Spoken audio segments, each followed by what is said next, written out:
Chapter 135, A Face from the Past. King's Landing, 298 AC. Sansa couldn't stop smiling since her conversation with her father. Even as she dressed and prepared for the closing feast, that same smile lingered on her face. He had asked for her hand, that thought was crystal clear in her mind. The fact that her father had accepted was almost overshadowed by the knowledge that Willis and his mother had approached her father to arrange the betrothal. A small laugh escaped her as she considered it. Her father had explained that it would be some time before they could wed. She needed to reach her majority, and should she wish to back out of the arrangement at any time, she was free to do so. Sansa shook her head at every word he said. She had no intention of withdrawing from this arrangement. Willis was the one she wanted to marry. She had known that for quite some time and had hoped he felt the same way. Discovering that he did, and that he had even spoken to her father about it, no, she would never say no to this. After finally finishing her preparations, her maid helped her into her dress and began to style her hair. Sansa wanted to look her very best tonight. She felt a flutter of nerves, and for a moment, she considered visiting Willis's chambers to speak with him before the feast. But she ultimately decided it would be best to wait until the feast itself. As much as she longed to hear his voice and discuss their future, which brought another smile to her face, she felt it was wiser not to be seen rushing around to find him. "My lady," the maid said when she finished. Sansa nodded as she looked into the mirror. Her hair was left down for the night, rather than styled in an elaborate fashion, and to Sansa's eyes, it looked far better this way. "Thank you, Lara," she said as the girl left her alone. Sansa gazed at her reflection, a mix of excitement and anticipation bubbling within her. Sansa examined herself one last time in the mirror, lost in thought about what she would say when she finally met Willis. As she stood there, a knock on the door jolted her from her reverie. She opened it, but the words caught in her throat at the sight of Willis standing right before her. "Lady Sansa, it would be my honor to accompany you to the feast," Willis said. Sansa nodded, still speechless, as she gazed at him. When he offered his arm, she took it, and together they walked down the corridor, soon joining Robb, the Manderleys, her father, and Elle. Her father's concerned expression caught her attention, and she realized that she hadn't spoken since Willis had knocked. Perhaps her face revealed more than she intended. Trying to reassure him, she smiled as warmly as she could and turned to Willis, who returned her smile, much to her delight. With a nod from her father, they entered the throne room. Sansa quickly scanned the room to see where they would be seated. She noticed Arya with the Mormonts, while Willis's family was seated among some of the Reach Lords. It seemed that her father, herself, Robb, Willis, and the Manderleys would be at the same table, and soon enough, she confirmed that was indeed the case. Winifred and Robb settled to her left, with Willis on her right, while her father and Elle faced them across the table. They had barely taken their seats when they were required to stand as the king and queen were announced. Sansa caught her brother's eye as he nodded at her. "You seem nervous, Sansa," Winifred whispered once they were seated again. "I'm just a little tired," Sansa replied, hoping that would quell any further questions. It wasn't that she was nervous. Sansa hesitated to share her feelings with Winifred, even though a part of her longed to stand up in the hall and announce that she was to be wed to Lord Willis Tyrell. What she truly wanted was to speak to her betrothed, to hear from his own lips that he was as happy about their engagement as she was. She needed to know that this was what he wished for, just as she did, and that it was her, Sansa, he wanted as his wife, not just Sansa Stark, sister to the king and daughter of Ned Stark. Though she didn't think Willis viewed her that way, she understood that marriages often had political implications. Still, the fact that he hadn't wed or sought to wed anyone before her gave her hope that she was indeed the one he desired. "You did very well, so yes, I'm glad I gave you my favor," she heard Winifred say. Turning to her brother, she noticed the proud look on his face as he gazed at his betrothed.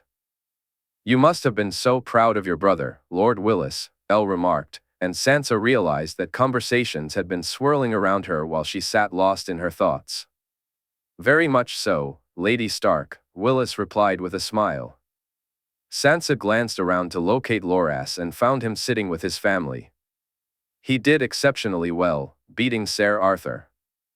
I don't think anyone expected it, Winifred commented, and Willis looked down the table towards where the green-haired girl was seated with her grandfather. Loras was always the best lancer in the family, while Garland was the better swordsman. I know he and his grace spent many years practicing their jousting against each other, Lady Willis explained. Knowing our brother, I'm sure he hated sitting there watching it all, even if it was Loras who won, Robb said, making Sansa chuckle. I can only imagine. Her Grace told me he was almost jumping from his seat, eager to join the melee. I'd say he felt the same about the joust, knowing his Grace, Sansa added, smiling at the thought. She laughed, and her father and Willis joined in. Sansa felt herself relaxing even more as the conversation flowed. Willis glanced at her more than once while they ate, and Robb regaled them with tales from his trips to Essos.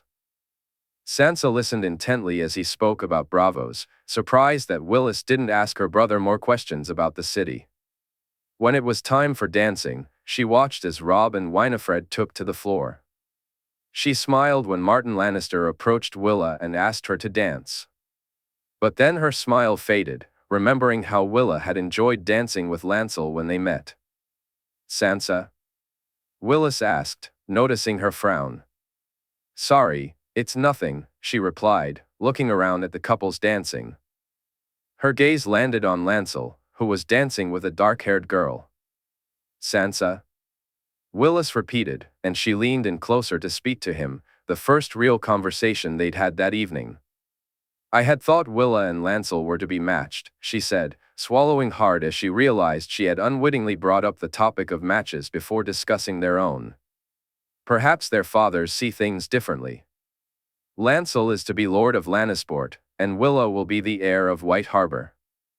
Maybe they decided that a match between them was more complicated than they initially thought, Willis explained. I thought they liked each other, she said, a hint of sadness in her voice.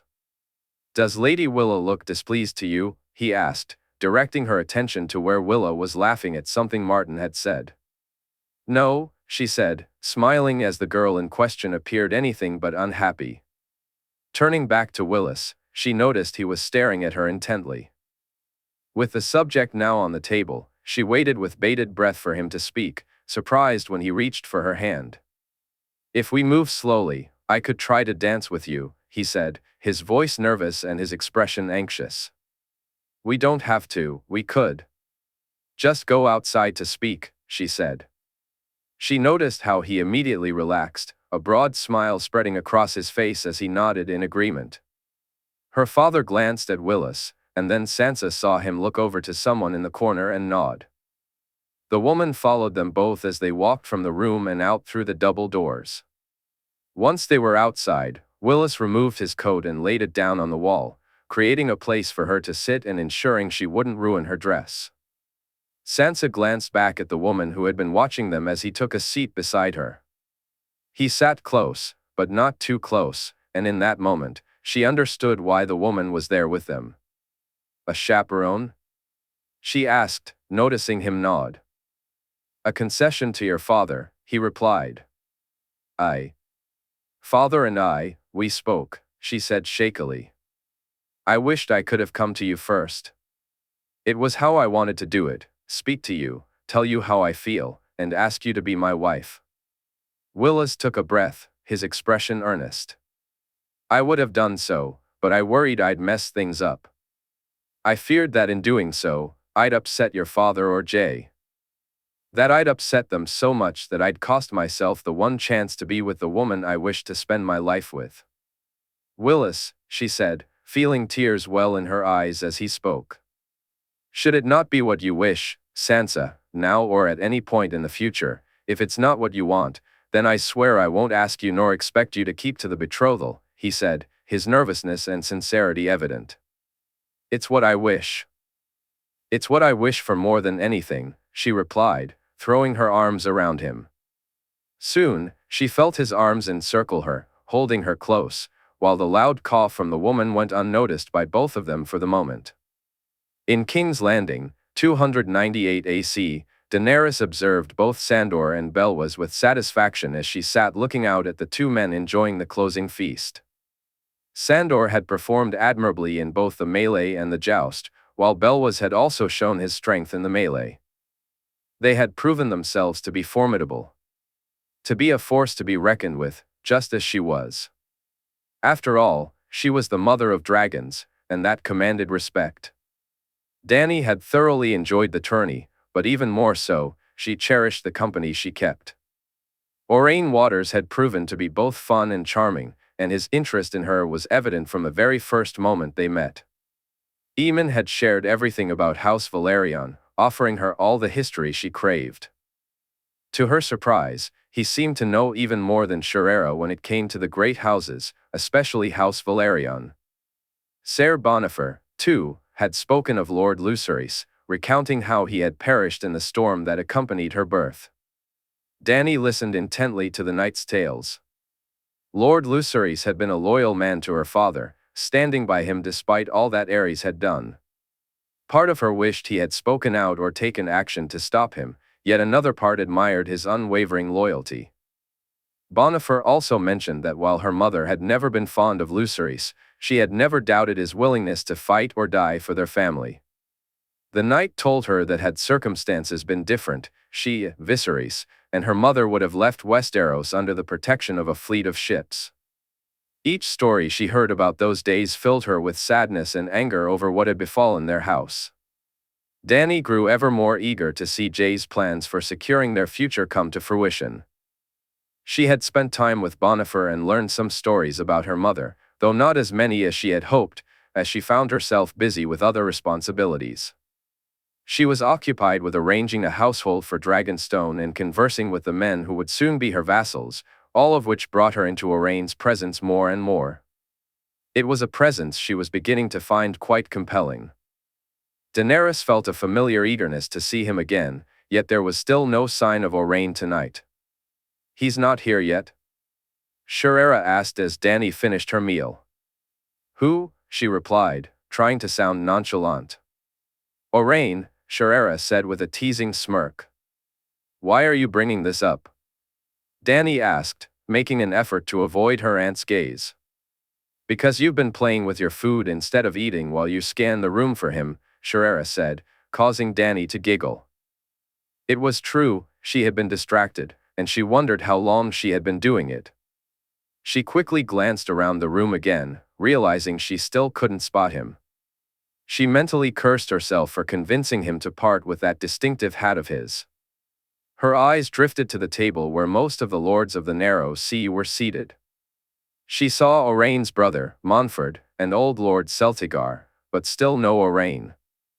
She recalled what he had said to her earlier that day while they were watching the justs. He had mentioned having a gift for her, and the thought of it filled her with anticipation.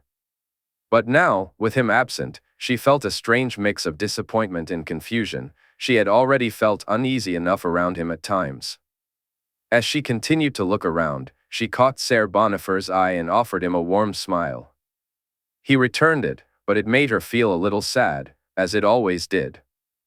She knew he saw her mother in her, and that must have been incredibly difficult for him, especially since she now understood his feelings for her. Yet, he had always been there for her, ready to talk whenever she needed, never intruding. When she asked to speak with him, he would drop everything to oblige. It made her ponder what her life could have been like if things had turned out differently. Would her mother and Ser Bonifer have ended up together if she had lived? Would they have found each other again after her father had fallen? These were the thoughts that often occupied her mind as she grew up, missing the presence of her mother. Over time, the faces of those she loved had been replaced by others. Her mother, Tyrion, Jae, Aemon, Shirera, Ser Bonifer, and Viserys. What would her life have been like if they had all known each other and had been together longer? If her mother had survived, and if she hadn't killed her, as Viserys often claimed she had.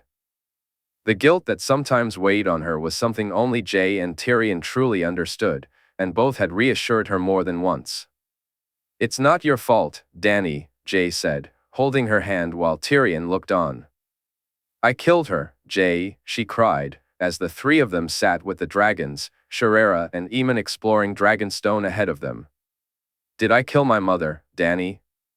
Did Tyrion? Jae asked, concern etched on his face, mirrored by her nephew's expression. No, it was different for Tyrion, Jae, for you. But my mother, she should have lived, she replied, feeling another set of arms wrap around her. Her head soon rested against her brother's chest. The world is a cruel place, Dany. We all know that better than most. My mother, Tyrion's, yours, Rhaenix's, all of them should be here with us. There should be so many people here, yet they are not. It's not your fault, not Tyrion's, and not mine. Blame Robert Baratheon or Jon Arryn. Blame the maesters and those who sought to bring our family down, or blame the gods for creating a world that is cruel and unforgiving. But never blame yourself, Dany. You aren't the reason she's not here, and trust me, she would never want you to think that you were. She looked over at her nephew, seeing him laugh and joke as he danced with the girl he thought of as a sister. Joy giggled along as he said something to her. He had come to her the night before and told her he was almost ready to show her something special. Owain promised that once the tournament was over, he would show her as much of her mother as she wished to see. He wanted to prove that her mother would never have blamed her for her death and that she loved her completely. Dany smiled when he caught her eye, and her smile widened even more as she saw Owain walking into the throne room. And there it is, Sharera remarked, observing Dany's smile. She stood up and walked away from her seat, leaving Dany alone as she tried to compose herself for Owain's approach. He was dressed in his finest clothes, looking even more handsome in her eyes, and Dany felt a flutter of excitement in her stomach when he finally stood before her. Forgive my late arrival, princess. I was needed on my ship, Owain said. You were late, my lord. Dany raised an eyebrow, and to his credit, he looked a bit embarrassed. Unbearably so, princess. Though perhaps this will earn me your forgiveness for such rudeness, he replied, handing her a small box. Dany opened it to find a delicate, bejeweled brooch inside, a red dragon adorned with tiny, green gems for its eyes. It was simple yet beautiful, and her heart swelled at the thought that he had chosen such a gift for her. The smile on her face was the only indication of her happiness. It belonged to Queen Rhaella, Owain explained. Dany looked at him, and he nodded as she examined the brooch in her hand. It was my mother's, she asked, her voice barely above a whisper. He nodded again, and Dany turned her head away to wipe away the tears that had begun to well up in her eyes. When she looked back, she gratefully accepted the handkerchief he offered, relieved to see that he had positioned himself to shield her from the gaze of everyone at the high table. She gave the queen a warm smile, hoping to convey that her moment of upset was nothing to worry about. Handing Owain back the brooch, she nodded as he prepared to place it back in her hands. He looked down at his fingers as he placed the brooch over her breast. Thank you, she said softly. Then, leaning forward, she pressed her lips against his. He seemed surprised, almost shocked by her boldness. The kiss was brief, but it sparked something in her. When she leaned in again, he appeared more willing to reciprocate. This time, she felt his tongue brush against hers, and she pulled him closer, wrapping her arms around his neck. However, a loud cough interrupted the moment, causing her to pull away quickly. May I speak to my sister, Lord Waters? Tyrion's voice broke through the tension. Owain glanced from her to her brother, then nodded and stepped back. Dany watched with amusement as Tyrion glared at Owain the entire way. In King's Landing, 298 AC, Aemon had left years ago to become a maester. When he returned, he chose Dragonstone over serving at the Red Keep, as his father had wished. When the Great Council convened, he declined the offer of the throne, opting instead for the Wall, unwilling to let them use him in their plots against Egg. There were many reasons behind his decisions, countless small moments that led him to choose the path he took. He believed Egg would make a better king and had never desired the throne for himself. Aemon had always preferred books to swords, and that alone was reason enough. Yet, there was one more reason, one he'd almost forgotten, a desire to be far from here. He tried not to step on Lady Allery's toes again, cursing his nephew for forcing him to dance once more. The sight of Jay's amusement at his annoyance made Aemon briefly wish he could be blind again, if only to avoid that ever-present smirk. Reluctantly, he had agreed to dance after much cajoling. He knew turning down lady after lady, no matter how politely, was not good politics, and he could feel the weight of unspoken feelings in the air. The atmosphere quickly soured when the handsome prince persistently declined a lady's request. It was almost ironic that he was deemed a handsome prince, considering that young women, yet to reach their 20th year, clamored for the favor of a man who had already seen 100 summers. To navigate this awkwardness, he decided to compromise. He would dance, but only with married women or those who weren't looking to make a match. It wasn't a perfect solution, nor did it entirely resolve any potential issues, but it seemed to work for the night, especially since this was the last feast for a while. When the music finally came to a halt, Aemon returned to his table only to see, to his dismay, two young ladies approaching him. Looking around for an escape, he realized he had no choice but to move to the only woman available at the table. "Your Grace, would you do me the honor of a dance?" Aemon asked, fully aware of the broad smirk on his nephew's face without needing to look. "My wife and I were just about to dance, Uncle," Jay replied, as the ladies moved closer. Aemon shot a glare at his nephew. "I would be most delighted to dance with you, Uncle," Margaery said, trying to suppress her laughter at the frustrated expression on Jay's face. Taking the queen's hand, Aemon soon found himself dancing with her. Margaery proved to be much quicker on her feet than her mother, and not once did Aemon's feet touch hers. "I take it you're still not enjoying yourself, Uncle?" Margaery asked, and Aemon was glad she had chosen to call him that instead of Aemon or Prince Aemon, as so many others did. "No, I'm not, and I'm beginning to believe your husband relishes torturing me, Your Grace," he replied with a smile. "It does amuse him, I will admit, though I doubt he understands your reluctance," Margaery said with a small laugh. "Do you, Your Grace?" he asked hopefully. "I believe so, Uncle." "You do not wish to lead anyone on," she responded, and he. Aemon nodded. "What you see is merely an illusion, Your Grace. If anyone were to catch a glimpse of my true self, their interest in me would quickly fade. They see a Targaryen prince and imagine me as Rhaegar or Egg reborn, but I am anything but." "Does it feel strange to you?" she asked. He shook his head. "In some ways, yes, and in others, no. I won't deny that I prefer not feeling the aches and pains I've grown accustomed to. To see clearly again, to read, and to fly on a dragon's back, what man wouldn't be happy with such a life?" "I'll speak to Jay," she said. He chuckled. "Let him have his fun. A king can't be serious all the time, Your Grace." Just then, the music stopped, and he noticed Rhaenyra approaching. He escorted Margaery back to her seat, receiving a nod from his nephew before turning to take Rhaenyra's offered hand. During their conversations about their shared experiences, Aemon discovered that she felt just as he did. However, she suggested he find someone to share his bed, a notion he had no intention of pursuing. He had been a maid when he went to the wall, a man who believed in his oaths, and unlike some of his brothers, he had upheld them. The thought of being with a woman had never crossed his mind, and he certainly hadn't expected to change that now, simply because he wore a magical artifact that made him look and feel younger. "Having fun?" Rhaenyra asked as they danced, and he let out a loud laugh.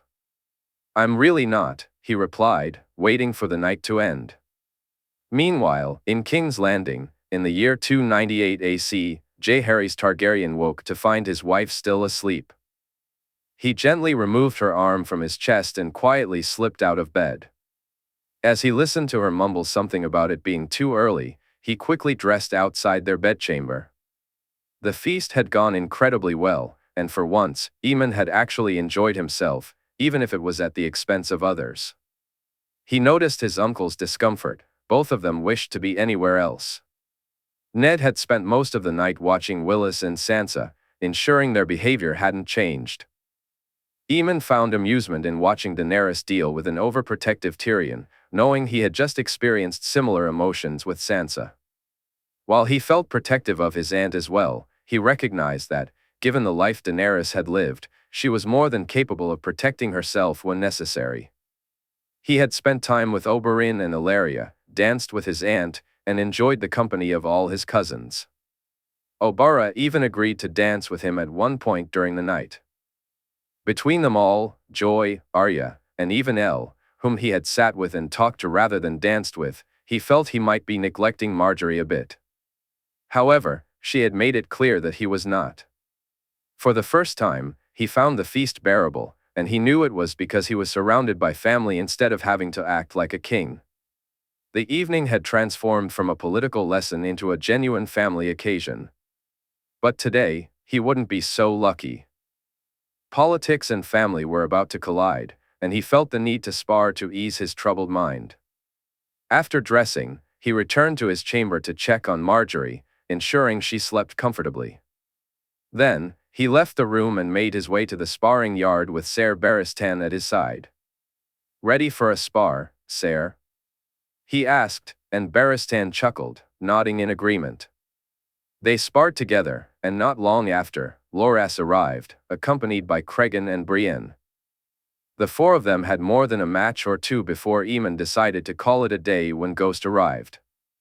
He bent down to rub the wolf's head, feeling Ghost lean into his touch, both of them knowing that this moment of connection was a welcome respite from the world outside. It was soon time for the rest of the pack to depart. After heading back to his room and sharing breakfast with his wife, Jay and Ser Barristan made their way to his uncle's chambers, ready to discuss the ship and its passenger. He had already spoken to Jaime about her after his wife had expressed her own feelings. He then spoke with Lady Jenna and wasn't surprised by their suggestions. His mind was made up, though. As much as it might seem like he was letting her off easy, he knew he would have to publicly shame her before it was all over. He understood that this alone would change how his siblings viewed him, and they might not grasp why it needed to happen. Whatever his uncle's feelings on the matter, Jay knew they would be easier for him to navigate compared to those of his brothers and sisters. Sansa, Arya, Robb, and even Bran, despite his absence, might never see it in the proper light. Although they would know she had gotten off easy, she was still their mother, and to them, he would be the cause of her downfall, just as much as she would be. He sighed as he reached the door to his uncle's rooms, pausing to take a deep breath before nodding to the guards, who announced his arrival. "Your Grace," his uncle said as he opened the door and welcomed him inside. "Uncle." "Lady Stark," Jay greeted, glancing at Elle. "Your Grace," Elle replied with a smile as he took a seat. He had thought long and hard about how to handle this, how to explain the situation regarding Lady Catelyn, and whether to address them all together or speak to them individually. He decided that the latter would be the more genuine approach. But as he looked at his uncle and Elle, he began to reconsider, perhaps it would have been better to have them all present. He turned to his uncle, ready to share his news before delving into his plans regarding the lady herself. "I have some news regarding Lady Catelyn and I had planned to speak with you first, and then with Robb, Sansa, and Arya individually," Jay began. "But now I'm starting to think it might be better to address you all together." "I think you should tell me what your plans are first, Your Grace," his uncle replied. "And then what?" Jay asked, his curiosity piqued. "Then I'll decide what my children need to know, Your Grace," his uncle said, his voice tinged with irritation. "I can't keep this from them, uncle."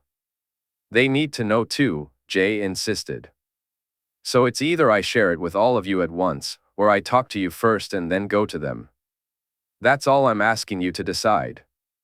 That's the full extent of my options." He tried to keep his annoyance in check as he watched his uncle's jaw tighten, sensing he was on the brink of saying something he might regret. Just then, Elle reached out and touched his hand. I'll send for the children, Your Grace, Elle said, and Jay nodded in agreement. As she stood to speak with the guard, Jay found himself alone with his uncle, both of them sitting in silence. He realized that one of them needed to lighten the mood, and he decided to be the more accommodating of the two.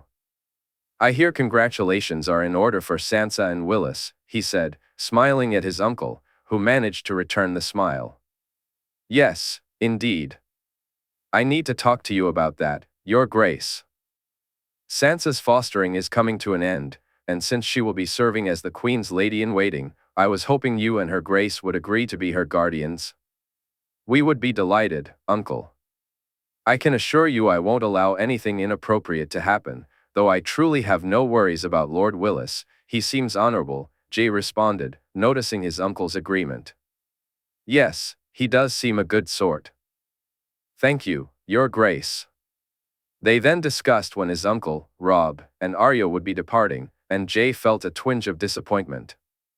Jay realized it would come so soon.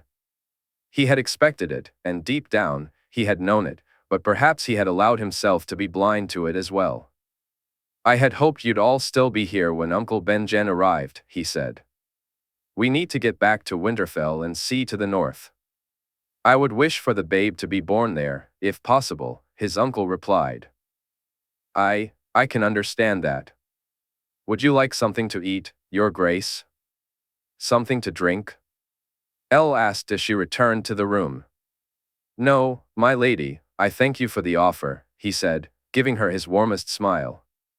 It wasn't long before they arrived, first Arya, then Robb, and finally Sansa. Jay hoped he hadn't taken any of them away from something too important, and that when he was done, they wouldn't hate him too much. He waited until they were seated and then looked to his uncle, noticing that Ned looked just as nervous as he felt. His Grace has asked for you all to join us so we can speak about your mother, his uncle announced. Jay saw both Sansa and Robb stiffen, while Arya turned to look at him. I take it you've all heard the song by now, The Fall of the Trouts? Jay asked, and he saw all three of them nod. You know what it refers to, he continued, and they nodded once more.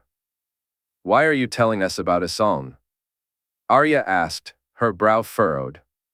What your mother did, what she tried to do is known, Arya.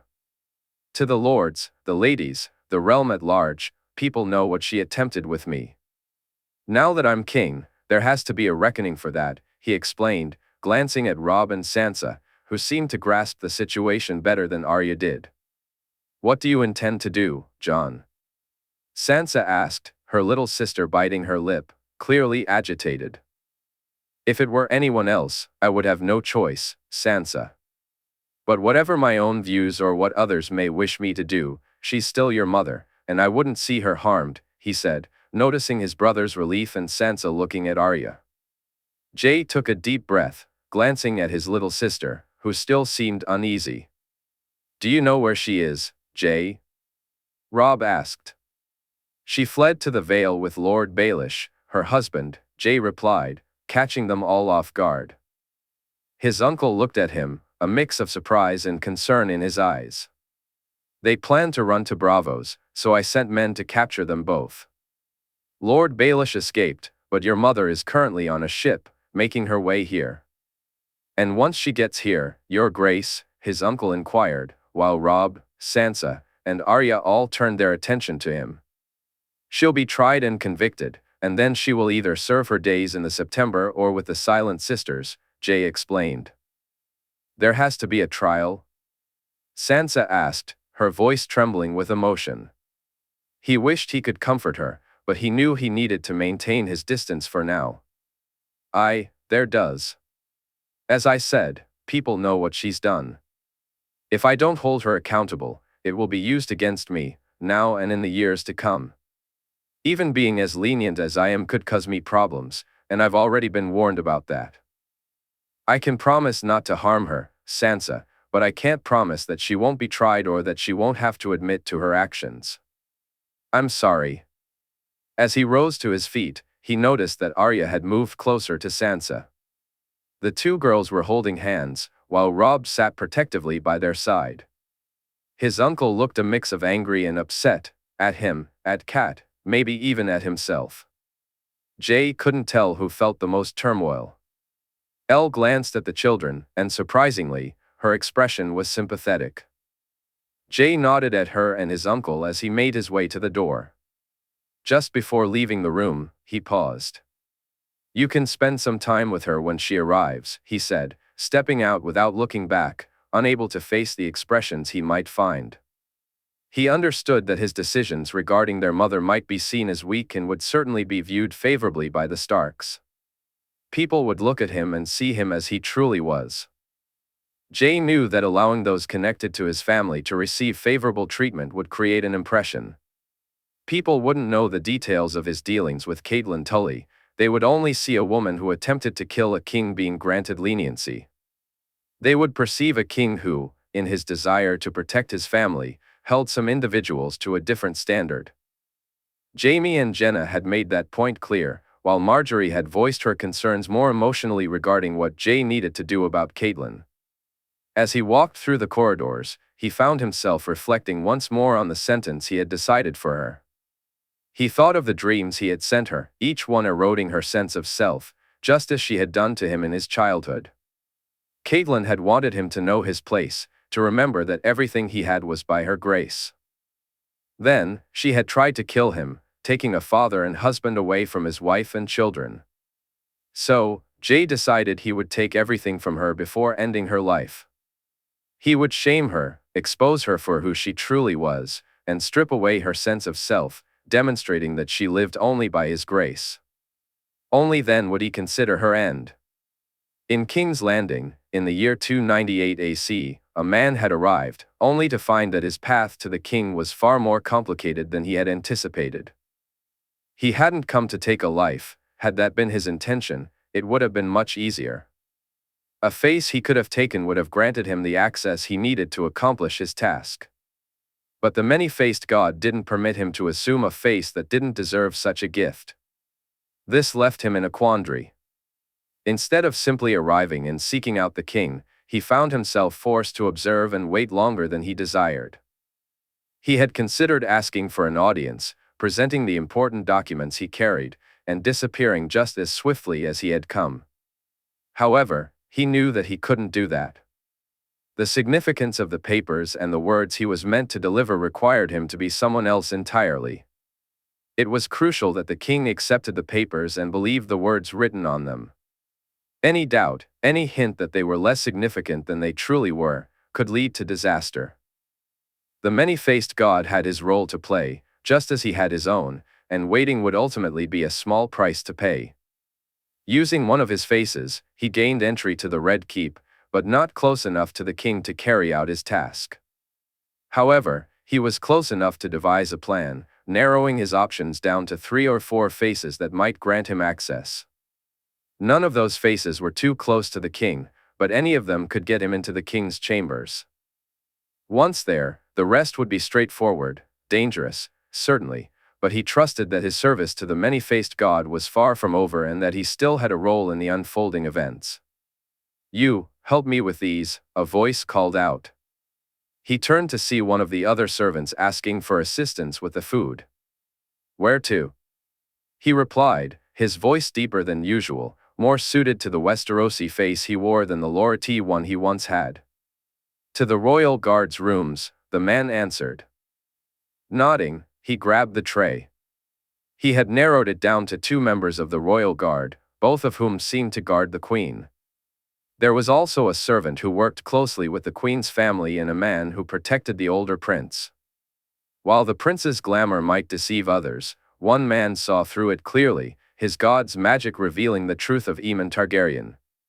As he walked with the other man, he thought it would likely be one of the royal guards receiving the gift today. When they reached the rooms, he carried the tray inside and spotted the man he was looking for. He had already informed the other servant that he would wait and carry the trays back, and soon he was left alone with the older knight. The gift was given swiftly, and he made no real effort to conceal the man's body afterward. He simply placed him in his bed and covered him. He knew this was a brief opportunity, but he believed it would be enough time. Soon, he found himself following the king as he walked back from his uncle's rooms. Jaime noticed that the king was lost in thought, while the old guard trailing behind seemed more concerned about the king's mood than his safety at that moment. If he were there to deliver the gift, now would have been the perfect time to strike. But that wasn't his purpose. Once he was certain the king was heading to his chambers, he moved quickly. Arriving before the king, he was relieved to find the door unguarded. However, he noted that this would be another point to discuss when he met with the king. "No, I'll be staying here, Ser Barristan. I won't be leaving for a while," the king's voice came from outside the room. Jaime quickly concealed himself and waited. He heard the king enter and take a seat, so he stepped out from his hiding place. The king rose, staring at him with his hand hovering over the sword at his hip, until recognition dawned on his face.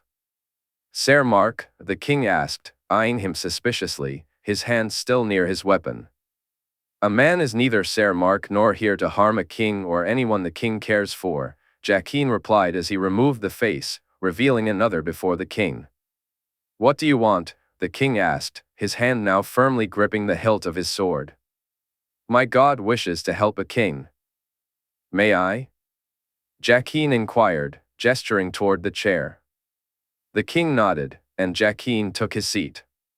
He reached into his shirt and pulled out the papers, holding them up as he observed the king's intrigued expression.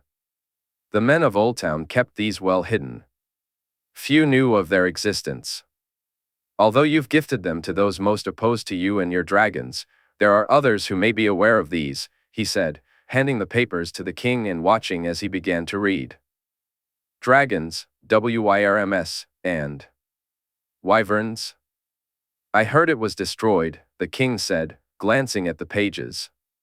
"A man knows it was, mostly. These, along with a few other pages, are all that remains, but they mean nothing. These, however, in the wrong hands, they could be devastating," the king interjected. "A gift from the many-faced god," Jaime replied, watching the king's expression shift to curiosity. "Why does your god care that the dragons are protected?" the king asked. "Without them, without you, the world falls to him, and those who deserve the gift cease to be," Jaime explained. "That's it?" the king asked, skepticism lacing his voice. "The many-faced god keeps the world balanced, preventing it from tilting one way or another. The lives we offer to him, those we bring the gift to, each must be worthy of receiving his favor. The great other seeks to extend the gift to all, both the worthy and the unworthy. This is an affront to my god, a blasphemy that cannot be allowed to take place," Jaime said firmly. "So you only kill the worthy, only where their faces?" the king probed. "A man only takes that which is owed to the many-faced god," Jaime replied. "Ser Mark? He may have been a good man now, but once he was not. He took lives that were unworthy, and so the many-faced god has now taken his own," Jaime explained. "But you accept contracts?" the king asked. "Only for those who are worthy," Jaime answered. "I and my family," the king inquired, staring intently at him, "are unworthy of the gift, and though you may not realize it, you too serve the many-faced god." "Because I seek to stop the great other?" the king asked, his eyes narrowing. Jaime smiled and nodded slightly. "A king has nothing to fear from the many-faced god or his chosen. When the time comes, a man will return to fight by a king's side, and together we will bring the true gift to those who follow the great other's chosen. We will see them fall and bring the great other to his knees." With that, Jaime stood up, the weight of his words hanging in the air. "Then we will meet again?" the king asked. Jaime nodded in response. "A man will see a king once more. Until then, a man has some advice for a king." "Advice?" "Never enter a room that's unguarded, and never do so alone. If a man had been here to give a king the gift." He left the rest unsaid as he turned to walk toward the door. "Vala Morgulus," the king said. Jaime turned back, a smirk on his face, and gave a small nod in return. "Vala Dohaeris," he replied, putting on his mask as he left the room. Lady Alice was confused. Peter was nowhere to be seen, and she found herself on a ship once more. Memories of Essos flickered through her mind, but she couldn't grasp the details. The men accompanying her refused to tell her anything, only stating that she was being brought to people who wished to see her urgently. A wave of fear washed over her. She sensed that these people had no good intentions. Yet, there was a sliver of relief as well. She believed she was away from Peter, and that thought filled her with gratitude. The dreams that had haunted her had finally stopped. She hadn't experienced them for days, which brought her comfort and a much-needed respite. For the first time in what felt like ages, she was able to sleep soundly, and a sense of life began to return to her. She noticed her appetite returning, ravenous each time she woke. On the ship, she was allowed some freedom of movement. The guards kept a watchful eye on her but granted her a measure of privacy, a feeling that was new to her. Ever since she had wed Peter, she had felt as though her every move was scrutinized, by him, by the servants, by the guards, and even by some unseen presence. Now, the absence of that oppressive weight was a comfort. As she finished her meal and prepared for bed, she felt better than she had in moons, perhaps even years. The worries about where she was going and who awaited her didn't weigh her down as they once did. He had drugged her. More than once, she had overheard the guards talk about it, and the thoughts of what he had done, or might have done, while she was unable to stop him made her stomach churn. The man who seemed to be in charge not only provided her with moon tea but appeared to have it ready for her to drink. That should have raised alarms in her mind, yet it didn't. As she removed her clothes and lay down on the bed, she closed her eyes and quickly drifted off to sleep. Soon, she discovered that her dreams hadn't abandoned her, they had merely retreated until now. Suddenly, she found herself dragged into the throne room, her clothes clinging to her body as she was thrown unceremoniously to the floor. Surrounding her were the lords and ladies of Westeros. Kat recognized the sigils of the great houses and felt her shame rise as she spotted familiar faces. The looks they gave her were filled with disgust and disdain. She could feel their sneers and see the judgment in their eyes.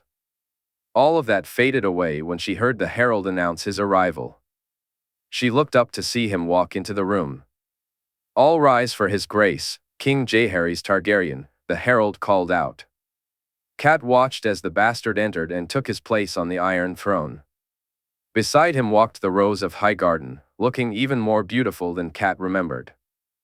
Anger surged within her as she realized yet another thing the bastard had stolen from her son. Then she saw Ned enter, holding a woman's hand. The sight of the woman's swollen belly made her tears begin to fall. Robb followed, and the way he looked at her nearly broke her heart. But it was Arya's expression that truly shattered her. Arya looked at her with such disgust that Kat instinctively grabbed at her torn dress, fearing it revealed more of her body than any woman should show. Sansa glared at her with such anger and hatred in her eyes that Kat felt a rush of fear as she met her gaze. Her daughter. The sight of them standing so close to the bastard, with both Sansa and Arya reaching out to offer him comfort while she knelt alone on the floor, filled her with shame and fear. Tears streamed down her face. "Save your false tears for those who care for them, Lady Baelish," the bastard said. She tried to shout back, but found that no sound would come. Desperately, she looked around the room, searching for anyone who might look at her with something other than the cold glares she faced. To her dismay, there was no one. Riverlords, Stormlords, Knights of the Vale, Northmen, none of them offered her even the slightest hint of sympathy. When she turned her gaze back to the bastard and her family, she saw the same lack of empathy reflected in their eyes. "Admit your crimes, Lady Baelish, here in front of the lords and ladies of Westeros. Admit what you did and beg for mercy that will not come. Kneel before me and plead for the chance to see another dawn, or for the death I bring to you to be swift. Kneel before your children and confess what you tried to do to their brother, what you sought to do to the trueborn king," the boy, the king, declared. She struggled to find her voice, to let her words escape, but nothing came out. She watched in horror as her children shook their heads in disgust, each one turning away from her. Kat was left staring at their backs, crying out their names in silence. She crawled toward Ned, only to feel him push her hands away, sending her crashing back to the floor. Around her, men and women began to laugh as the king moved closer and spoke once more. I name you for what you are, for what you tried to be, a woman who sought the death of a boy, a woman who claimed to be pious yet prayed to the gods for the death of a child. A woman who married a man she never loved. A woman who never truly held you in her heart. A mother who only loved her children when they reflected her values and desires. I name you a traitor to the crown, and like all traitors, I sentence you to die, the king declared. Lady Baelish cried out, finally hearing the sound she made for the first time. She found herself in a vast, open space and looked up to see not hundreds, but thousands of people gazing down at her. It dawned on her that she was in the dragon pit, and she wondered where all these seats had come from. Glancing down, she noticed she was dressed in a gray sack dress, its coarse wool chafing against her skin, making her feel poorer than anything she had ever worn. She was barefoot, and a strange sensation tugged at her head. Reaching up, she was horrified to discover that her beautiful red locks had been shorn away. What had once been her most striking feature, alongside her blue eyes, was now reduced to little more than stubble. She cried out as loudly as she could. Behold a woman who wished a child dead, the voice called out. She turned to see Septa Mordane and a group of other Septas looking her way. Shame, the crowd chanted. Behold a woman who sent assassins after a king. Septa Mordane shouted, and the crowd echoed, shame. Behold a mother who played favorites with her children. A wife who never loved her husband. A pious woman who incurred the wrath of the true gods. Shame. Shame. Shame. Each chant pierced her heart like an arrow. When the crowd fell silent, she felt a fleeting relief until another voice broke through, louder than the rest. Caitlin Baelish, my sister would like a word with you, the king said. She felt a shadow sweep over her head and began to run, even though deep down, she knew it was futile. Suddenly, she woke up in a cold sweat, crying out loud enough for the men nearby to hear. The guards who had been watching over her cabin rushed inside. Kat felt them shake her as she screamed repeatedly, begging them to leave her alone, to let her go, to please not take her to the dragon. The large man leading them stood at the door, his figure barely visible as her tear-filled eyes blurred her vision. Her screams faded, and her voice grew hoarse as she heard him speak. What are we to do with her? A voice asked. Take her to the king, we're here, the man replied. Before she knew it, they lifted her from the bed. As she reached the deck and caught sight of King's Landing surrounding her, the world went dark. She heard the dragons flying overhead. King's Landing, 298 AC. Sherera sat beside her niece, who lay in bed, crying. Sherera knew the reason for her tears, but she felt powerless to offer comfort. Unsure of how to help, she simply stayed with her, letting her know she was there. It was hard to imagine what Dany had felt when she saw her mother in the glass candles, and the emotions it had stirred within her. Sherera barely remembered her own mother, but their relationship had at least been allowed to develop over time. Dany had lost hers without ever knowing her, and the stories, memories, and remembrances from others were no substitute for seeing her mother for herself. Sherera had warned Jay about this. She had spoken to Dany, trying to convince her to avoid this particular type of magic. Both her nephew and niece were far too stubborn, and while she understood their determination, she knew nothing would stop Dany from seeking out the vision or Jay from showing it to her. She was certain of the pain it would cause. Being proven right in this matter was not something she relished, and it left her struggling to offer her niece anything at all, to ease her suffering, only to find that she could not.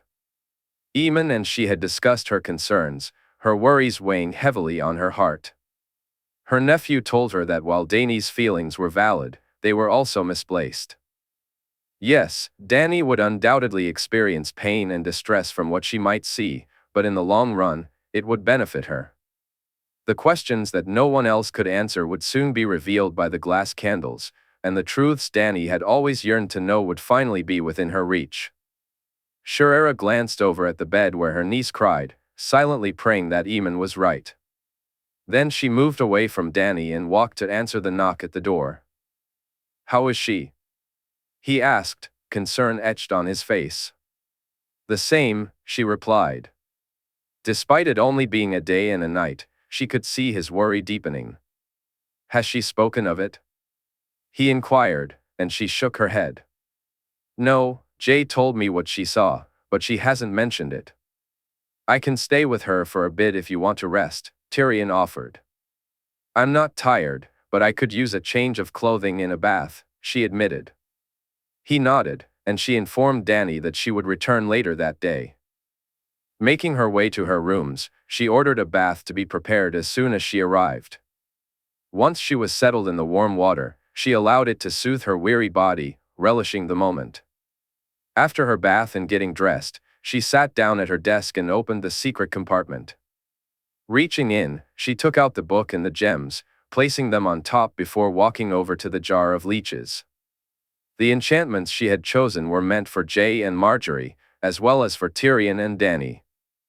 While she may not be able to shield them from emotional harm, she could at least offer some protection against physical threats. Her ruby and Aemon's pendant ensured they would never have to fear sickness or poison. Although her magic might not be quite as strong, she believed it would be sufficient to safeguard these gems. Gathering the blood needed for the enchantments had taken time. Jay was using most of his own for the glass candles, and Dany and Tyrion were both hesitant to use leeches, but Rhaenyra had finally gathered what she needed. Although this might not have been the best time for such preparations, and her attention could have been better directed elsewhere, it was something she could do. Unlike offering Dany comfort, this was an area where she felt she could succeed. Carefully, she laid out the gems and opened the jar, taking out the leeches in preparation to draw blood. The process took longer than she had hoped, but once she completed it and covered the gems, she reached for her book and spoke the necessary words. With the final leech in hand, she dripped its blood over each of the gems. It took her some time to attach them to their chains, but when she held them up, she could see that her efforts had worked, at least to some extent. How much protection they offered remained uncertain, but she figured that any protection was better than none. "This will work?" she asked, glancing at Brynden as he held the glass in his hand. "It will work," he replied, swallowing the concoction in one swift gulp. "How long?" she inquired. "If it didn't work, I'd already be dying," he said. For the next hour, she observed him, seeing no immediate effects, her mind racing at the possibilities of what she had witnessed him endure. Rhaenyra opened her eyes and removed the leech from her neck, cursing herself for dozing off next to the jar. Thankfully, it was just the one she had found. She placed it back into the jar, sealed it up, and gathered the gems along with their chains.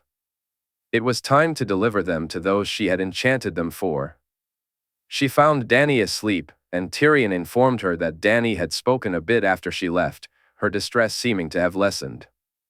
After explaining what the gems could do, Rhaenyra was pleased to see Tyrion put his on immediately. She told him she would take over his watch with Dany, allowing him to return to his betrothed once she had spoken to Jay. It didn't take her long to reach the king's chambers. Jay's wish to having his family close by made the walk much shorter than it had ever been for her when she lived here before. Back then, she had been housed in the maiden vault while Brynden stayed in the Tower of the Hand. Rhaenyra recalled how they had used the secret tunnels to sneak in and see each other, reminiscing about the time they spent together before their paths had diverged.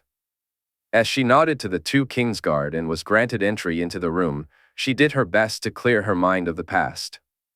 "Aunt, is everything all right?" Jay asked. Rhaenyra offered him a warm smile as she looked around, noticing he was alone. "Everything is well, Jay." "Is Margaery not here?" "She is with her mother and Lady Leonette," Jay replied. "And Dany?" "Is feeling better, according to Tyrion," she said, seeing him relax as he motioned to a seat. "I won't stay long, I brought you something," she said, pulling out 2 chains. Jay looked at them both as she held them in her hand. "And?" "For protection, for you and Margaery. I don't know how strong they are, but they are my own," she explained, showing him the ruby.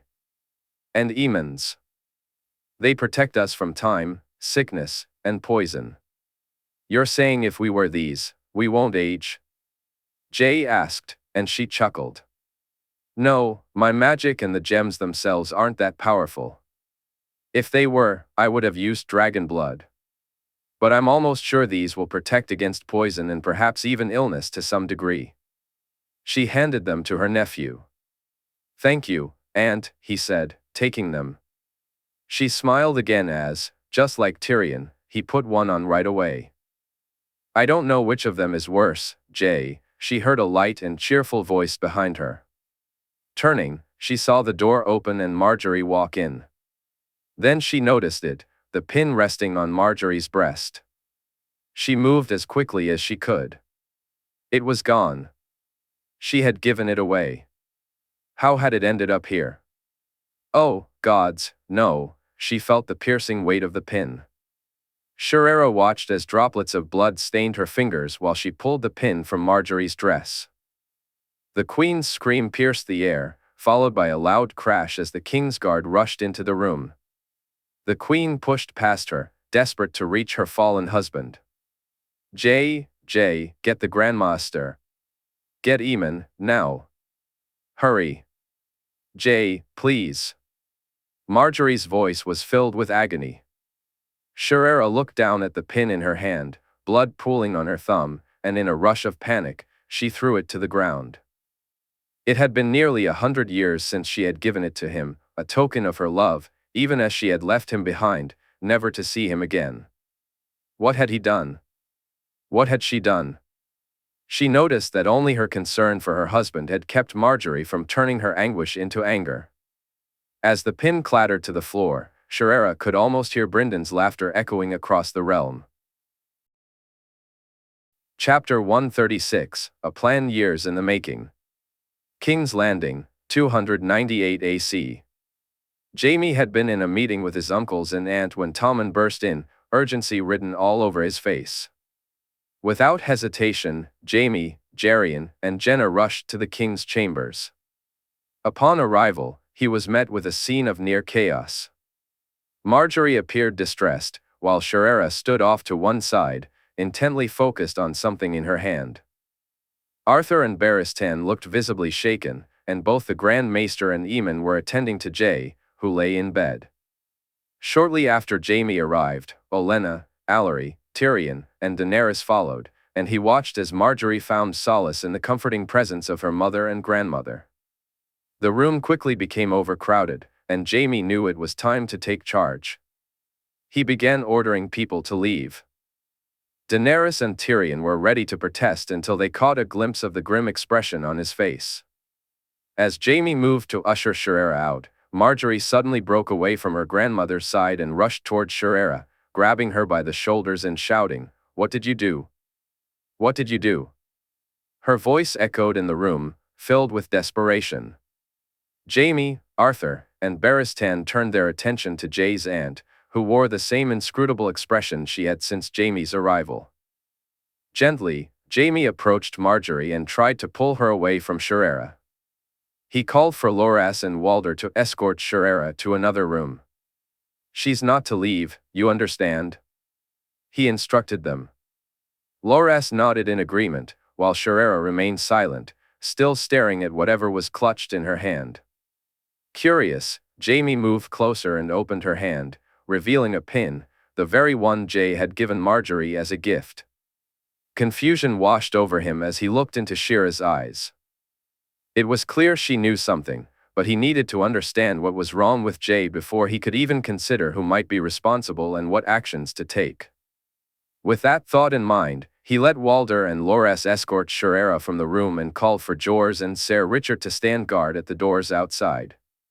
He turned to see Margaery being held tightly by her mother, tears streaming down her face in a way that only Jay could soothe. Moving to the bed, he looked down and noticed that Jay seemed to be sleeping peacefully. Aside from the blood that had dripped from his nose, there were no visible injuries. Arthur and Barristan appeared almost lost, while the Grand Maester seemed completely out of his depth. Jaime observed that Aemon appeared more in control of the situation than Gorman. "Grand Maester, leave us," Jaime said after a moment. "Lord Hand." Gorman replied, confusion etched on his face. "Leave us," Jaime repeated more firmly. After a glance at Olenna, who he knew was acting on Margaery's behalf, Gorman nodded and stepped away. Once he was certain the Grand Maester was gone, Jaime motioned for Barristan to stand by the door. He then turned to Margaery and her mother. "Your Grace," he said, but received no reply. "Your Grace," he called again, this time a bit louder when Margaery didn't seem to hear him. "Lord Jaime," Olenna said, her tone almost admonishing. He shook his head, and Olenna fell silent. "Your Grace, can you tell us what happened?" he asked gently as Margaery finally looked his way. It took her some time, but she began to share the details, alternating between sobs and glances at the bed. Eventually, she moved closer to take Jay's hand, but Aemon shook his head. "He is my husband," Margaery said, her voice loud and filled with anger. "Of course, Your Grace, but until I know what's wrong with him, we cannot risk your health," Aemon replied. Jaime watched as Olenna moved to gently pull Margaery toward her. He stepped closer to Aemon and looked down at Jay. His breathing was deep and regular, and thankfully, the bleeding from his nose had finally stopped. "Is he warging?" Jaime asked. Aemon shook his head. "I don't believe so. After he used the glass candles to see the past, it took something out of him, and he needed to rest. The same happened after the battle at the God's Eye. Could this be that?" Jaime inquired, but Aemon shook his head again. "This is something else, something magical. I think we need to speak to my aunt, but if I leave, I fear the Queen may." Aemon's voice trailed off to a whisper. Jaime nodded, then moved over to Margaery, her mother, and her grandmother. He informed the Queen that he was going to speak to Shaerra to try to get to the bottom of this. Margaery glanced from the bed to Jaime's face before speaking firmly. "I'm coming with you." "Your Grace, perhaps it's best if you stay here," he replied gently. "I want to know what she did to my husband and how she's going to fix it," Margaery stated, making her way to the door. Jaime looked to Barristan and motioned for him to accompany her. After a final glance at the bed, he followed them outside, only to find the corridor even fuller now. Daenerys, Tyrion, Sansa, Arya Stark, Joy, his aunt, and uncles were all waiting there. At the end of the corridor, he spotted Ned Stark and others moving hurriedly toward them. Seeing Ser Richard and Ser Bonifer, Jaime called them over. "Move everyone to the nearest reception room." He had to almost order them before he could turn and make his way to the room where Shaerra was being held. Ser Barristan had managed to distract the Queen enough so that she didn't enter without Jaime. He worried about what she might say or do to Shaerra if they were alone, with no one to intervene. The Kingsguard's duty was to protect the king or queen, and while Jay had indicated that things had changed, this situation was not unlike what had happened with Ser Jonathan and himself. The queen believed that Shaerra had harmed the king, and that thought weighed heavily on Jaime's mind. Princess or not, none of them would intervene if she decided to attack. As Jaime entered the room, he spotted Shaerra standing alone in the corner. Her expression mirrored what he had seen earlier, her eyes still fixated on the pin in her hand. He spoke quickly, eager for answers rather than accusations. Shaerra took her time to respond, not out of reluctance, but because it was evident she was in shock over how everything had unfolded.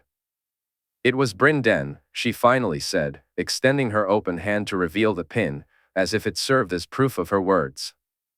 "The Blackfish?" Margaery asked, clearly confused. "Blood Raven, Bryn Den Rivers. He used this," Shaerra clarified. "What? How?" Jaime questioned, bewildered. Blood. Blood is always the key. We use this to communicate, to see one another, Jaehaerys explained. Jaime noticed a flicker of recognition in Margaery's eyes at her words. It's a blood link, a pathway, a connection. Like the glass candles, but this one is singular, more focused on those connected by blood. He must have left some of his own within it, and when it connected with mine, Shira's voice trailed off as she stared off into the distance.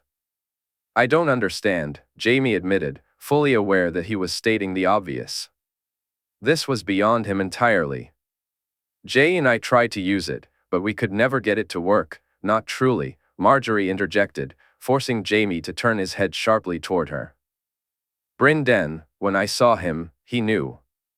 He knew how I would react, he planned for it, Jaehaerys said, collapsing to the floor. Oh gods, what have I done?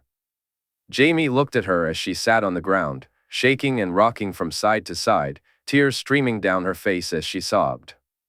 He glanced at Margaery, who seemed almost as still as a statue, her own tears falling. He moved toward her, offering whatever comfort his arms could provide. As he felt her come closer, he knew they were all caught in a web of uncertainty and sorrow. As Jaime regained his composure, he watched Jaehaerys walk toward the door, Ser Barristan trailing closely behind her as she headed back to her rooms and Jay. He moved over to the woman still sobbing on the floor and knelt down to meet her gaze. You need to talk to Aemon. Both of you need to see what you can uncover about this. We have to figure out what Bloodraven wants, he urged. I know what he wants, she replied, locking eyes with him. What? He asked, his voice trembling. To be free, to be young once more, to be reborn, she said. But that's... He began, shaking his head, but she cut him off. What he wants, and what he intends to use Jay to achieve, she insisted. Jaime's mind struggled to accept her words. He couldn't fully grasp the implications as he made his way back to the king's chambers. The notion of taking over another person was beyond his understanding, yet hadn't Jay done something similar? Even if it was only briefly, hadn't he managed it with the Mountain and Darkstar? Jaime had used only his mind, but what Jaehaerys suggested was something entirely different, much more powerful and requiring greater magic. But could it really be done? Was it possible? And had Bloodraven truly orchestrated something like this so far in advance? As he entered the room and glanced at the bed, Jaime realized they needed to act as if it were true. They had to stop whatever was brewing before it became unstoppable. In the Vale, in 298 AC, Harold Harding had been hesitant to leave the army when ordered to do so. He feared it would tarnish his reputation or lead others to see him as craven for not fighting alongside them against the dragon. Given the recent defeat and how decisively they had been beaten, it was perhaps for the best. Better to be thought a coward than to be dead. Despite the odds stacked against them, Harold had never truly believed they could lose. Their knights were far superior to the northern savages or the men who opposed them. Harold had initially thought Jon Snow was just another bastard pretender, but soon enough, he realized how wrong he had been. Jon Snow was no pretender, he was the trueborn son of Rhaegar Targaryen, and there was no doubt about it. With Ser Arthur Dayne and Ser Barristan Selmy standing by his side, along with Jaime Lannister, it became clear that Jon was the real deal, especially with the dragon he commanded and the loyal followers at his side. Harold cursed his previous encounters with the king, viewing him as nothing more than a savage from the north. He had tried and failed to shame Jon because of it. Now, it was evident that Lord Jon had paid a heavy price for that and many other offenses, if the Psalms were to be believed. Harold began to think that his cousin must have known the truth of what he faced from the moment he marched. It was clear to him now that Jon's motivations were not for the Vale or for King Robert, rather, they were to protect his own life. Unfortunately, that choice hadn't worked out any better for Harold, and perhaps it had even worsened the situation for the Vale, as those who marched with Jon now had their own judgments to confront. Harold was among them, and he spent his days and nights at the Eyrie consumed by thoughts of what that judgment might be. Would Jon Snow remember what he had done? Would it be enough to seal his fate? Would he lose his head, too? Questions swirled in his mind, with no answers in sight. Days turned into weeks, and now a moon or more had passed, yet he still awaited news of his fate. Just when he felt a flicker of hope, a chance to come out on top, news arrived about Littlefinger and Lady Catelyn. Harold quickly organized a group of men to ride to the Fingers and capture them both. He planned to offer them in exchange for his own life, hoping that by doing so, he could secure the position of Warden of the East instead of facing the executioner's block. But alas, it was not meant to be. He nearly broke down when the news came that Littlefinger had escaped, while Lady Catelyn had been captured. Gulltown. The king was sending a clear message: not even in the Vale would anyone be safe from his wrath. It took time for the news about Lord Royce to reach Harold, but by the time it arrived, he had almost expected it. He knew it was never going to be him, but now he wondered what this meant for his own future, or if he even had one. It was Lady Anya who brought the news of what that future might hold. Although Harold didn't shut himself away after hearing about Lord Royce, he had done the next best thing. He drank far more than he should have and, for once, kept away from the maids. It was easier to avoid them after discovering that he could not rise to the occasion, especially with the impending arrival of a dragon and a king who might very well take his head. He had just staggered to his feet when she walked into the room. Her disapproving look was only intensified by the sharp slap she delivered to his face. "Bathe and dress." "We need to speak," Lady Anya said angrily. Harold knew better than to argue with her. She had been lenient with him for years, indulging him in ways that had spoiled him. But she had also made her displeasure known more than once, particularly after he had informed her that he had gotten sissy with child. Despite the shame it brought her, her ward sleeping with a low-born woman, Lady Anya doted on little Alice. Since he had confessed to his actions, however, her displeasure had been more pronounced. He had felt the back of her hand more than once, each time vowing that he would not let her strike him again, and that he would not accept it should she try. Deep down, he knew he deserved it all the same. So he did as she commanded. He bathed and dressed in clean clothes, and despite the throbbing in his head, he decided it was best not to approach her with the scent of wine on his breath. He made his way to the solar, which was ostensibly his but had been commandeered by her. Lady Anya was far more suited to running a keep than he had ever been, and Harold was more than happy to let her take the lead. Harold wanted to show her that everything was being managed well. He found Lady Anya sitting at her desk, diligently writing one missive after another. Though he was curious about their contents, he had never asked her about any of the letters she sent, trusting her judgment over his own. "Sit," she commanded, and he quickly complied. "What do you wish to speak to me about?" he asked, trying to keep the petulance from his voice. "A raven from the Lord Hand," she replied, handing him the scroll. Harold took it and read, then read it again.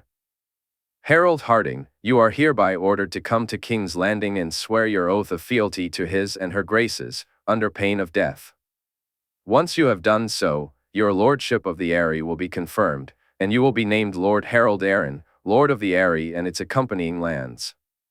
House Arryn will be placed under certain restrictions, of which you will be informed, and will pay certain taxes, but its punishment under your command will be left at that. Lord Jaime Lannister, Hand of the King." "I knew it. He means to take my head," Harold said, panic rising in his chest. If the king truly wished it, he could do so at any time. "There's no need for such a suggestion in the letter," Lady Anya said. "Lord Royce sent me a raven as well, confirming the king's intent." "You want me to go?" he asked incredulously. "You will go and kneel, and you will swear your oath. If you do not, you will most certainly lose your head," Lady Anya stated firmly. "And if this is a trick," he challenged, looking directly at her, "then the king will look bad to the entire Vale. He'll lose favor, and Lord Royce would suffer for supporting him." "He should suffer for abandoning Lord John," Harold retorted bitterly. "That was the right thing to do." Had I known the truth of Lord Aaron's actions, would have acted similarly, she said, catching him off guard. Lady Anya, I foolishly believed in Lord John's honor, and now House Waynwood has lost men and favor. Because of this, it's up to you to help us regain both, she said. He looked at her and nodded. Good. We'll make ready to leave in the next day or two. I'll send a raven to inform the king. He recognized a dismissal when he heard one, so he rose to his feet and walked back to his room, feeling slightly lighter in spirit as he did. He was now the Lord of the Eyrie, Lord Aaron, even though Lord John had already named him so.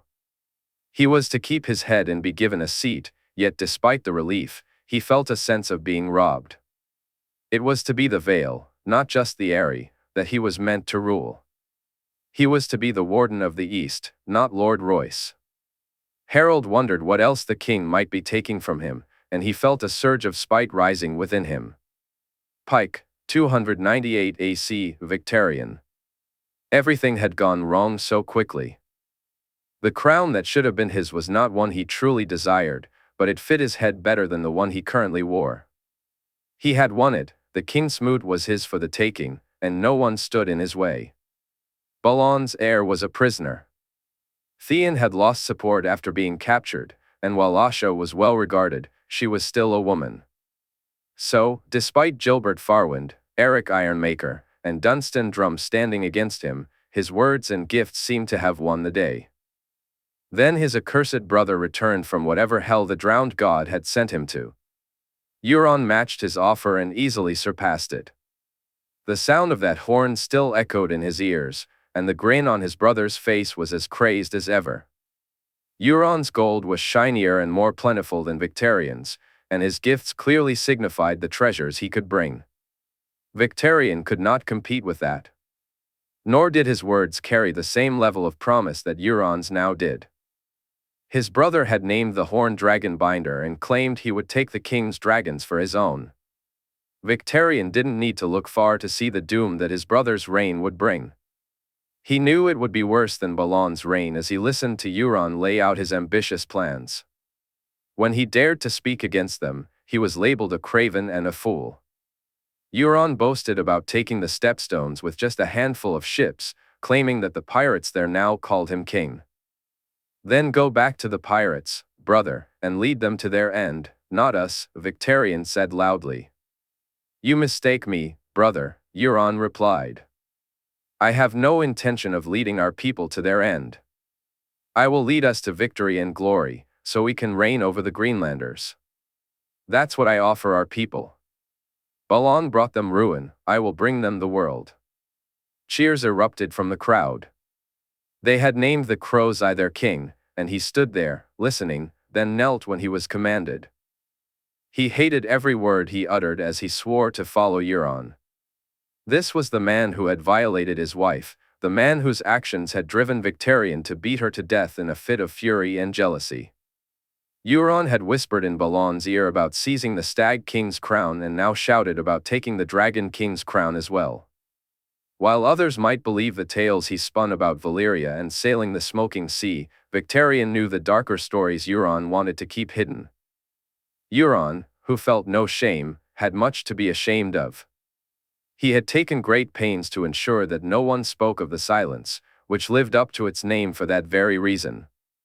Victarion remembered how Euron had cried during a storm, losing his mind to the point where they had to tie him to the mast to prevent him from throwing himself overboard.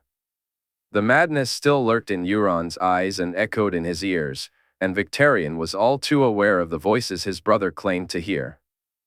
For all the tales of Euron's descent into madness while at sea, they had driven him to take actions no one could forget. Victarion had silenced the voices of his crew not only for their sake but to quiet his own inner turmoil. He had heard his brother plead multiple times for them to leave him be, only to watch him make bold moves the very next day. Those very voices had incited rebellion, sparked the attack on Lannisport, and led to their men taking down the Old Lion. Victarion feared that those same voices would ultimately bring about the downfall of their people. A word, the reader said, raising his cup in a toast to Euron's crowning in Pike's Great Hall. Euron sat on the seastone stair, and even the salt wives were hesitant to cross their new king's path. "Not here," Victarion replied softly. "Harlaw, come visit Alanis."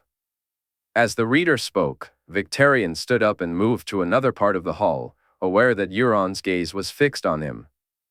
Aeron stood beside Euron, and when the damp hair appeared fearful, it was a sign that others should take note.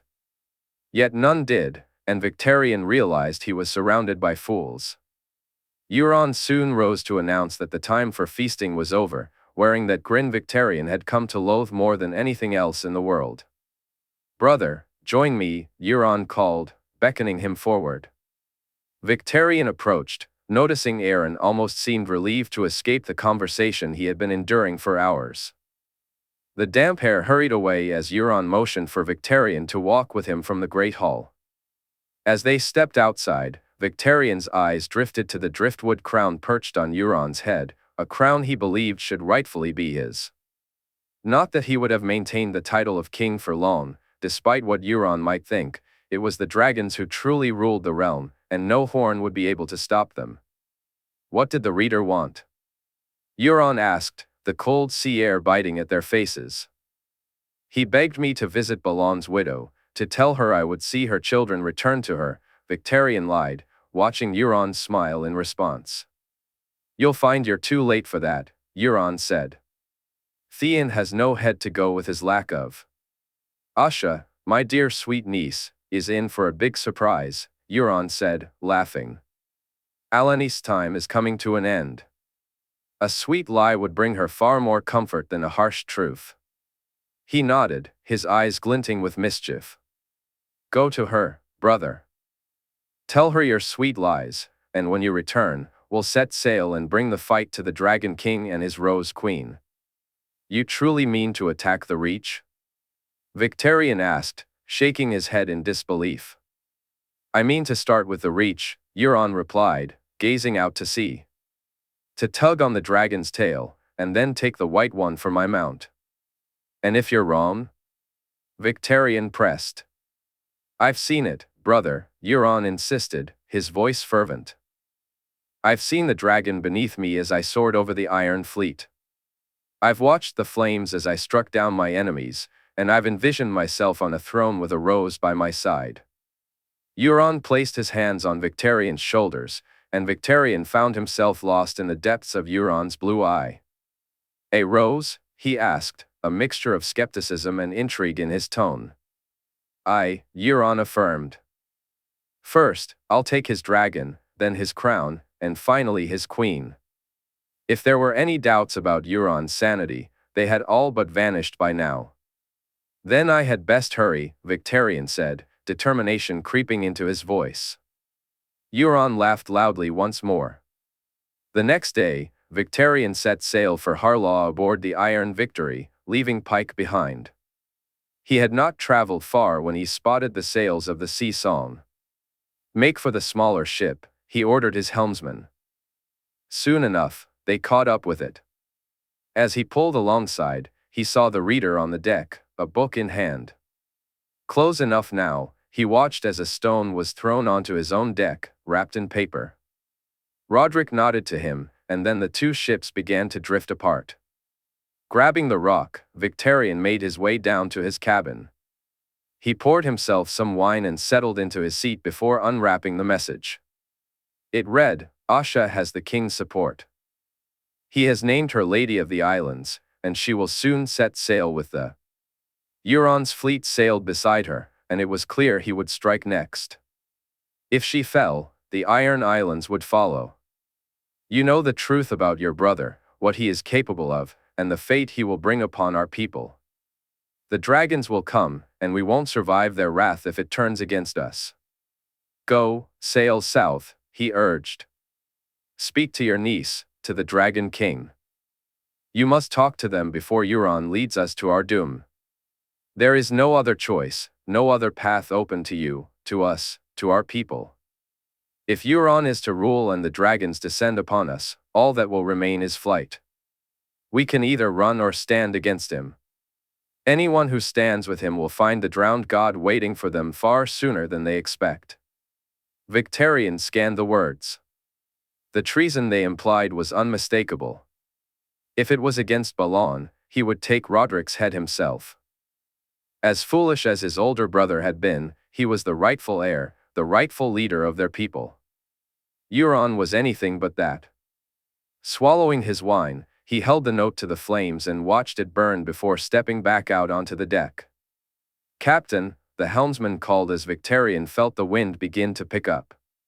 "Set sail for King's Landing," he commanded, striding to the front of the ship. In King's Landing, in 298 AC, Aemon faced a different kind of battle. Despite his vast knowledge of healing, he found himself at a loss when it came to magically afflicted wounds. His nephew seemed no worse for wear, with only a nose that had stopped bleeding and a sleep he couldn't wake from, which worried him even more. It meant the true damage was unknown to him, untreatable. Each moment spent by his side made him feel increasingly useless. What Lord Jaime had told him about Shurera and the pin, along with Margaery's words, offered him no clarity. He had no idea what he was supposed to do, at least, not until the dragons roared. "I need to go outside," he said, the sound of the dragons roaring in his ears. Rhaenix's roars were the loudest, but Ligeron, Elegon, Regal, and Sandorix were not silent either. "Uncle," he heard Dany's voice as she pushed into the room. "The dragons." He looked around at those present, the Queen, her grandmother, her mother, Lord Jaime, and Ser Arthur and Ser Barristan. He could see that they understood his urgency, yet felt conflicted. They wanted him to treat the king, but they also knew he had to go to the dragons. The sounds Rhaenix was making were becoming increasingly pained. "We must go to them." "I'll return," he said, moving toward the door. Outside, Tyrion awaited, looking just as worried. They asked where Shurera was and were told she was here. His aunt looked lost, but she joined them when beckoned. As they left the keep, he could see the dragons flying overhead, their noises ranging from fierce roars to what sounded like sad, pained wails. He reached out to Sandorix and felt his pain and worry in his mind, noticing that each of the others was doing the same with their own dragons. All except Rhaenix, whose own rider was not in a position to offer her what she needed. As they mounted up to ride to the dragon pit, Aemon saw the 4 dragons heading that way, eager to be with their riders.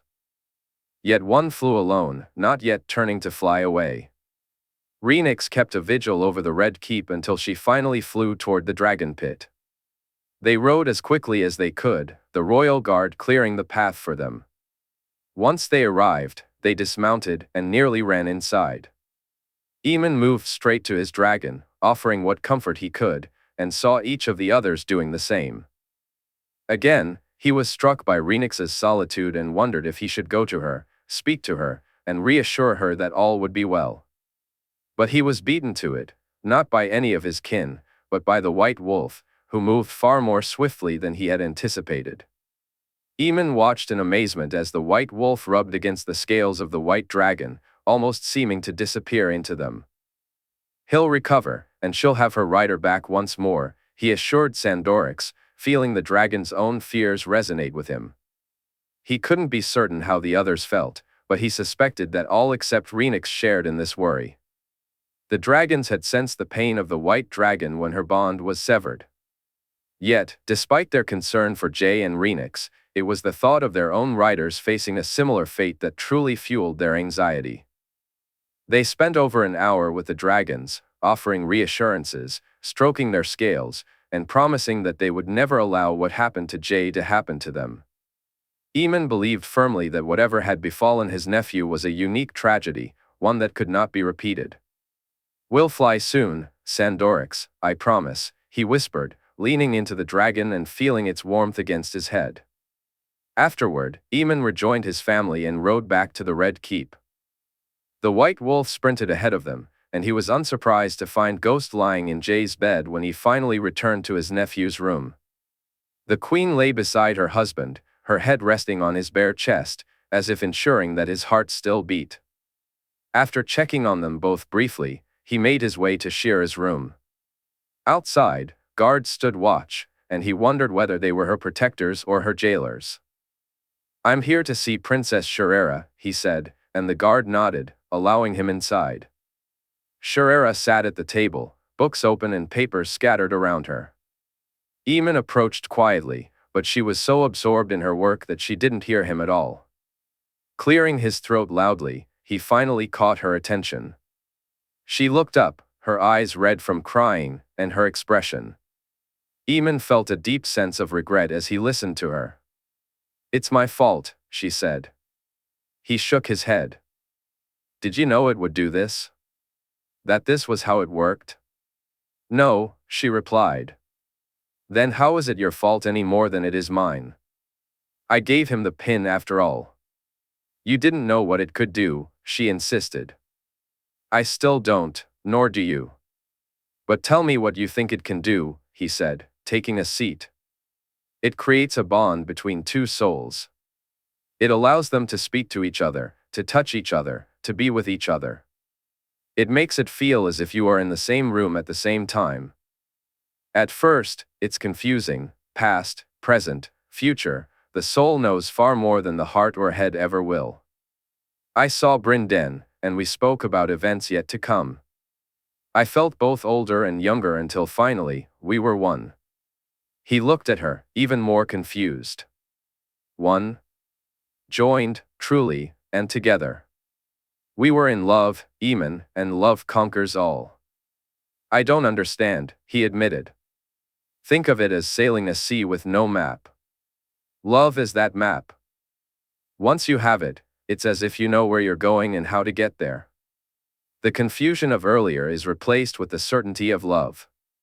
When we were apart, we would speak, feel, touch, and it would be as if we were always together.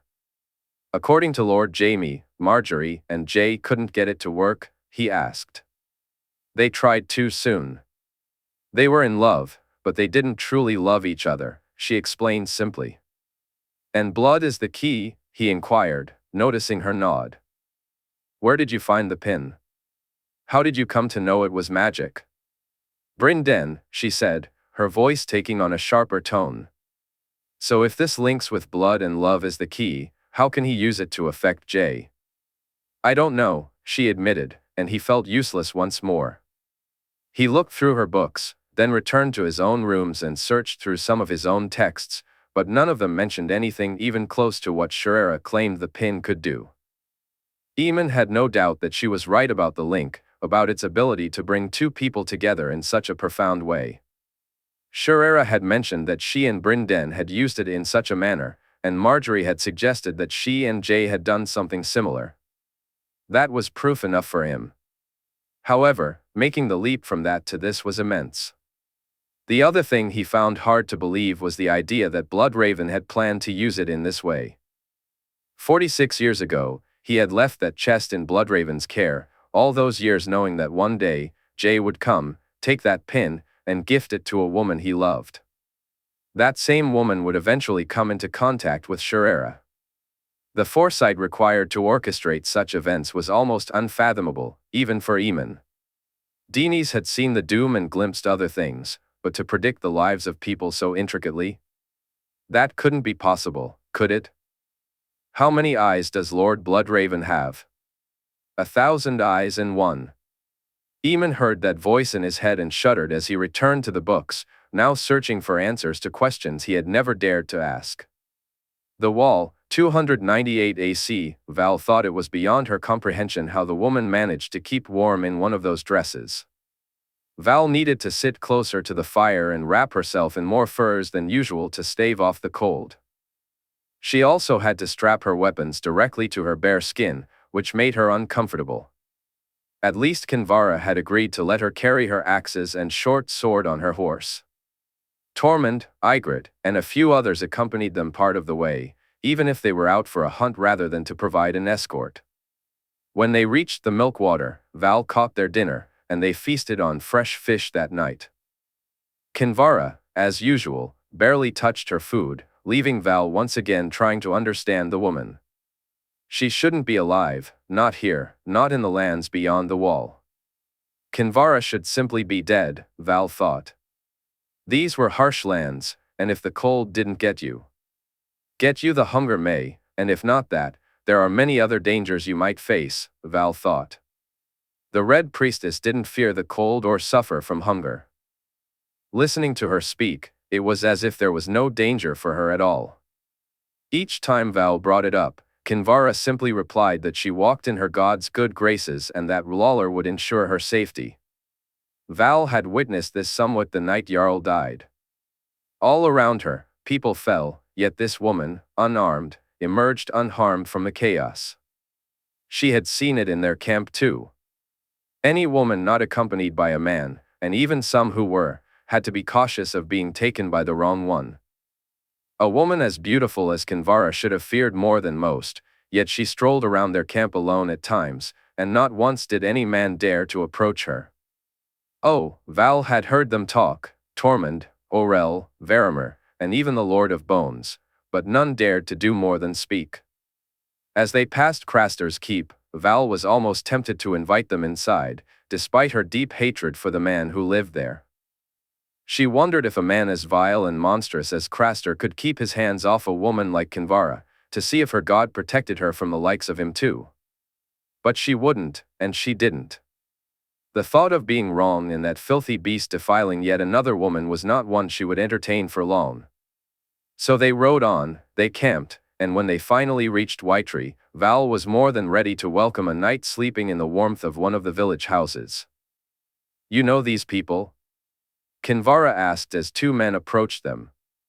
"Aye, Rhaegar and Gorig," Val replied, smiling at the two men as they reached them. "What brings you our way, Val?" Gorig asked. "I travel to the wall," she said, and the two men exchanged glances. "The crows will run you down before you get there," Rhaegar warned, and Val nodded in agreement. "Maybe. Are Beria and Haleen well?" "They are."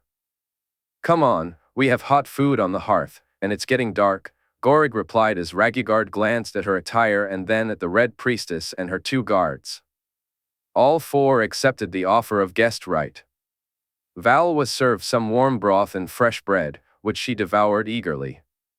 She watched as Kinvara gazed into the flames, while Gorig's wife, Haleen, approached with one of her babies in her arms. "Gorig says you're heading to the wall?" Haleen inquired. "Aye, we intend to cross through," Val responded, glancing at Kinvara. "How?" Haleen asked, and Val nodded toward Kinvara. "We're bringing a message to the new king south of the wall." Kinvara was sent by him with an offer, and Mance seeks a parley, Val explained, noticing the eager expression on Haleen's face. "Do you think he'll let us cross?" Haleen asked hopefully. Kinvara thinks so. "I believe he's a kneeler who doesn't care about the free folk," Val replied honestly. "And yet you travel with me anyway," Kinvara remarked, almost playfully. "Maybe it's to my death," Val said in response. "You won't be dying anytime soon, Val of the free folk," Kinvara assured her before turning back to the flames. That night, Val slept comfortably, and they broke their fast early the next morning. Haleen and Beria both spoke to her, wishing her well on her journey. Val promised them that if the king proved true, she would ensure they were brought south when she next passed that way. While the women seemed eager and optimistic, the men appeared less so, with Rhaegar and Gorig looking at her as if it were the last time they would see her. It was a possibility that weighed heavily on her mind, especially as they drew closer to Castle Black. "What do we do once we get there?" Val asked Kinvara as the shadow of the wall loomed ahead, visible through the trees. "We talk to the king's uncle, and we sail south when he does," Kinvara replied. "The king's uncle awaits us at the wall?" Val asked, surprised. "He does," Kinvara replied cryptically. Suddenly, the horn rang out twice, and Val braced herself for an imminent attack. As the gate opened, a group of crows rode toward them, and Val took a deep breath when she spotted a dire wolf running alongside them. She nearly cried as she recognized some of the men and felt certain that her time was up. Among them were the Half-Hand and Benjen Stark, and she knew there would be no mercy for her. Yet, when she glanced at Kinvara, she saw the woman and her guards standing unafraid. This should have brought her some relief, but instead, it only deepened her belief that the people she rode with had lost their minds. "What brings you here?" a voice called out. Val looked up to see Benjen Stark and the dire wolf now riding close to her. She instinctively moved her hand toward her short sword, but before she could react, the dire wolf was upon her. Val nearly panicked, but then felt a wave of relief wash over her when it turned out to be a wet tongue and not sharp teeth. Benjen Stark observed her and the wolf curiously before speaking again. Val almost laughed when she heard the wolf's name. "Frost, to me," Benjen commanded as the others arrived, and the wolf obeyed. "Now, what brings you here?" he asked once more. "I'm on a mission for your nephew, Benjen Stark. We need to accompany you when you travel to King's Landing," Kinvara explained. "You know my nephew?" Benjen asked, his gaze shifting to Kinvara, taking in the red dress she wore. Val watched him, Kinvara, and then warily glanced at the half-hand and the others. Jon Snow, Jaehaerys Targaryen, son of Rhaegar and Lyanna Targaryen, dragon rider to Rhaenix, and nephew to Benjen and Eddard Stark. To Aemon, Daenerys, Rhaenyra, and Tyrion Targaryen, to Asherah Stark, now Lannister, and to Oberyn Martell and Illyria Sand, Kinvara continued. Benjen looked at Kinvara and then at Val, noticing how the other members of the Night's Watch turned to him for guidance. "You arrived just in time. We leave tomorrow," Benjen said. Val noticed a small smile on Kinvara's face as they were led to the wall and through the gate. It was the first time she had crossed to the other side without climbing, and as she took in the sheer number of men at Castle Black, Val shuddered. Had it always been this crowded? She couldn't be sure, but one thing was clear: they wouldn't be able to take the wall on their own. They would never win this fight. The letter Kinvara carried and the offer she mentioned that the king was willing to make was truly their only hope. In King's Landing, 298 AC, Wyman Manderley was on edge. Word had spread that something had happened to the king, and the fact that Jaime Lannister was taking meetings and handling petitions lent it a sense of urgency.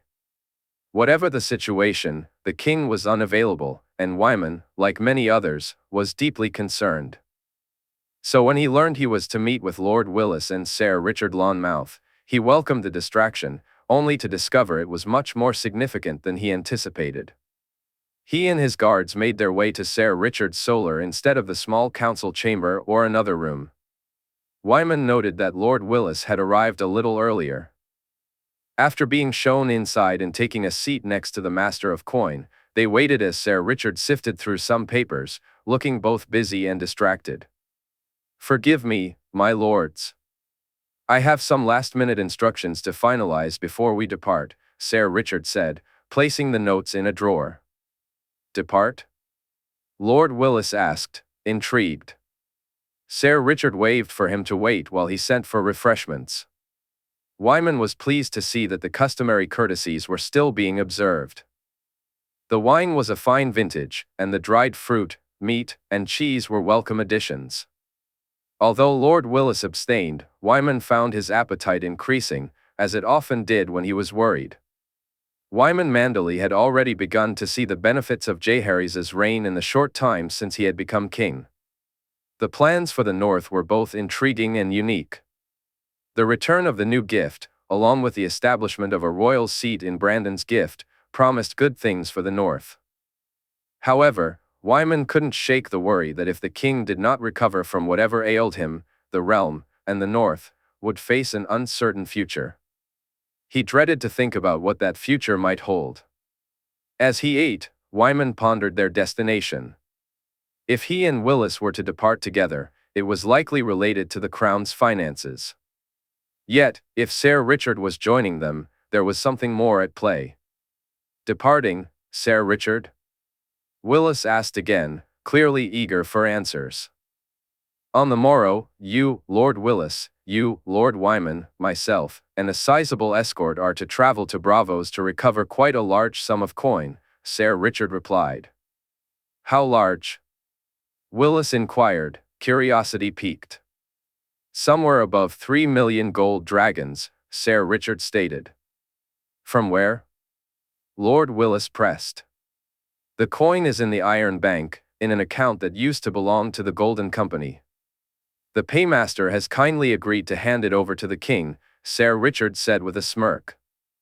He then reached into another drawer, pulled out 2 letters, and handed one to each of them. Wyman quickly read his letter. The king's words spoke of increasing trade deals, including a significant one with the Iron Bank that he was to negotiate. How Jaehaerys knew about their control over that aspect of trade was beyond him, but the benefits were clear as he began to calculate in his head.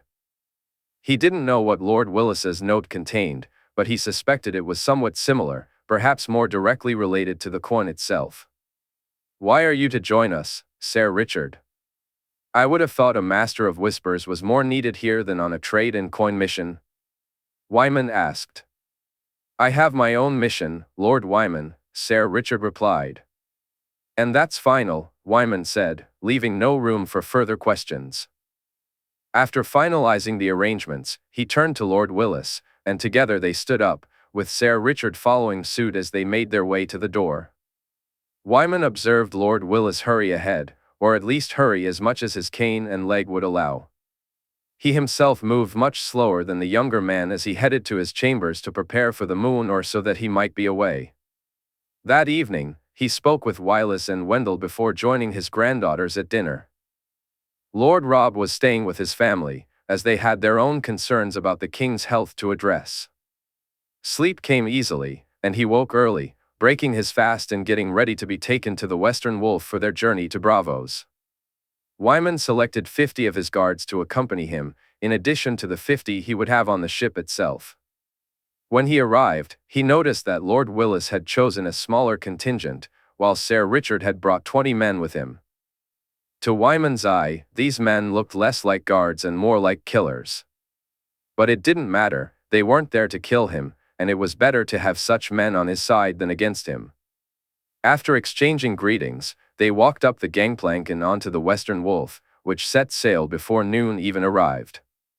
Lord Willis retreated to his cabin, and while Wyman wished to do the same, he spotted Sir Richard standing on the deck and decided to approach him. Sir Richard, Wyman called as the man turned to face him, a fond smile spreading across his face. Lord Wyman, Richard replied warmly. Care to tell me why I have the pleasure of your company for such a simple task? Wyman inquired. Richard chuckled. I'm going to get a gift for the king. A gift he's wished for a long time.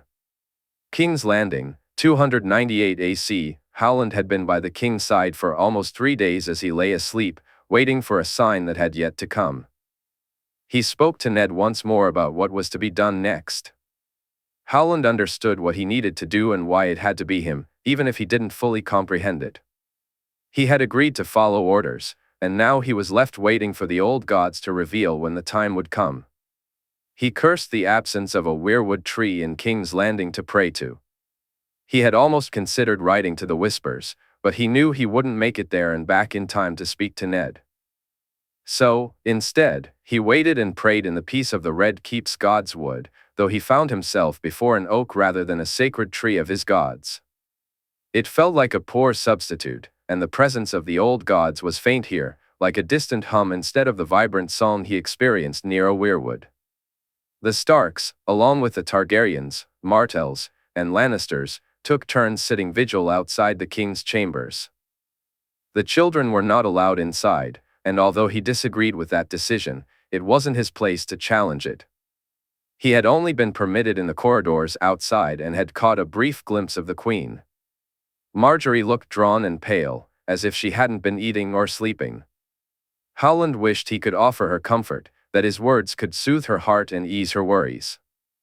But he knew that what he had to say would only deepen her distress, bringing her anger rather than relief. To tell her that this was necessary, that it was part of the old god's plans, and that what seemed terrible could actually be good, he knew that wouldn't go over well at all.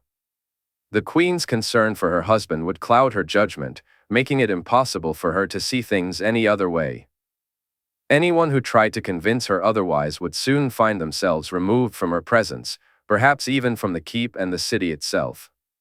He couldn't risk that, as he had his own part to play, and he could only hope it would come soon.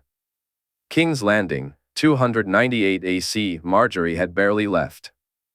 Margaery had hardly left her husband's side, only stepping away to visit the privy and changing her clothing only when someone insisted she do so. All her plans, everything she had hoped to accomplish after the tourney, were now on hold as she chose to stay with him. Grandmaster Gorman had come and gone, as had Aemon, both teaching her how to feed her husband and quench his thirst. Aemon suggested she get one of the servants to help with his care, but Margaery refused to let anyone else touch him.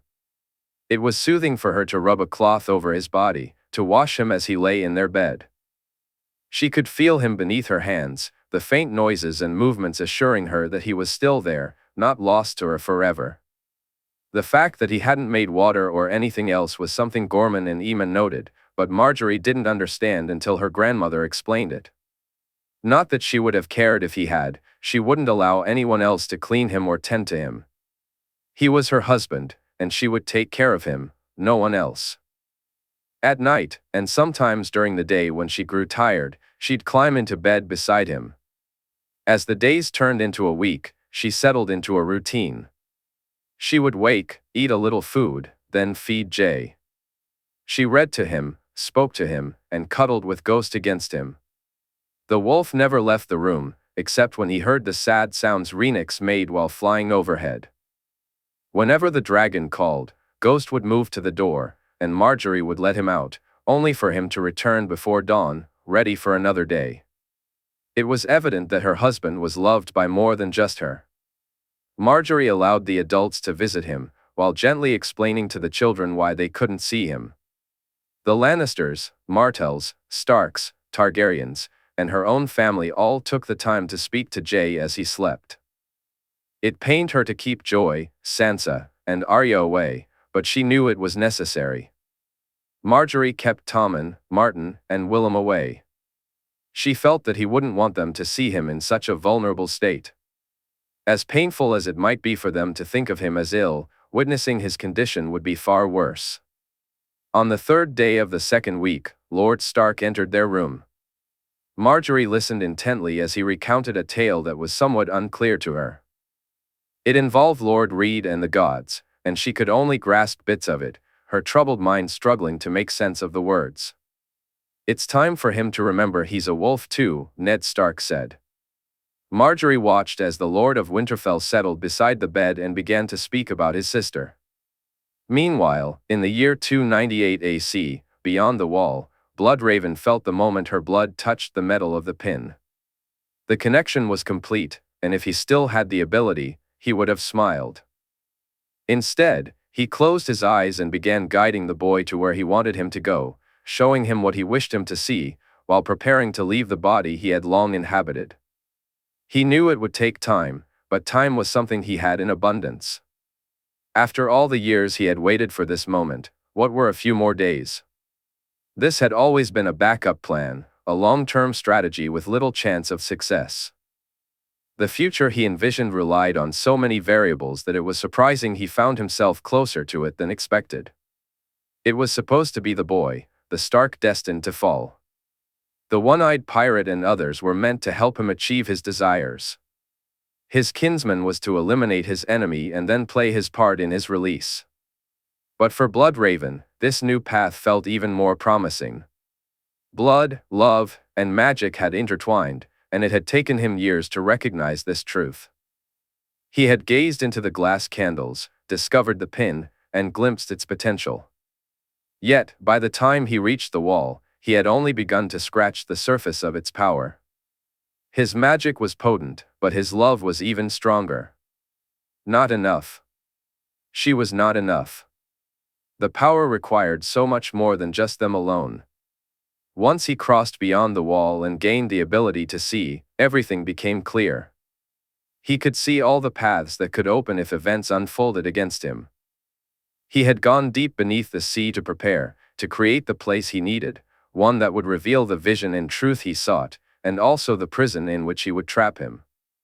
Yet, even he had not fully believed in his plans. As with everything he did, he devised alternate strategies, different routes to take. His voice carried across the wind, summoning the pirate near, just in case he was needed. "Will the prince come soon?" Leaf asked, pulling him from the past and back into the present. "Soon enough." "Are we ready?" he inquired, and she nodded. "Good. Then it's time I spoke with our prince myself," he said, closing his eyes once more. Images rushed to him, his love and her actions, just as he had predicted. He recalled the words he had spoken to her so many years ago, the seed he had planted in her mind, enough to cause her to panic and seize the pin rather than ask for it. The blood they had both poured into it over time, along with the blood his kinsman and his own love had contributed, forged the link and completed the connection. He envisioned them speaking together, lost in time, just as he and Shurera had been the first time they used it, neither of them realizing they were witnessing their future selves, not their present. He saw many paths opening up, the prince approaching while wearing the pin, and Bryn Den himself reaching out to take it from him. The connection formed just as easily as it had when Shurera had done it for him. The boy came to him, accompanied by the giant and the dark-haired girl, while Bryn Den left, the girl dragging her behind him when the children fell. The one-eyed pirate collapsed, his blue eye turning red as Bryn Den seized control of his mind. He saw countless paths unfolding, yet it was this one. Bryn Den stood before a prison with no doors and no way out. He watched as the prince emerged from the bath, his young eyes scanning the surroundings. Though no smile graced the boy's lips in the cave beneath the tree, Bloodraven smiled inside, as genuinely as he ever had. "Welcome, Prince Jaehaerys. Welcome to your new life," he said softly as the prince made his way from his room to join his family for breakfast. Meanwhile, Bryn Den began to delve even deeper into the prince's mind. Chapter 137, A Prison of the Mind. He who controls the past controls the future, he who controls the present controls the past. Morning light filtered into the chamber as Prince Jaehaerys Targaryen awoke. He climbed out of bed and stretched, working the tiredness from his limbs, though he felt a twinge from a small bruise. The blow had been hard, but it hadn't been enough to unseat him. Ser Barristan had fallen to his knees for the first time ever. That moment had given Jay the opportunity to win, to crown her, and to see that smile he cherished so dearly, the one she reserved just for him. As he walked away from the bed, he called for a servant to ready the bath. When it was prepared, he lowered himself into the warm water, allowing it to soothe his aches and pains. Jay bathed more for the relief it provided than out of any necessity for cleanliness. Dressing quickly, he stepped out of the room. Ser Jaime greeted him with a smile upon noticing that his hair was down, loose instead of tied back as usual. His sworn shield knew him far too well, and Jay was aware that Margaery preferred his hair this way. The smirk on Jaime's face told him he was in for a challenging time when they sparred after breakfast. Name day or not, the White Lion wouldn't hold back, and Jay would be on the receiving end of both his blade and his sharp tongue before they made their way to the tourney grounds. Yet, there was no one Jay would rather have as his Kingsguard than Ser Jaime, no man he trusted more than the renowned Lannister knight. Upon reaching the training room, he saw that Ser Bold and Prince Lewin were on guard that morning. Ser Arthur was likely busy with his final practices, and Jay shuddered at the thought. He knew he would probably have to face the sword of the morning before the day was done. The Bold offered him a warm smile, while Prince Lewin glanced at his hair and smirked. Jay turned to see if Ser Jaime was wearing a smile that indicated he had shared the reasons for his hairstyle with the Dornishman. He wore it well, though he found Ser Jaime to be such a skilled performer that he couldn't be certain if he truly had or had not. "My prince," Prince Lewin said with a nod. "Ser Arthur?" Jaehaerys asked, noticing Lewin's smile widening. "Practicing to put a prince on his arse, my prince," Lewin replied with a chuckle. Jay sighed as he entered the room. Elia was engaged in conversation with his grandmother and aunt, while Ray, Egg, and Viserys chatted amongst themselves. Only his father noticed his arrival and, as always, greeted him with a warm smile. Soon enough, Ray spotted him too and beckoned him over to the seat she had saved beside her. Jae greeted Elia and his grandmother with a kiss on their cheeks, laughing as Dany leaned forward, expecting a kiss as well. "I wouldn't want my brother to be jealous, Aunt," he said, noticing Egg roll his eyes. His brother understood that, like him, Jae had given his heart to the woman he loved. "Egg needs to be jealous at least once or twice a day, as far as I'm concerned," Dany said, and Egg nodded in agreement.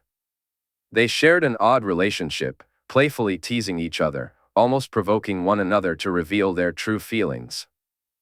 Jae attributed this dynamic to how long it had taken them to realize they were in love, rather than simply accepting their betrothal.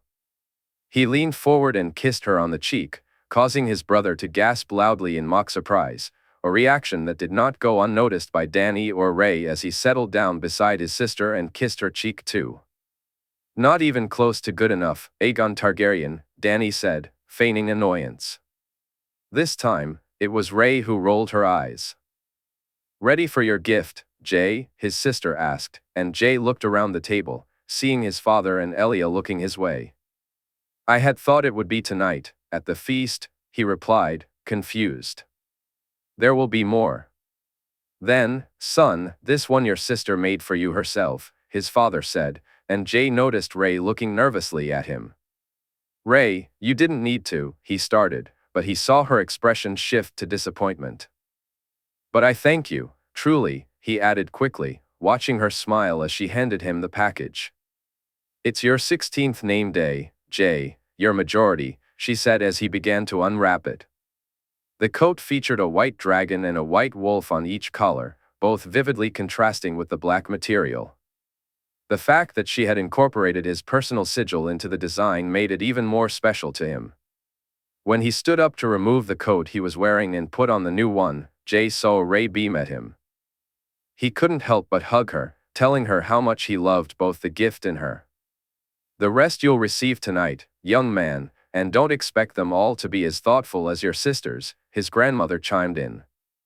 Jae nodded, noticing the sparkle in her eyes as she spoke. "I heard Ser Arthur went out early this morning. He must fear you, nephew," Viserys teased, half joking. "I doubt there's anything in this world that Ser Arthur fears, uncle. More likely, he's just getting loosened up before he knocks my dear brother on his arse," Egg replied, clearly enjoying the banter. "Just like Jae did to you yesterday, Egg," Ray said, eliciting laughter from Elia and their father. "He got lucky." "Tell them you got lucky, Jae," Egg teased, and Jae looked at him, adopting a serious expression. "Of course I got lucky. How else could I have beaten my dearest brother unless?" "Unless?" Dany chimed in, eager to join the fun. "Unless, as usual, my brother was distracted by his betrothed and just happened to glance at her instead of my lance," he said, causing Egg to look abashed as laughter filled the room. "Don't worry," Jae continued, enjoying the playful atmosphere. "Too much about it, son. We all do it. No doubt Jaehaerys may find his own distractions later on," his father said. This time, the laughter turned toward him instead of his brother, and Jae felt his cheeks flush red, knowing his father was right. It had happened just yesterday when he faced the bold. Jae had been focused solely on winning 2 more matches after this one, until he glanced up and saw her, Margaery, smiling down at him. He almost lost the match because of it. "He's thinking of her again," Ray giggled. "I wonder what gift Lady Margaery has for our dear brother?" Egg chimed in. Jae listened as, for the next few moments, his relationship with Margaery became the main topic of conversation at the table. Through it all, he caught his father's gaze, and he could see a distant look in his eyes. Jae understood why. Despite their efforts to remember his mother fondly, a task they managed more often than not, there were days when sadness would wash over them both. For Jae, it was always the anniversary of her death and her name day. For his father, it was the day she passed, and though he fought to keep the sorrow at bay, Jae knew it lingered on Jae's name day as well. Finishing his meal quickly, Jae stood up, eager to spar with Ser Jaime.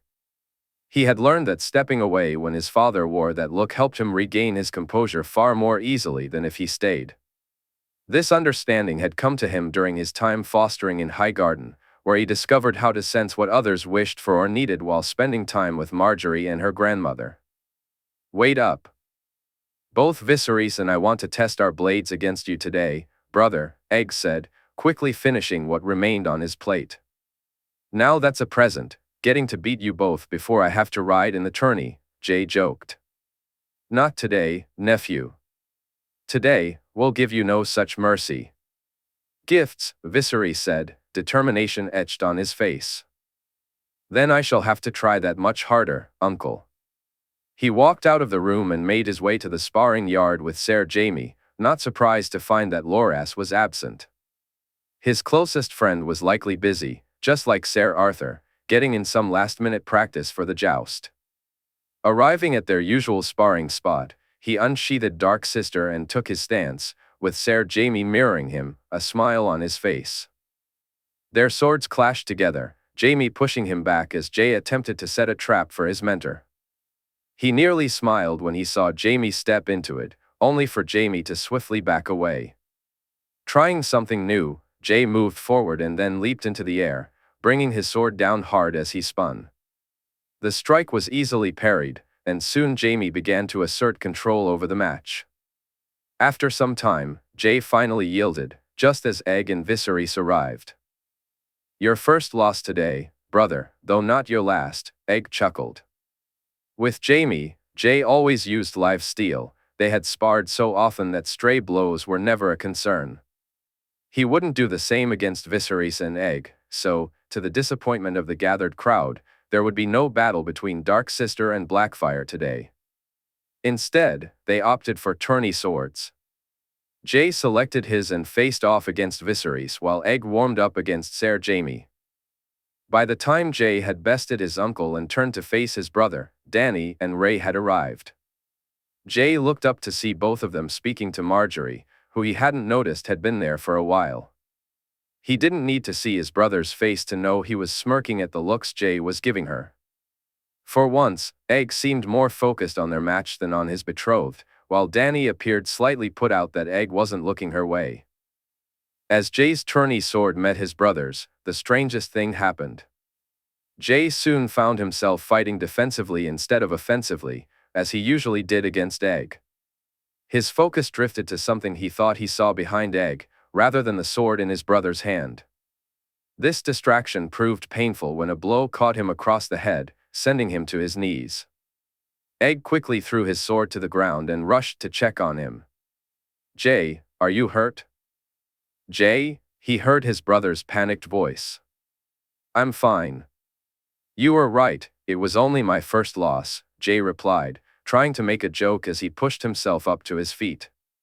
But he wasn't looking at his brother. Instead, his gaze was fixed behind him, searching for the dark-haired woman and the large white wolf.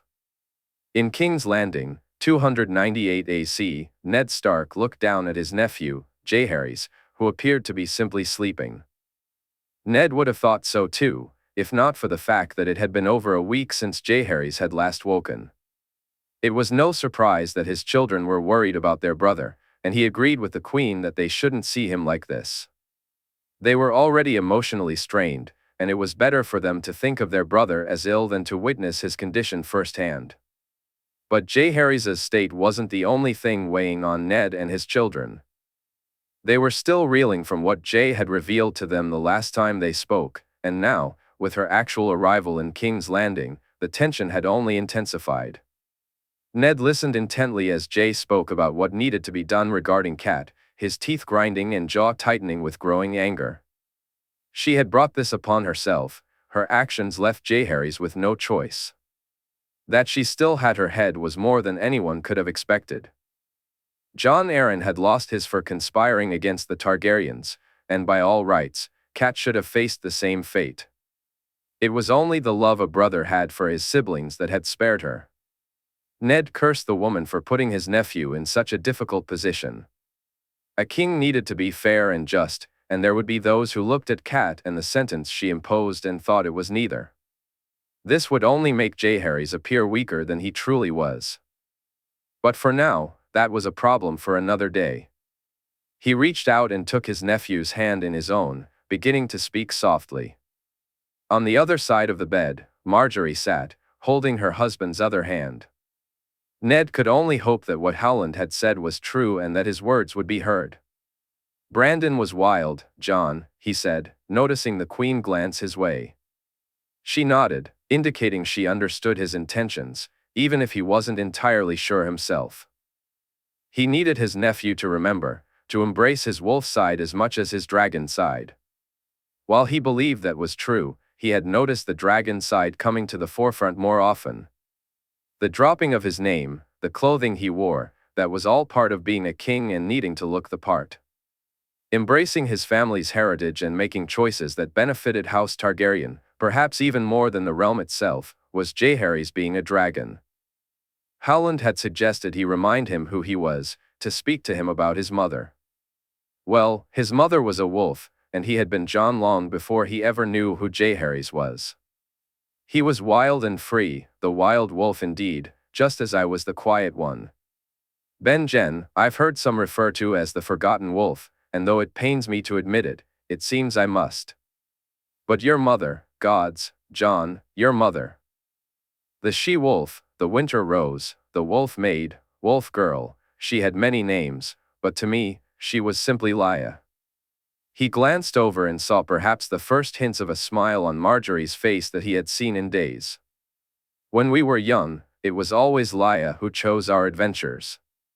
The games she could come up with, I swear, John, no one else could match her imagination. Arya had a unique talent for turning something as simple as a broken twig into hours of amusement. Ned chuckled softly, reminiscing about those carefree days when he and his siblings would run through the God's Wood, with Arya playfully chasing him while brandishing a twig like a sword. All of us, even Brandon, would drop everything the moment she suggested a game. My mother, your grandmother Liara, would watch us from the bailey, sitting beside my father. Gods, John, the joy on my father's face during those moments, no one else could make him laugh like she could. He paused, closing his eyes and pressing his fingers against them, trying to hold back the tears that threatened to spill over. He wiped them away and glanced over, relieved to see that the Queen was focused on her husband and not on him. When your grandfather decided to send me to the Vale to foster, and I agreed to go, Lya didn't speak to me for a whole moon. Can you imagine that, John? Not speaking to someone for so long? The sheer willpower it must have taken her. I tried everything to get her to talk to me. I joined in her games, or at least I tried, but she would just walk away with Ben-Jen, leaving me all alone. I swear to you, John, and may the old God strike me down if I'm lying, I would cry myself to sleep each night after another day without hearing her voice. Margaery glanced in his direction, though he didn't notice, his focus was solely on his nephew's face. For a fleeting moment, he was overwhelmed by memories and emotions, and instead of seeing Jaehaerys, he saw Lya lying there. The fact that the sheets were not bloodstained was the only thing keeping him from fleeing the room. Shaking his head, he looked back, now certain he was witnessing a different expression on his nephew's face. Jaehaerys paused, his expression heavy with emotion. The night before I was set to leave, she finally came to my room. She cursed me for leaving her and begged me to stay. She wished me well, telling me I'd have a great time and make new friends, even as I shared my own fears. Your mother laughed with me, cried with me, we lay on my bed, talking about when we'd see each other again. Gods, John, if I could go back to that day, just to see that girl once more, I. He stood up and walked to the nearby table, filling a glass with water.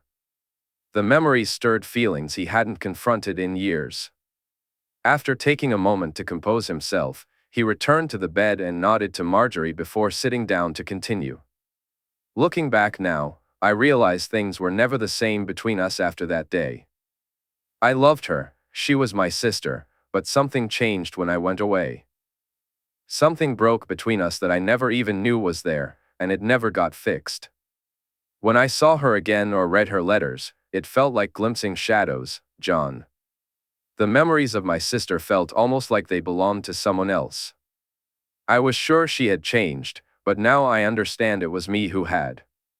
The realization struck him suddenly, leaving him to wonder why it had taken so long to see it. He had gone away and changed, and when he met her again, he had been convinced it was her.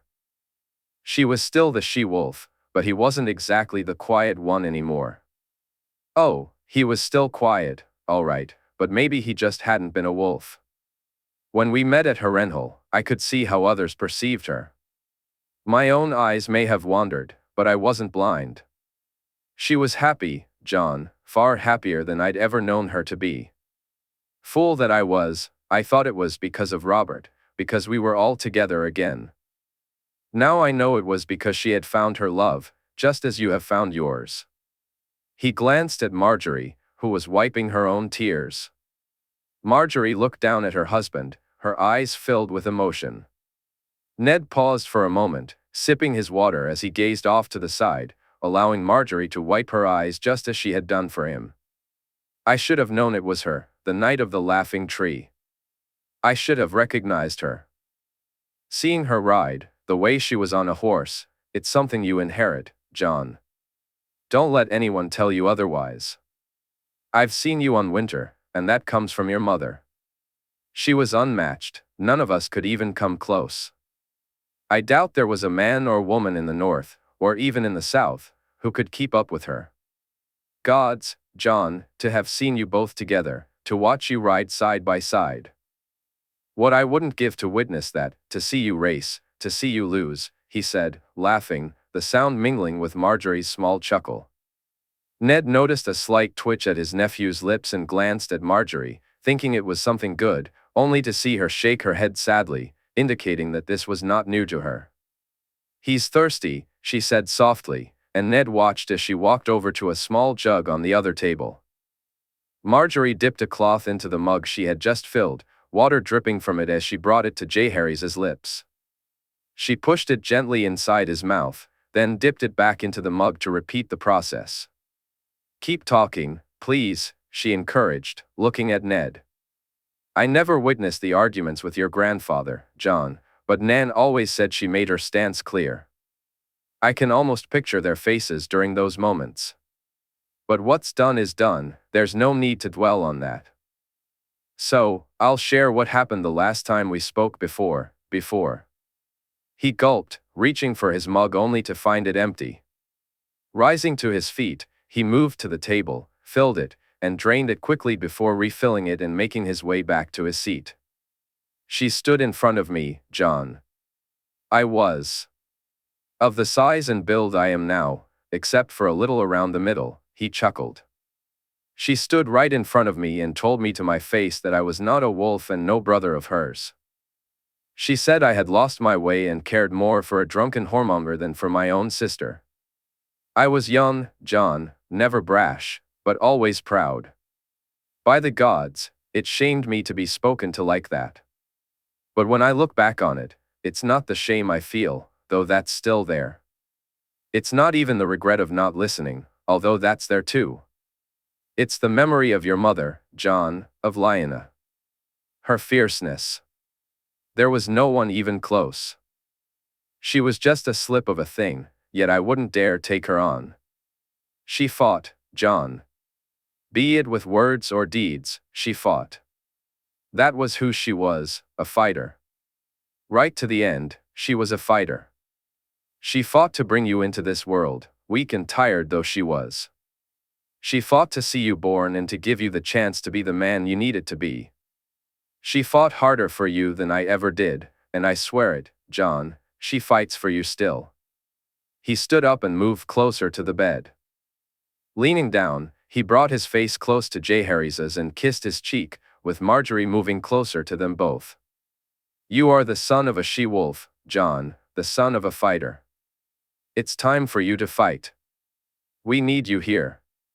I, Sansa, Arya, Robb, Elle, and the babe, we all need you. Your wife needs you more than anyone. You are your mother's son.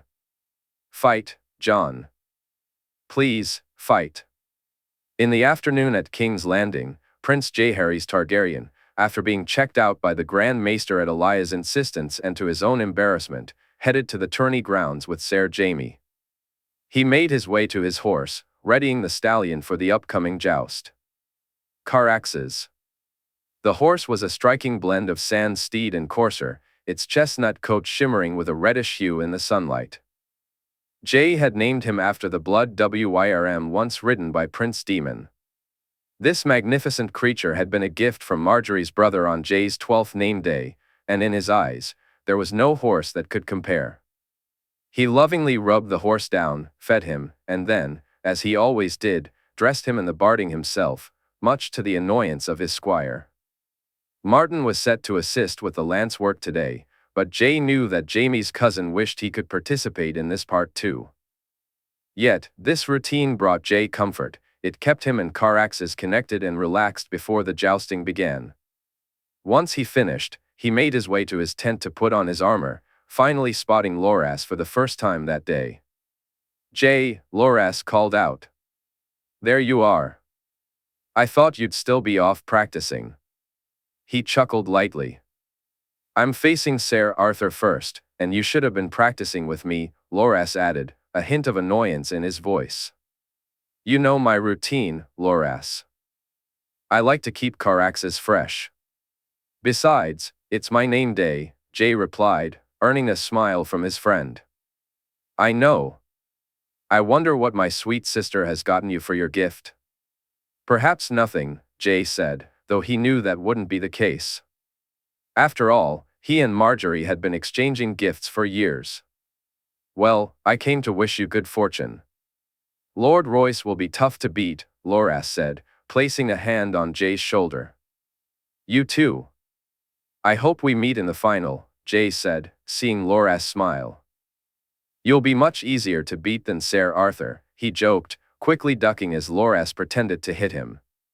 As Loras walked away, Jay turned to Ser Jaime, convinced he had seen them again. He moved past the knight and hurried to the back of the tent, only to find no sign of them. Noticing the concerned look on Jaime's face, he said. The knight shook his head as Jay described what he thought he had seen, a white wolf. But for now, they left that mystery behind and entered the tent, where Martin was already waiting. Jay's armor glistened, thanks to the young lad who had cleaned it thoroughly. Egg preferred bright silver armor, while Jaime's set was adorned with golden gilding. Jay's armor, however, mirrored his father's, dark as a moonless night. Unlike his father's, which was embellished with rubies on the breastplate, Jay had chosen to keep his plain, finding the gems too distracting. As it took some time to help him into the suit, Jay felt the weight settle on him almost immediately. It was restrictive, as it always was, but he understood the necessity of it. The bruise on his chest was clear evidence of that. He sent Martin to fetch Caraxes and turned to face Ser Jaime, who appeared both keenly interested and somewhat bored, a look only he could pull off, Jay noted. "Regretting not competing, Ser?" Jay asked as they waited. "No, Jay, I wouldn't deny you the chance of victory on your name day," Jaime replied with that signature cocky grin. "Feeling so sure you could beat me?" "I seem to remember beating you the last time," Jay retorted, grinning back. "And I'd beat you the time before that, and the time before that." "What about that other time?" Jaime shot back, causing both of them to laugh. Among the many reasons Jay was glad to have Ser Jaime as his sworn shield, beyond his martial prowess and the way he had turned Jay into a better swordsman and juster than even Ser Arthur had managed with Egg, was their easy camaraderie. Jaime could be flippant, disrespectful, and downright annoying at times, but Jay preferred that to Ser Arthur's dutifulness. He respected the Sword of the Morning, but he felt Arthur was far better suited to be the Crown Prince's sworn shield than his own. Jay didn't care how people perceived him. Some labeled it Lannister arrogance, but he understood it differently. He was simply comfortable in his own skin. He knew who he was and what he represented. Despite his noble name, it was his talent that had earned him everything he possessed. Born a prince, his name carried weight, but it also set expectations for him to strive toward. He realized he would never feel at ease fulfilling the role his brother, Aeg, was destined for. Aeg was meant to be a king, while Jae was not. He needed guidance, someone to teach him how to embrace his own path, and there was no one better suited for that than Ser Jaime. "My prince," Martin said as he returned, his squire still reluctant to be informal. "Shall we?" he asked, rising to his feet, and Jae heard Jaime's quiet chuckle beside him. "If we must," the knight replied, and together they left the tent. Jae noted that the crowd was even larger than the day before as he rode Caraxes out to enthusiastic cheers. The vivid image of the red three-headed dragon adorned his horse's barding as he maneuvered closer to where his father and family sat. He looked up, offered a respectful bow, and searched for Margaery in the sea of faces. When he finally spotted her, he noticed that although she smiled warmly, there was a hint of nervousness in her demeanor. She fidgeted with her hands and sat closer to the edge of her seat than usual. Reaching down, he touched the green and gold handkerchief tied at his side. He watched as her tension eased slightly before he turned to ride toward Martin. "Your graces, my lords and ladies," the herald announced, "I present to you the first semi-final of the joust. Representing the Vale, Lord Yohn Royce, and representing the crown, the White Dragon, Prince Jaehaerys Targaryen." The crowd erupted in cheers as Caraxes raced down the tiltyard, Jae's lance held high and ready to strike. Ahead of him, he could see Lord Yohn still grappling with the effects of the previous rounds. Jae favored his left side after the last tilt. As the horses closed in on each other, he shifted to the right and prepared to strike. Just as he noticed Lord Yohn adjusting his position, Jae knew he had the match in the bag. He drove his lance forward, feeling the satisfying connection as it glanced off Lord Yohn's shield. As he passed, he caught sight of Lord Yohn falling to the ground.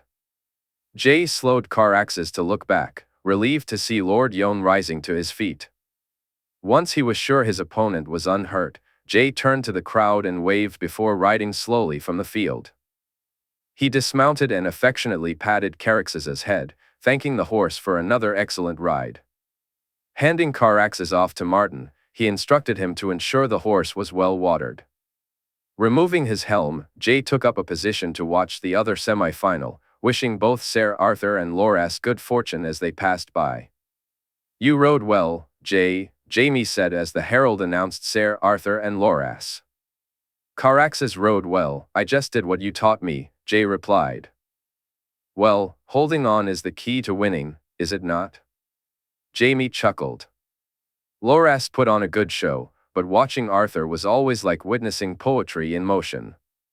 Loras's lance was deftly brushed aside while he struggled to hold on, managing to do so for 4 tilts before he was finally unhorsed. Jae felt a surge of concern and nearly ran to the field when it took Loras a moment to rise. When his friend finally got to his feet, he limped toward them.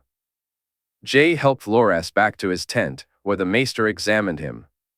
"You'll need to rest that foot for a few days, Ser Loras, but there's no real damage, just bruising," the maester concluded. "That's just as well, he's a terrible dancer anyway," Jae said, hoping to coax a smile from his friend. "You wound me, my prince." "Truly, you do." "Of course, I only need to remember the first." "That was the first time you danced with my sister," Loras said, laughing. "In my defense." Jae began, but he quickly realized he had no defense at all. He shook his head and looked Loras in the eye to confirm that he was truly unhurt. Then, he moved to prepare for his own ride. "Good luck, Jae," Loras called out as Jae walked from his tent. Less than an hour later, Jae found himself riding to the tiltyard beside Ser Arthur. The knight was completely focused on the upcoming joust. Although he wished Jae good fortune, those were the only words Arthur spoke. Arthur's determination didn't bode well for Jae, and he felt his chances of winning dwindling. Still, he was determined to give it his all. As he rode out and scanned the crowd, he spotted Margaery on her feet, cheering him on. "Your graces, my lords and ladies, we come to the grand final of the joust. Representing the Kingsguard, the Sword of the Morning, Ser Arthur Dayne. The crowd erupted in cheers. Ser Arthur was as popular as ever. Representing the crown, the White Dragon, Prince Jaehaerys Targaryen. The cheers for Jay were just as loud, if not louder. He felt Caraxes stir beneath him and reached down to calm the horse before taking the lance from Martin's hands. At the signal, he rode forward, feeling the impact of the lance against his shield and the shiver it sent up his arm.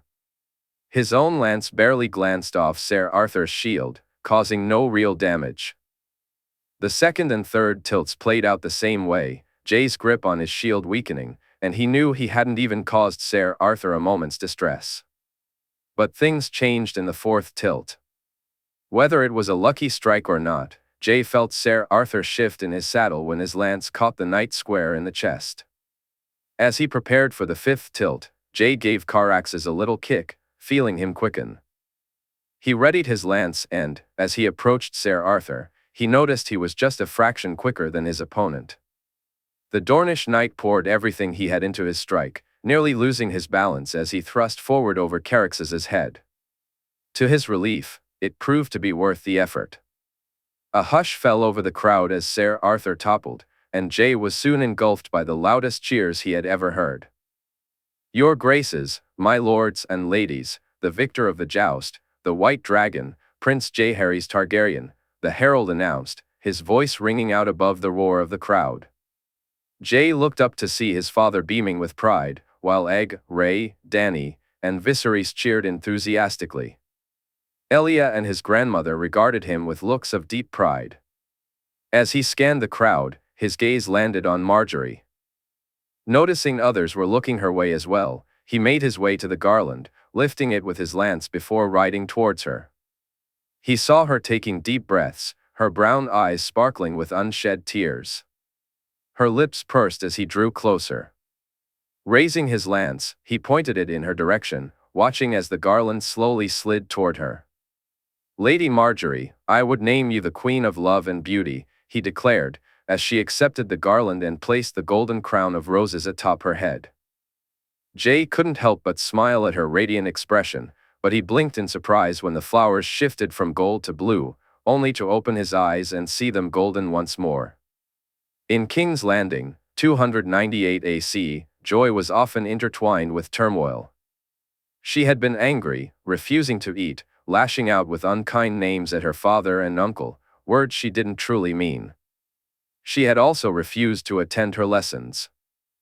Jenna had called her a child, scolding her for acting like a babe instead of a grown lady, but she hadn't cared.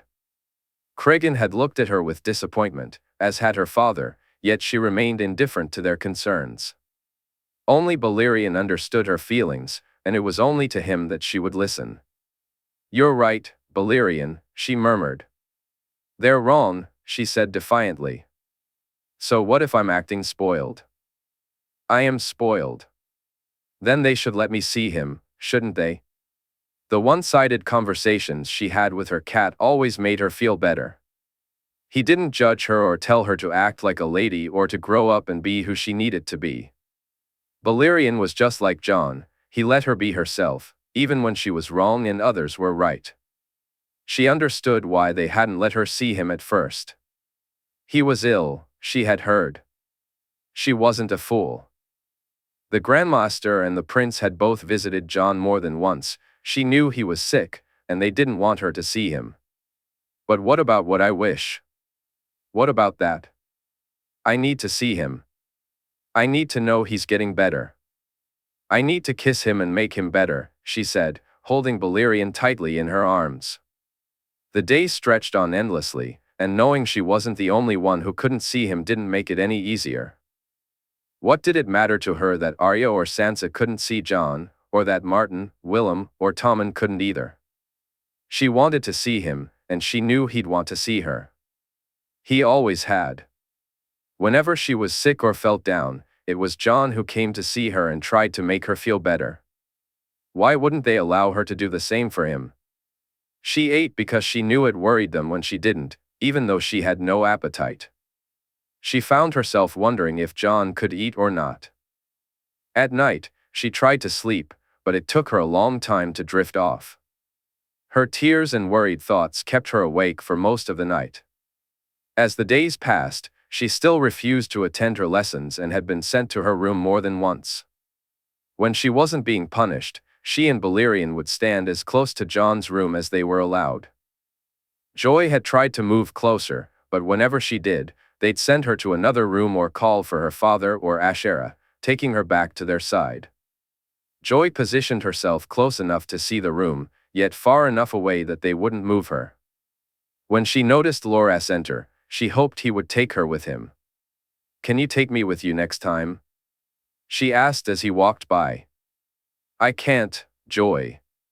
No one is allowed to see him," Loras replied, shaking his head.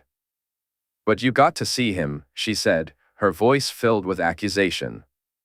I did, but you'll see him soon," Loras said, forcing a smile that didn't quite reach his eyes.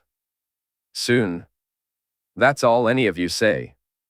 I want to see him now," she exclaimed, her frustration bubbling over. "Joy," Loras said, stepping closer, but she brushed his hand away and dashed down the corridor. Ahead of her, she spotted Balerion darting into a room. As she entered, she saw Balerion in the corner, his head turned toward her. He then moved towards the wall and vanished. Panic surged through her, and she rushed over, only to see his head peek out from the wall before disappearing again. "Do you want me to come?" she asked, though he was already gone and wouldn't answer, not that he ever did. She glanced around quickly before following after him, feeling the wall close behind her and realizing it was actually a door. It was dark, but she could see Balerion's eyes glowing in the distance. Joy hurried after him, not wanting to be left alone in the dark. She lost sight of him when he turned away, worry creeping in that she might not find him again. Just then, she felt him brush against her legs. Spotting a light ahead, she ran toward it and discovered it was a torch. It took her some time to find something to climb on so she could reach it, but once she did, she saw Balerion dart ahead. With the torch in her hand, she followed the black cat, determined not to let him slip away again. After what felt like hours, they arrived at another door. Balerion ducked inside and then quickly back out again. When Joy tried to walk through, the cat. Why are you angry with me?" she asked sadly, feeling the weight of his silence. Just then, Balerion rubbed against her once more, reminding her that his feelings were not anger, but something else entirely. "You're warning me?" "It's not time yet, is it?" she inquired, feeling the soft brush of the cat's tongue against her hand. She sank down onto the ground, and Balerion snuggled up against her. Joy welcomed the warmth of his soft fur against her face as she held him on her knees, leaning down to feel his comforting presence.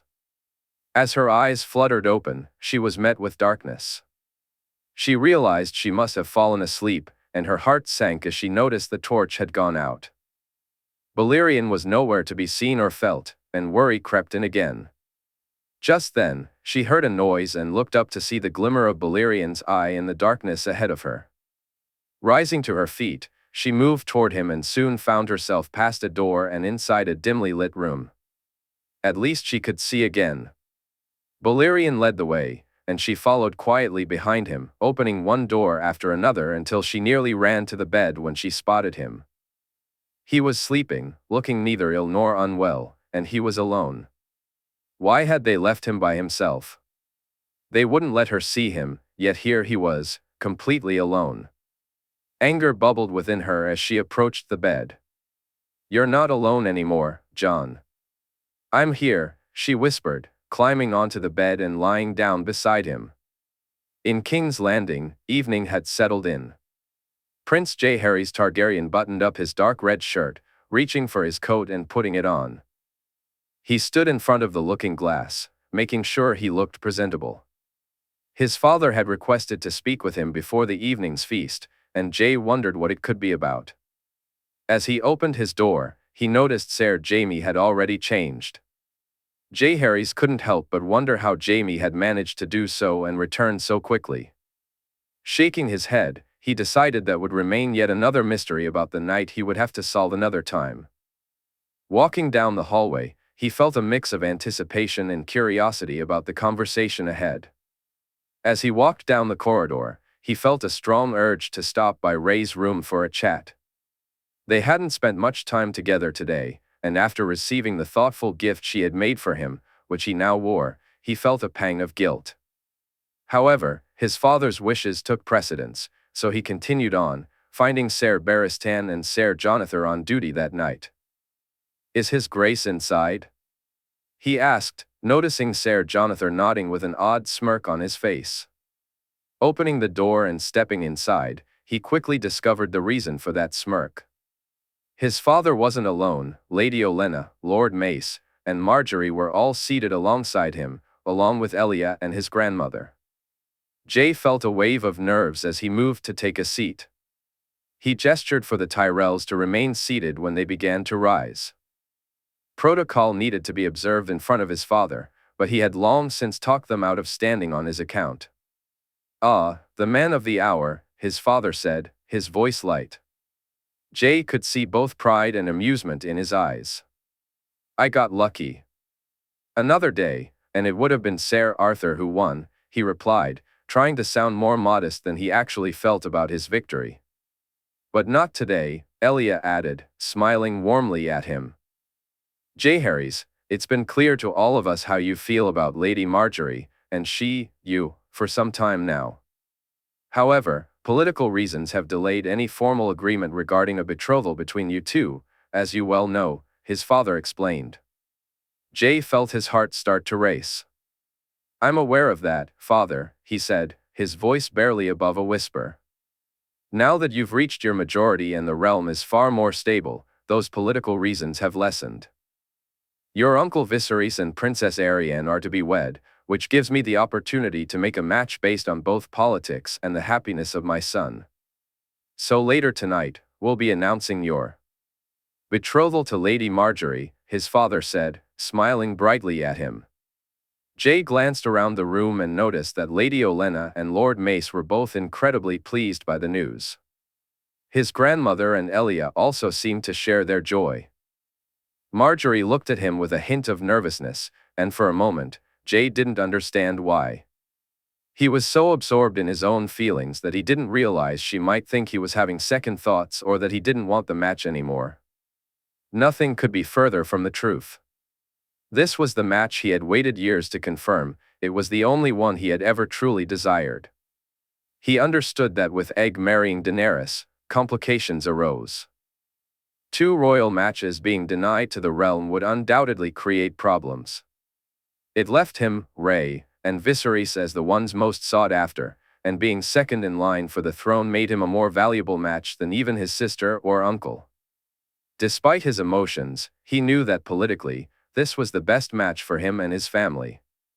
He had waited and hoped that his father wouldn't decide he needed to marry someone else. Jay wanted to be loyal, but he wasn't sure if he could ever accept anyone as his wife other than Margaery. "Jaehaerys?" his father said, concern creeping into his voice.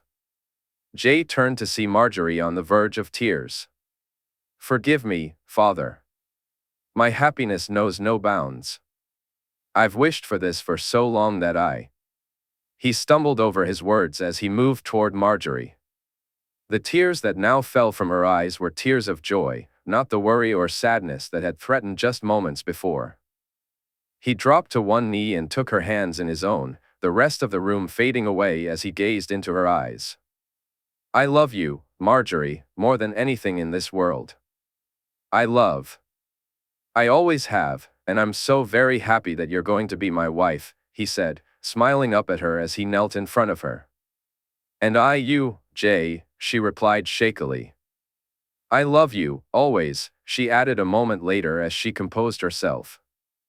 After they exchanged a few more words, Margaery was invited to join him and his family as they walked to the throne room for the evening's feast. While the celebration was ostensibly for his name day and his victory in the joust, it had taken on a completely different significance. His betrothal was set to be announced, and he would be officially named the Prince of Summerhall. Jay quickly informed Ray, Egg, and Dany before moving on to speak with Viserys. His own betrothal had somewhat paved the way for this moment, after all. He thanked his uncle, then took Margaery's arm, and together they entered the throne room. Jae could see it was clear to everyone that the betrothal was imminent, just as his feelings for her had been well known for years. As he looked out at the crowd, he searched for any signs of surprise, annoyance, or discontent regarding Margaery's place at the high table. To his relief, no one seemed upset. They enjoyed their meal, and he sent dishes to various tables, nodding to those who received them. Once they finished eating, he received gifts from his family, friends, and even from Margaery herself, though he hardly noticed any of them. None could compare to the gift his father had given him earlier that night. When his father stood up to make the duel announcement, Jae felt a wave of happiness wash over him as applause and cheers filled the room. He was even more thrilled a few moments later when the dancing began. Reaching out, he took Margaery's hand and led her onto the dance floor, eager to hold her in his arms and speak with her privately. He needed to know how she truly felt about everything that had happened. "You are happy with this, with us?" he asked. As they began to move, Jae's voice held a hint of worry. "More than happy," Margaery replied, easing his concerns. "When Father told us, I got so lost in thoughts about what it would mean. What I wished for more than anything in this world was finally coming true. That's why I hesitated, Marge." He looked deeply into her eyes. "I know. For a moment, I thought." She trailed off, her gaze softening. "But I know how you feel about me, Jae. I feel it too. I love you. I have since the first moment I saw you," she said, smiling at him. "Really? That gangly boy who could barely speak to you?" He chuckled. "That boy who looked at me like no one ever has. The one who took the time to get to know me and share my interests. With each passing day, I've fallen more and more in love with him," she replied. Without a second thought, he leaned in and kissed her, disregarding protocol and anyone's judgment. He savored the feeling of her lips against his, allowing himself to imagine the future they would share. A nudge in his ribs brought him back to reality. He turned to see Ray and Egg dancing nearby, his sister having been the one to interrupt the kiss. "Lord Mace and Lady Olenna are watching you, brother, and neither looks pleased," Ray whispered. Jae glanced over at their table and saw she was right. "We're to be wed, Ray." "Let them look," he said, earning a smile from Margaery in return. Those were bold words, and he knew he wouldn't kiss her so publicly again. He had gained favor with the Tyrells by acting honorably, regardless of his feelings, and he wouldn't act dishonorably now. After a few more dances with Margaery and one each with Ray and Dany, Jae stepped out of the room for some fresh air. To his surprise, he spotted her once more. The woman walked ahead of him with a white wolf by her side. She turned, looked at him, smiled, and beckoned him forward. "Jae, Jae." He thought he heard a voice calling from behind him. As he moved forward, he glanced back and saw Margaery standing with Ray. Both of them were beckoning him to come closer, while ahead of him, the mysterious woman was doing the same. In that moment, Jae caught a clear glimpse of her face. Her dark gray eyes and deep brown hair exuded a wildness that felt oddly familiar. He turned back to Margaery, who was extending her hand, her fingers beckoning him to join her. Then he noticed the white wolf, its deep red eyes fixed on him with such intensity that it felt as if it was looking straight into his soul. Compelled by the connection, he began to move towards the woman and the wolf, distancing himself from those behind him. In King's Landing, 298 AC, Margaery felt a growing sense of worry with each passing day that Jae remained unresponsive. If it weren't for the presence of her family, Jae's family, and Ghost, she feared she might have lost her sanity.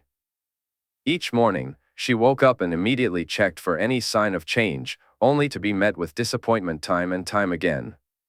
Margaery had sensed something different when Ned Stark came to speak with her. She listened intently as he shared stories about Jae's mother. Though there was no visible change in Jae's condition, she felt a shift in the air, a glimmer of hope that he might wake. That first night, After kissing him goodnight and whispering her love for him, she laid out his clothes for the morning. But once again, she woke to find no change. Jae still lay unresponsive. Her mother and grandmother would often sit with her, doing their best to provide comfort. Margaery's grandmother would even sit by Jae's bedside, speaking to him about the happenings in the realm. Loras, too, spent almost as much time with her and Jae as he did on duty. As soon as he completed his tasks, he would come into the room, take a seat, and engage in conversation with them both while Margaery lay beside Jae, holding his hand. Margaery held her husband's hand, feeling the warmth and strength of his presence.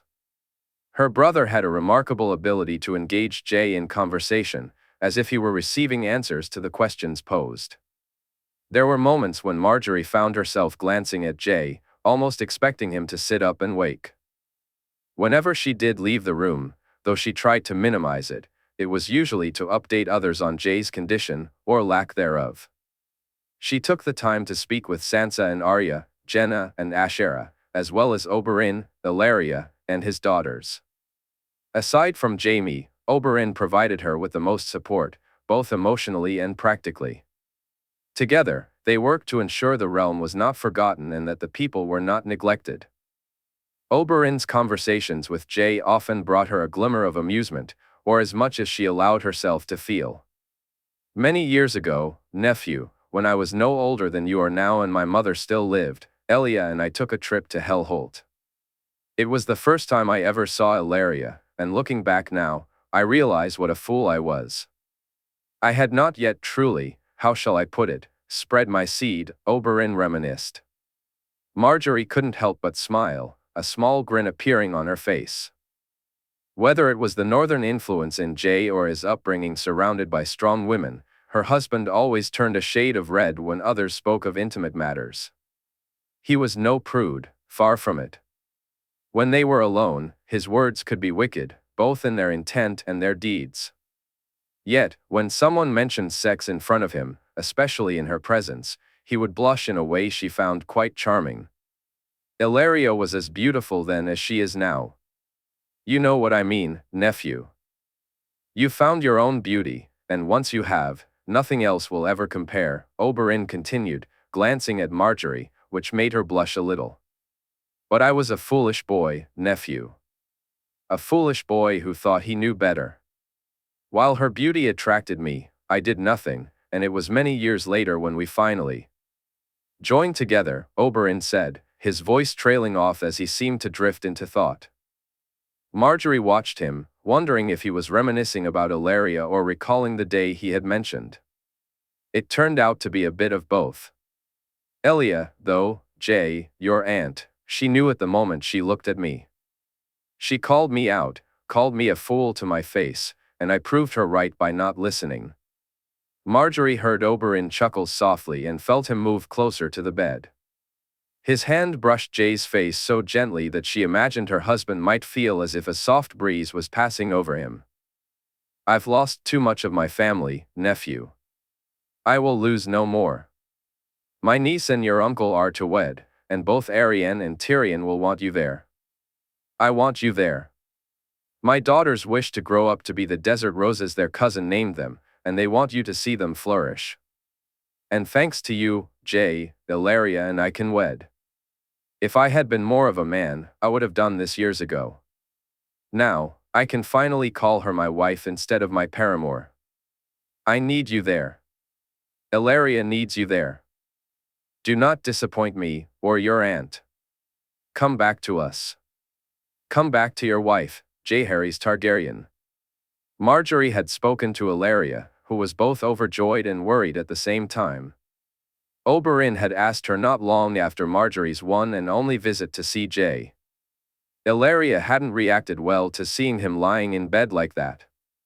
Margaery wasn't sure why, but it convinced her she was right not to allow the children to see him in such a state. It was hard enough to see the worry and concern in the eyes of those who were old enough to understand. She couldn't bear to see something similar in Sansa or Arya's eyes, and she knew she couldn't let them in. Joy was a fleeting sensation, overshadowed by her growing concern for the dragons, especially Rhaenix. If it weren't for Ghost, she would have worried endlessly about what Jay's sister might do by now. The other 4 dragons, even Ligeron, seemed to have calmed down, thanks to Tyrion. But Rhaenix, without Jay, was a different story. Each day, her wings could be heard as she flew over the Red Keep, and Margaery knew that people looked up, watching the white dragon circle Maegor's holdfast. At night, the sounds she made echoed through the walls of the Red Keep, expressions of anger, pain, and sadness. Ghost would rise from the bed, and Margaery would let him out. Jaime had told her that the White Wolf would head to the Dragon Pit, where Rhaenix would follow him. By morning, she would find Ghost back at her door, and Rhaenix would be soaring above the Red Keep once more. This routine continued, unchanged, until tonight. Instead of heading for the door, Ghost moved to the balcony, looking at her with an intensity that seemed to beg her to follow. "Ghost, no," she said, shaking off his grip on her sleeve. But the wolf persisted, grabbing her again, his red eyes pleading. Reluctantly, she agreed, walking with him to the balcony and gazing out at the fading light of the early evening. She nearly jumped back when Rhaenix flew so close that the wind from her wings made her close her eyes. Margaery opened them again just as the dragon passed, only to see Rhaenix return moments later to do the same. This time, she was more prepared, keeping her eyes wide open and soon finding herself staring into the deep purple of Rhaenix's own as she soared by. This continued for an unknown time, and at one point, Margaery reached out, stretching just enough to touch the dragon's scales. Throughout it all, Rhaenix watched her and Ghost, their connection palpable in the air around them. The 3 of them somehow managed to share their concerns with one another. As the light began to fade, Ghost turned and walked back inside, while Rhaenix soared by one last time before heading off, presumably to the Dragon Pit. Margaery lingered on the balcony for a few moments longer, a wave of sadness washing over her as she thought about the white dragon. At least she could touch Jay. Rhaenix hadn't seen or felt her brother in almost 2 weeks, and Margaery wondered if there was any way to change that. Suddenly, a voice startled her. She rushed into the room, ready to call for the guards, but paused when she recognized who was speaking. How Joy had gotten in was beyond her, and it was something that needed addressing. Margaery knew the Kingsguard wouldn't have left the door unguarded with her and Jay inside. Just as she was about to announce her presence, she heard Joy's words and stopped to listen instead. "Apples misses you, John. Winter too. We were supposed to have our ride, remember?" Joy said. "Balon too. He led me to you. They wouldn't let me see you, but I knew you'd want me to come," she continued. "They left you alone. I'd never leave you alone. They wouldn't let me see you, John, and when I did come, I found you were alone. You want me to tell you a story?" Joy asked. Once upon a time, in a castle far, far away, there lived a little girl named Joy. She was all alone until one day. Margaery listened as Joy wove a story that she was sure was a different version of the one Jay had told the girl many times. It was a tale of a beautiful young girl who could ride like the wind and of the boy who was her brother. Tears streamed down Margaery's cheeks, both from the realization of how much Joy needed to see Jay and from the guilt of having kept her away. Wiping her eyes, she moved into the room and lay down on the bed beside them, Joy finally realizing that Jay was there. Margaery hadn't been alone, and she offered a small smile as she continued to share her story. Beyond the wall, in the year 298 AC, Bloodraven observed the wonders of the mind, and the boy's mind exemplified this more than any. Brynden could feel the power resonating within him, and his own abilities seemed almost inconsequential in comparison. He had only begun to tap into this immense power, which both frightened and excited him. He started to wonder what he could achieve by combining this power with his knowledge. For now, though, he could only witness it. He watched as the boy warged, first unknowingly, then learned to control it, and finally unleashed the full extent of that power, both unwillingly and willingly. Brynden witnessed the birth of dragons and a type of magic he had never been able to master. He had seen dragons born and die before, but never had he experienced it in such a visceral way, nor felt the magic required to make it happen. When he saw how easily the boy lit the glass candles, mastering the present and the past in a fraction of the time it had taken Bryn Den, he felt a sense of relief that the boy had not yet mastered the future. Bryn Den observed the boy as he warped into different beings, first, the giant boy tasked with holding the door for his escape, then the massive creature, and finally the two Dornishmen. Each time, the boy tapped into different forces, both willingly and unwillingly, leaving Bryn Den in awe. The contrast between controlled and uncontrolled power staggered his mind, yet nothing compared to the mastery the boy displayed when manipulating the dreams of a woman. Bryn Den realized he was wielding a blunt tourney sword while the boy wielded Dark Sister, his cuts running far deeper than Bryn Den's ever had. Despite all he could see, there were still aspects the boy kept hidden from him, things that only fueled Bryn Den's desire to uncover them. The boy's dreams were filled with nameless, faceless shadows, much to Bryn Den's annoyance. No matter how hard he tried, he couldn't penetrate that veil. He spotted the book, the one he had always known was there but could never approach. Bryn Den watched as the boy entered the room at Dragonstone, a place that had always been closed off to him. Jealousy simmered within him, intensifying his frustration over being unable to glimpse the secrets written inside. Then he felt it, a tapping on the wall, a brick loosening, and another following suit. Deciding to leave this part of the boy's mind behind, he quickly shifted his focus to the prison instead. It struck him as strange, this sense of panic that threatened to engulf him. He had experienced it only 4 times in his life. The first was during the battle at Redgrass Field when his brother had nearly taken his life. The second came when he lost his love and realized it was truly over. The third occurred just a few years ago, when a white dragon had chased him from Winterfell, forcing him beyond the wall. Now, that feeling surged with even greater urgency.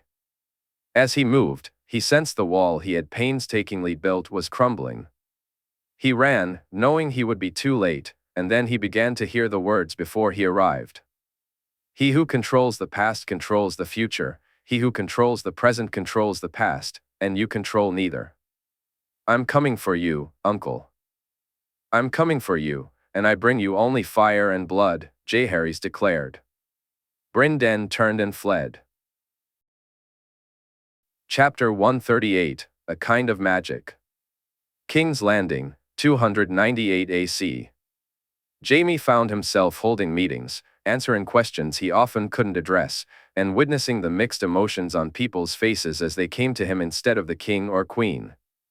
This was not how he had envisioned his days. Knowing he was managing it decently enough didn't bring him any comfort. Jaime was doing what he had to do rather than what he truly wished for. If it weren't for Daisy, Joanna, Jenna, and surprisingly, Oberyn Martell, he wasn't sure how he would have coped. Every instinct urged him to be by Jay's side, but he recognized he was needed here just as much, if not more. The realm required stability, and although he longed to spend his days with the boy he considered his son, it was his responsibility to provide that stability. So, once again, he woke early, kissing his wife on the lips and then on her swollen belly before heading into Joanna's room to kiss her forehead as she slept. He cursed the necessity of rising before them, yet, as he had for the past 2 weeks, he did just that.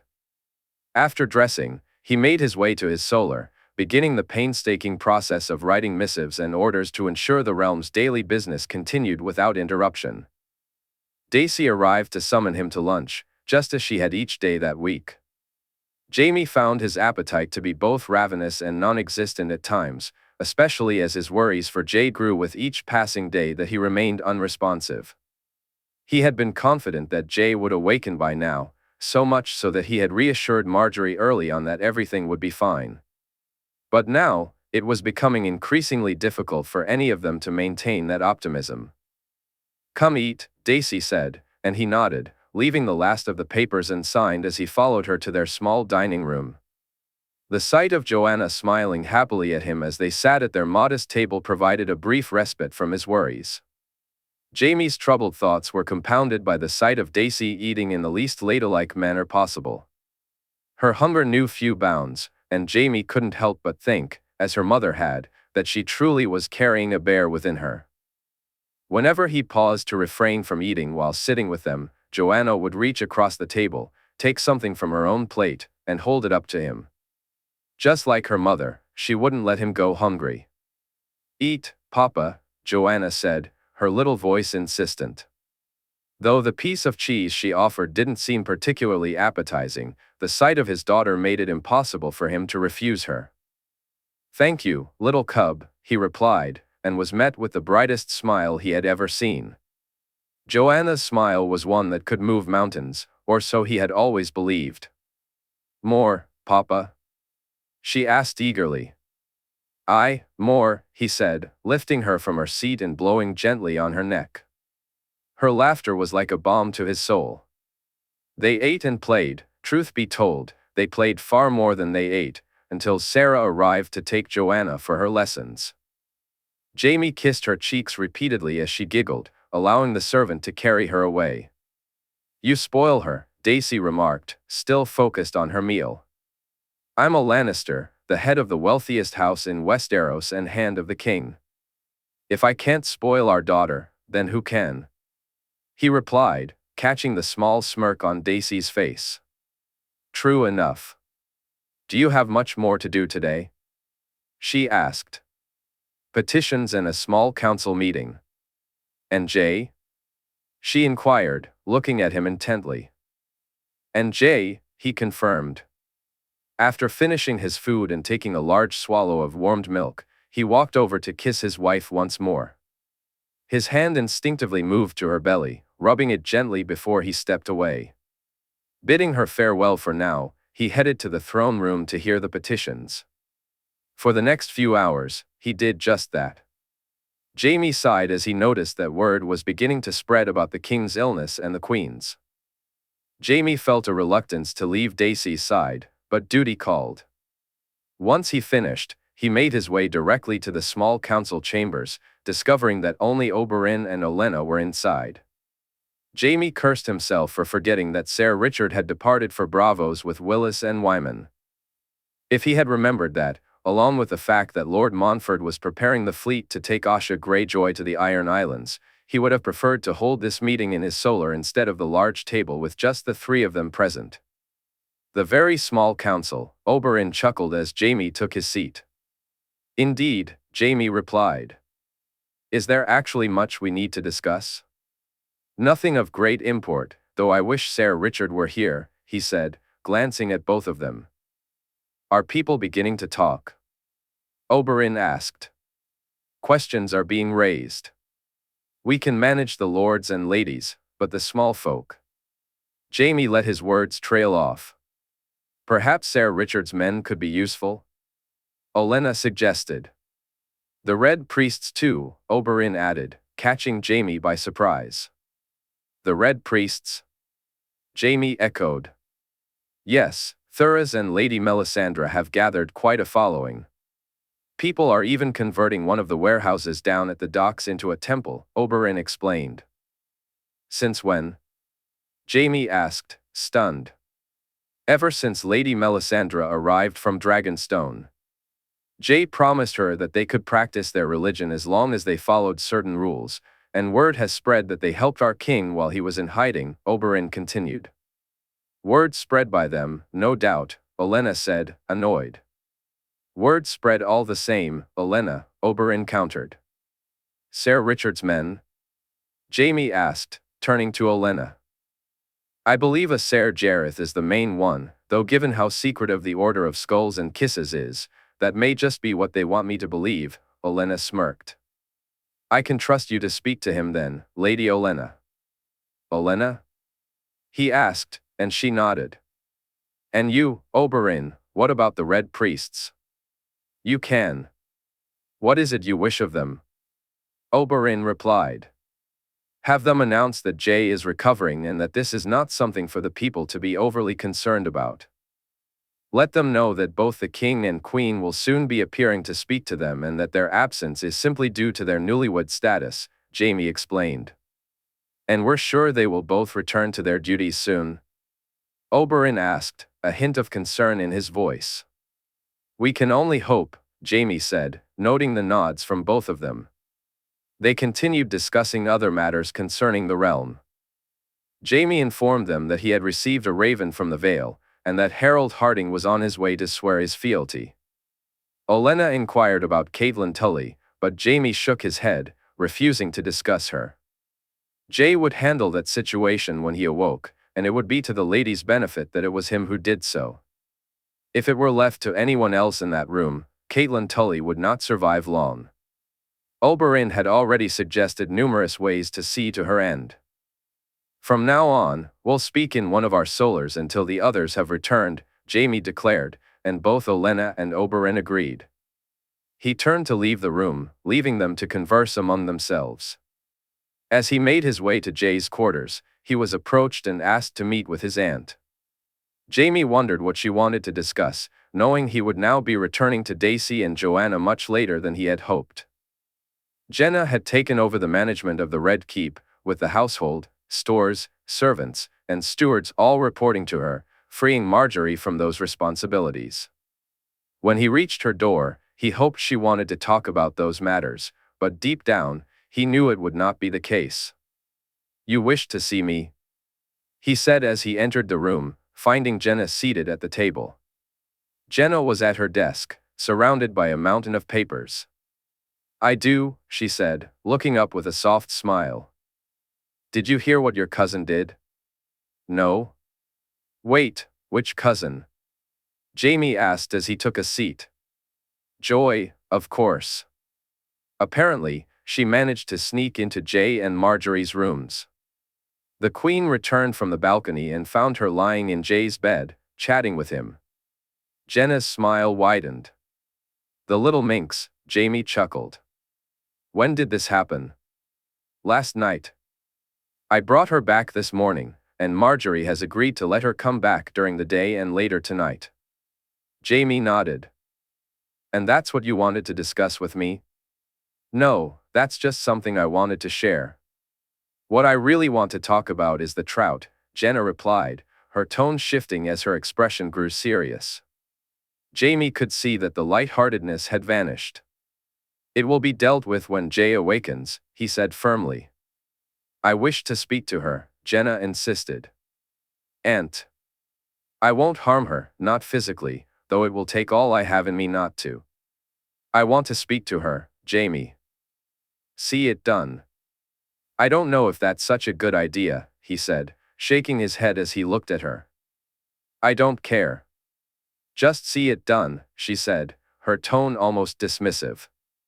Jaime sat in silence for a moment, contemplating her request. He knew his aunt was eager to confront Catelyn Tully, and he realized she wasn't alone in her feelings.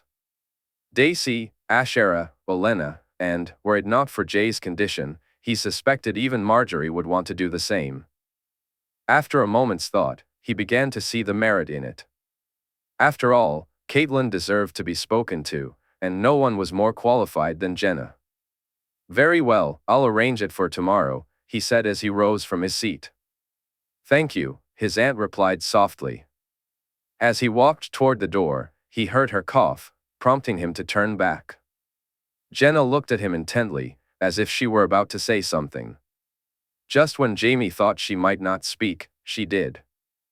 "Give him my love, Jaime," she said, lowering her head, her voice soft. Jaime nodded and promised he would before he left to sit with Jay for a little while, then return to his own rooms. In King's Landing, 298 AC, Sansa felt the weight of frustration. None of them, neither she, nor Arya, nor Robb, Martin, Willem, or Joy, had been allowed to see Jon. Despite their protests, Arya's angry outbursts and Robb's reasoned arguments, their father and the others remained firm. Each day, they were told he was recovering, and that they would see him soon, a statement Sansa hoped was true. She recounted to Arya and Robb how Jon had fallen in the Riverlands, how she had sat by his bed for days, watching him sleep. It had seemed like he might never wake up, but after nearly 2 weeks, he did, and his recovery was complete. Yet, this didn't reassure them as much as she had hoped. Sansa missed Willis, who would have offered her the comfort she craved. With each passing day, her worries grew, and Arya's frustration escalated. Not even their father's threats of discipline could calm her sister's anger. If it hadn't been for their wolves, Fawn, Nymeria, and Grey Wind, Sansa doubted she could have held on. The wolves refused to leave their sides for more than a few moments, and Sansa was grateful for that. In those moments, she found solace in connecting with Fawn's mind. It seemed to lessen her worries, whether because Fawn didn't share her anxieties or because the wolf understood more than she did, she couldn't tell. What she was certain of, however, was that this connection allowed her to believe Jon would recover, even if it took longer than she wished. Mean what she believed it to. Whatever was going on with Jon was something he needed to face alone, so she chose to believe in him and to share that belief with both Robb and Arya. Jon is fighting, Arya. It's a battle we can't participate in, but it's one he will win, she said as they sat together in her room. How do you know? How could you? None of us has seen him, Arya replied, her anger laced with worry. The wolves know, Arya. Jon told me years ago that they understand more than we do, and we need to trust that they're right, now and always. I don't understand, Robb said, looking at her with confusion. Sansa did her best to explain. She talked about her connection with Fawn and how it felt certain that she was right. Yet, doubt crept in when Robb and Arya suggested that perhaps she was clinging to hope rather than facing the truth. In that moment, she decided to suggest something she hoped would help. You both should ward and see it for yourselves. Robb stood up and locked the door. Although most people nearby knew about their ability to warg, they felt it was best to keep it among those who understood. Sansa recalled her conversation with Lady Olenna, who had explained what it was like to warg and given her advice. The Faith would not look kindly upon this, nor would the Citadel. The North is already viewed with disdain by some in the South, and I too felt that way once, Olenna had said, looking directly at her. Do you think I should keep it to myself? Sansa asked, seeking guidance. It's for the best, Sansa. Besides, some secrets are fun to keep, are they not? Willis had told her something similar, as had Jon, who explained that their family was often viewed with suspicion because of their dragons, leading some to lash out at them or to believe they were against the nature of the gods. Wargs may be known in the North and mentioned in books, but it's one thing to know about magic, and another to see it proven true.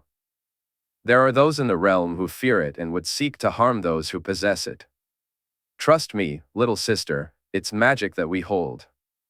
For now, it was best to keep it secret. Once Robb had locked the door and returned to his seat, Sansa, along with her brother and sister, closed their eyes and soon found themselves in their wolves. She lay on the ground, her wild sister and swift brother beside her. Their quiet brother lay near his 2-foot, while their mother followed after her own. The fierce brother sat by a fire, chewing on a bone, as his 2-foot spoke to him and brushed his coat. Far away in the north, their wise brother ran free through the woods, and she could almost sense the beating of his heart as he engaged in the hunt. Looking at her wild sister and swift brother, she noticed they felt it too, the presence that was approaching, getting ever closer.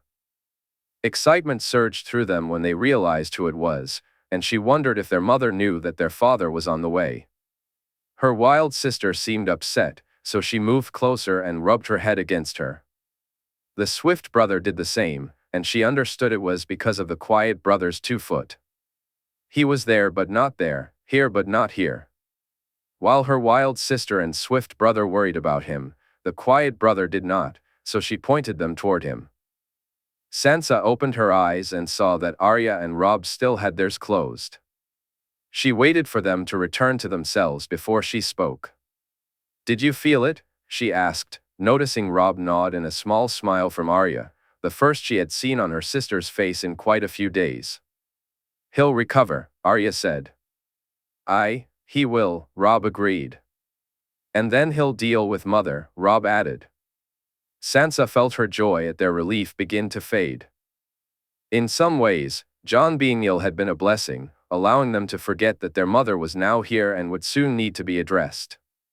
The crimes were numerous, and each of them agreed that she needed to pay for them, though their ideas of how much she should pay varied greatly. Surprisingly, it was Arya who spoke up for her more than either Sansa or Robb did. Arya, still innocent of the full extent of their mother's actions, didn't know as much as they did. Sansa felt reluctant to explain but also recognized that Arya needed to understand the gravity of their mother's involvement. When Jon revealed his plans, Sansa listened quietly, finding herself at odds with him. Their mother had tried to kill Jon, which had already cost Allers his life. That alone should have been enough for her to condemn their mother. But Sansa couldn't forget how their mother had acted when she attempted to have Jon killed again. She recalled the words spoken, the behavior displayed, and how, even after all that, she had tried to deny Jon what was rightfully his. Sansa wanted to stand up and scream how wrong it all was. She wanted to shout that their mother didn't deserve mercy or forgiveness, that she didn't deserve a single one of their tears. If she had her way, they would be mourning Jon instead of worrying about their mother's fate. Yet, despite her disagreements with Jon's decision, Sansa accepted it. He was her brother, the one who had been harmed, and it was his choice to make. "She's getting off easy," Sansa said, eliciting a gasp from Arya and a worried look from Robb. "Sansa?" Robb asked, glancing at her. "No, Robb. What she did, what she tried to do, if it were anyone else, she'd lose her head. You know that, and you understand how this will reflect on Jon. She is our mother, and I loved her once. Perhaps, deep down, I still do. But if she weren't our mother, if she were someone else's, would you still worry so much about her fate?"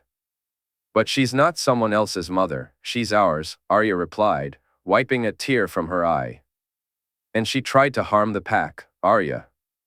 She tried to kill Jon, to break us apart," Sansa said, looking at her sister. As they left, she knew she hadn't changed their minds about their mother, but she took comfort in having eased their worries about Jon. Sansa lay back down on her bed, hoping her brother would wake soon and that Willis would return unharmed. In Braavos, in the year 298 AC, Willis was making his first visit to the city, accompanied by Ser Richard. Lord Wyman had been here many times before, and both men were pleased to be together. It had taken them 3 days to secure an audience with the Iron Bank. Willis felt incredibly annoyed by the wait, while Ser Richard seemed to relish it, disappearing into the city more than once since their arrival.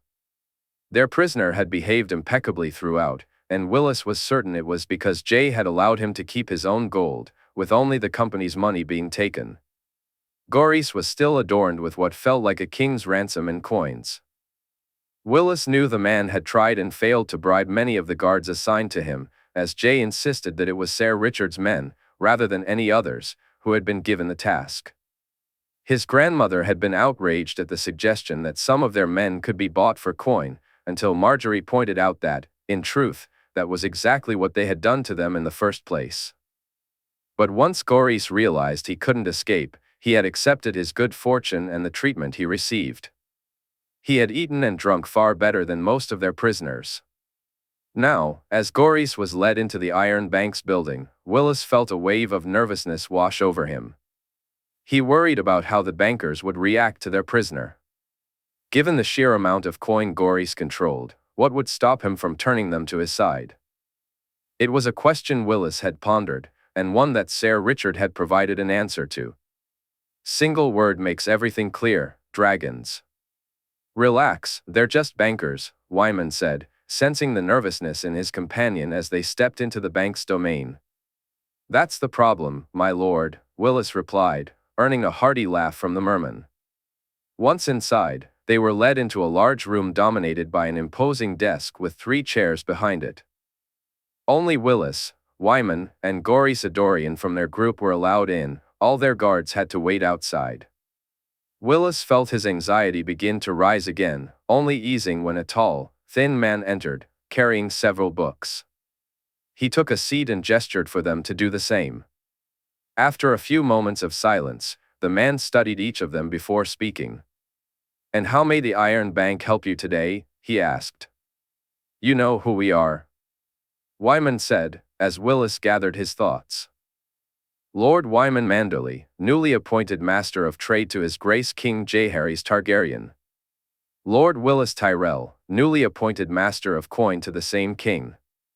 And Gorys Adorian, Paymaster General of the now not-so-golden company, the man stated. Though the last part could have been a jest, his tone remained unchanged. And you are? Willis inquired. Noho Dimitis, the man replied. First things first, Gorys, if you will, Willis said, finally feeling ready to take charge. As you are no doubt aware, the Golden Company keeps a large account here with the Iron Bank, and I, as Paymaster General, have control over that account, do I not?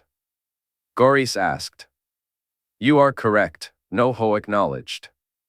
As a result of my agreement with His Grace, I've come here to sign that account over to Lord Willis and the Crown, Gorys said. The entire account? Noho asked, surprised. The entire account, Gorys confirmed. Which stands at? Willis pressed, watching as Noho opened one of the books and began skimming the pages. He eventually stopped, focusing intently on a section before picking up a quill and scribbling figures on a small piece of paper. In Westeros, 3,774,604 gold dragons, Noho stated. Willis glanced at Wyman, who smiled at the mention of the sum. And what is needed to bring this account under our control? Willis inquired. A signature from Gorys Adorian will suffice, Noho replied. Once he signs, he won't have access to it from that point on. Willis asked, looking at both the banker and the red-haired Gorys. He cannot, Noho confirmed. And according to my agreement with His Grace, I'm free to go my way? Gorys questioned, and Willis nodded. After a few moments, the papers were drawn up, and Gorys signed them immediately. Willis watched as 2 guards entered to escort him from the building, severing his business ties to the Iron Bank and rendering his presence no longer welcome. Once Gorys was gone, Noho turned to Willis and Wyman, a smile spreading across his face. And how can the Iron Bank be of service to the Crown? He asked. Willis discussed the Crown's debt, discovering it was a little over $500,000. This left them with more than 3 million gold dragons, putting the Crown in the most favorable position it had been in for years. He knew they owed the Lannisters close to $1 million and his own family nearly as much. Even if they were to pay both off immediately, which they wouldn't, they would still have over 1 million gold dragons in the accounts. After receiving notes of credit and making himself a signatory on the account, he waited while Wyman was taken into another room. The Lord of White Harbor returned far too soon for Willis to have completed any business. As they walked back to their manse, Willis learned that he would need to return the next day. Sir Richard was nowhere to be seen when they arrived, and Willis could only hope the man's business wouldn't take too long. He was eager to return to King's Landing as soon as possible. You think we'll be departing soon? He asked Wyman as they sat down to eat later that night. Before week's end, Wyman replied. I imagine my own business will be concluded tomorrow, with a bit of luck, Wyman said with a shrug. As for Sir Richard, do you have any idea why he's with us? I mean, aside from that vague mention of getting a present for the king? No, the man guards his secrets as a maiden guards her modesty, Wyman replied, prompting a chuckle from Willis. What about the trade His Grace suggested? Do you think it will be beneficial? Willis asked. Most beneficial, Wyman said, smiling. The routes alone will earn us coin, and if we expand as much as I hope, the possibilities are endless. He was about to ask more when he heard a whistle followed by footsteps. He looked up to see Sir Richard almost strolling into the room. The Master of Whisperers took a seat, poured himself some peach brandy, and sipped it before swallowing and refilling his glass. A good day? He asked curiously. Most good. I found the king's present, Richard said, a broad smile on his face.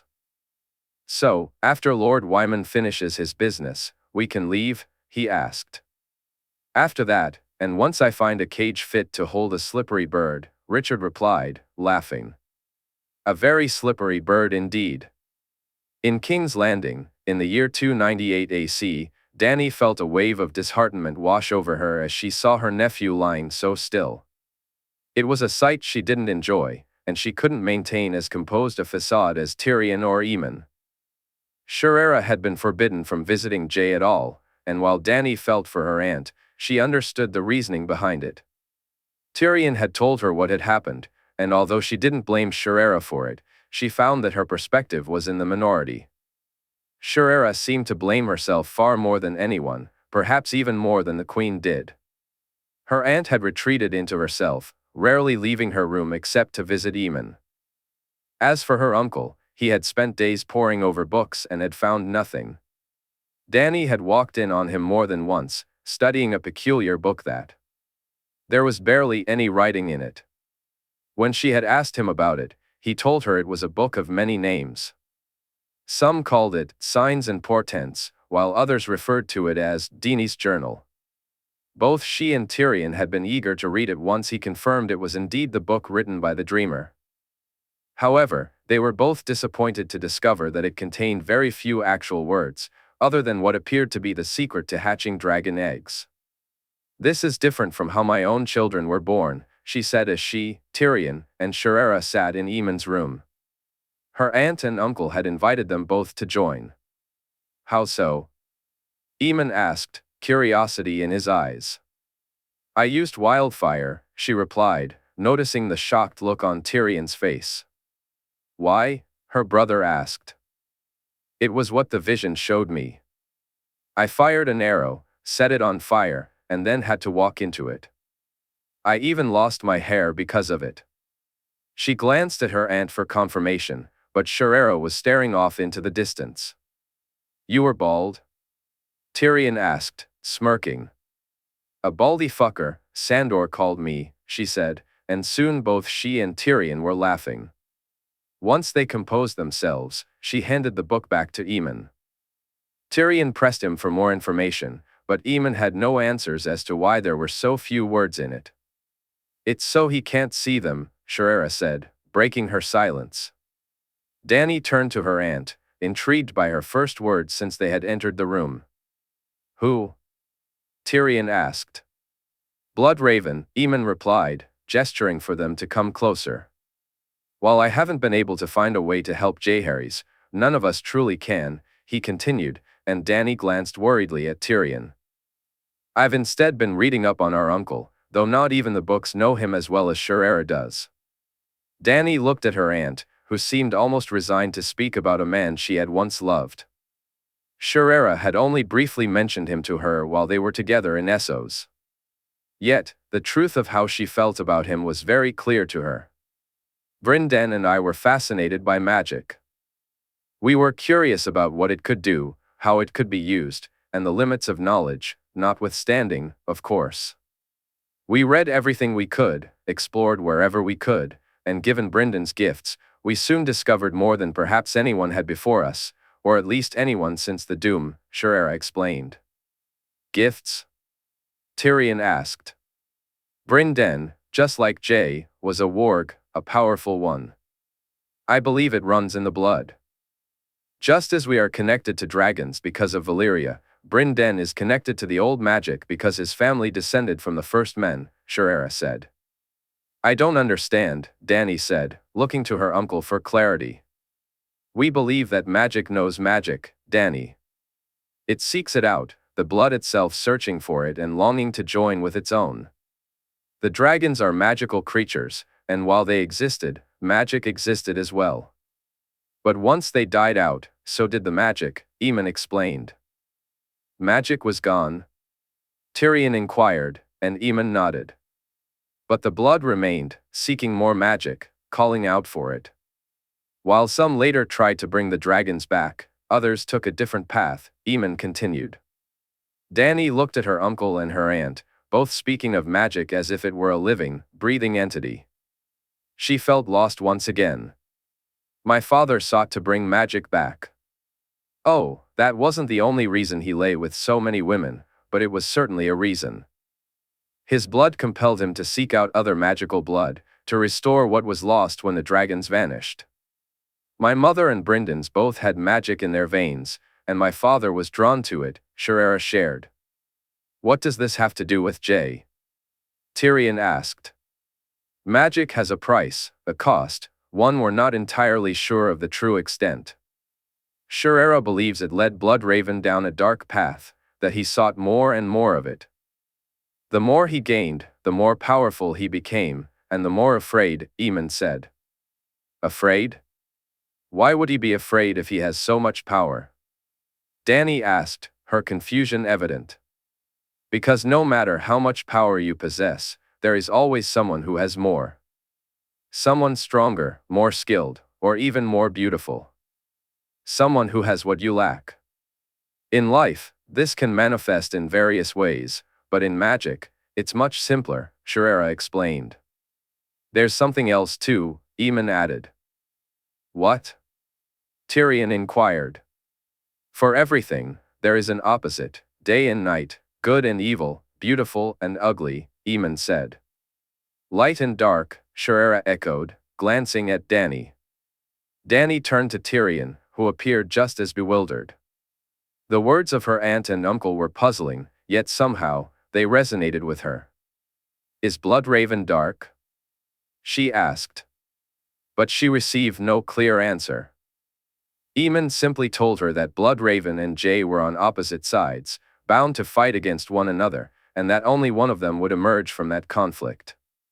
Whoever survived would soon discover that this battle was just the beginning of what lay ahead. Dany left the room feeling more confused than when she entered.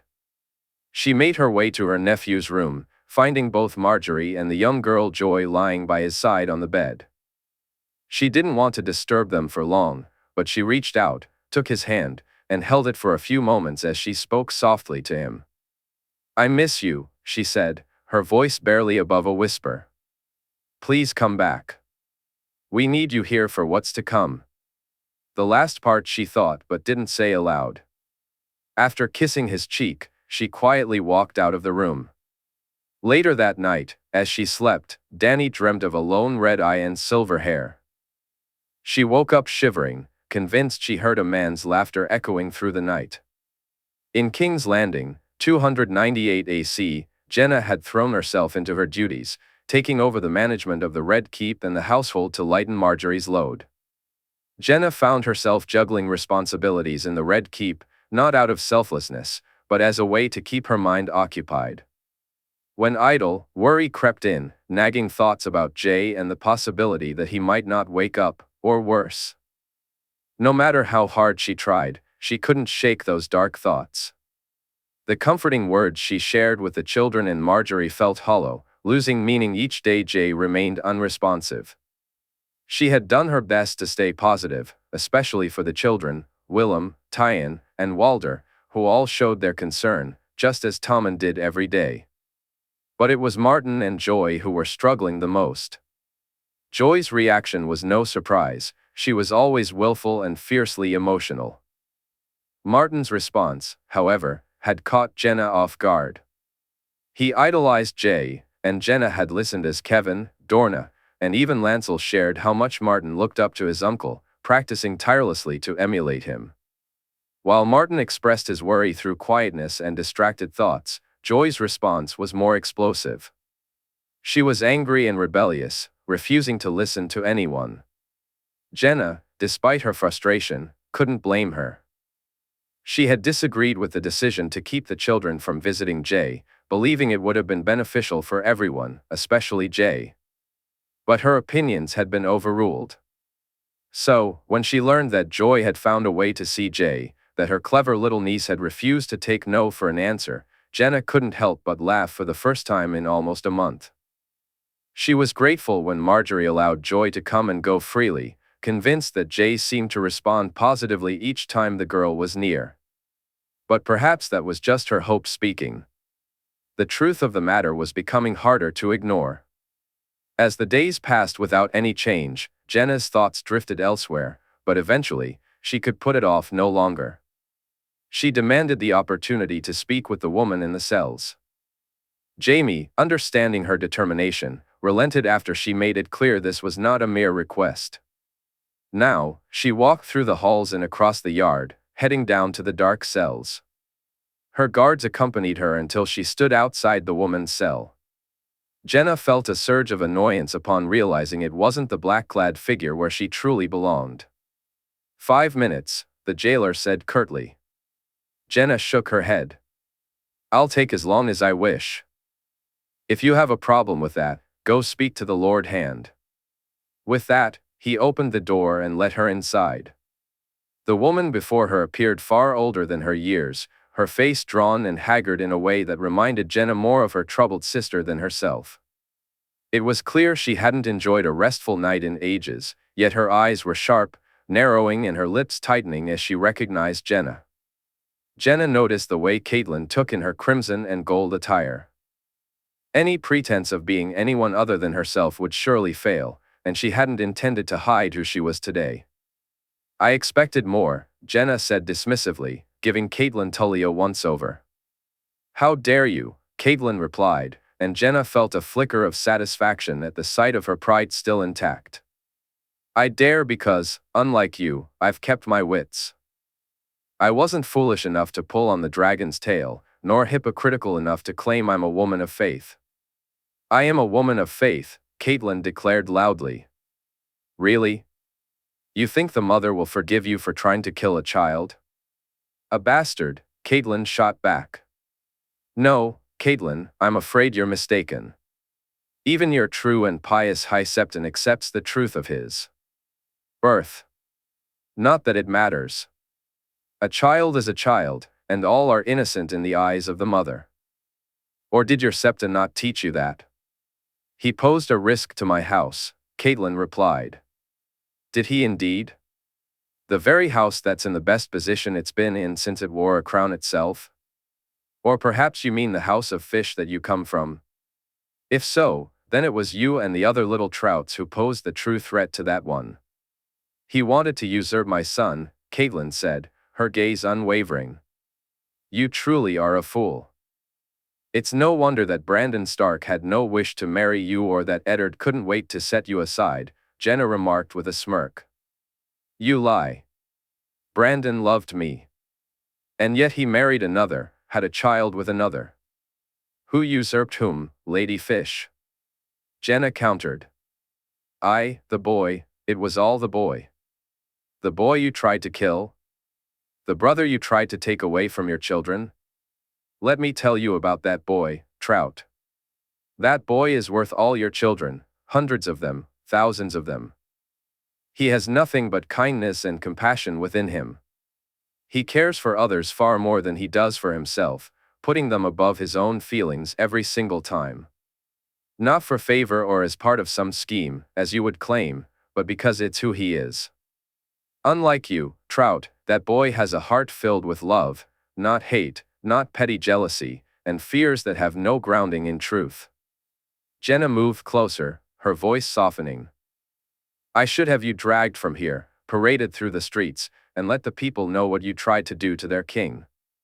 You'd see then, Caitlin Tully, or is it Baelish? She snorted. You'd understand what they think of that boy you hate. Trust me, the sentence they'd impose on you would be one you well deserve. I should do so, but I won't, because your fate is not mine to decide. No, it's that boy who'll judge you and find you guilty. Think on that when you sleep. Are you going to sleep tonight? Jenna turned to leave but then stopped, noticing the sheer fear etched on Caitlin's face. Had you truly been a pious woman, a woman of faith, or even had an ounce of motherly love within you, you would have seen what we all saw when we looked at John. You would have seen a boy any of us would have been proud to call our own. You could have had it all, his love, his adoration, and his support, if you had just shown him a fraction of kindness. He would have fought the entire world to make you happy. That's who that boy is, and that's who you tried to take from us. I condemn you for it. The worst of the 7 hells awaits you, Trout, and no one has ever deserved it more. With that, she walked out of the cell. As the door closed behind her, she leaned against the wall, trying to compose herself. Never before had she felt such overwhelming anger. She looked down at her hands, noticing the marks where her fingers had dug into her palms, breaking the skin in a couple of places. Taking a deep breath, she closed her eyes for a moment before opening them again. Soon, she found herself outside the king's chambers. "How is he?" she asked as she entered. Margaery was sitting by the bed, while Joy and Balerion leaned against Ghost on top of it. Meanwhile, in another part of the realm, Brynden scrambled to repair the walls around him, fixing them brick by brick, only to see another come crashing down moments later.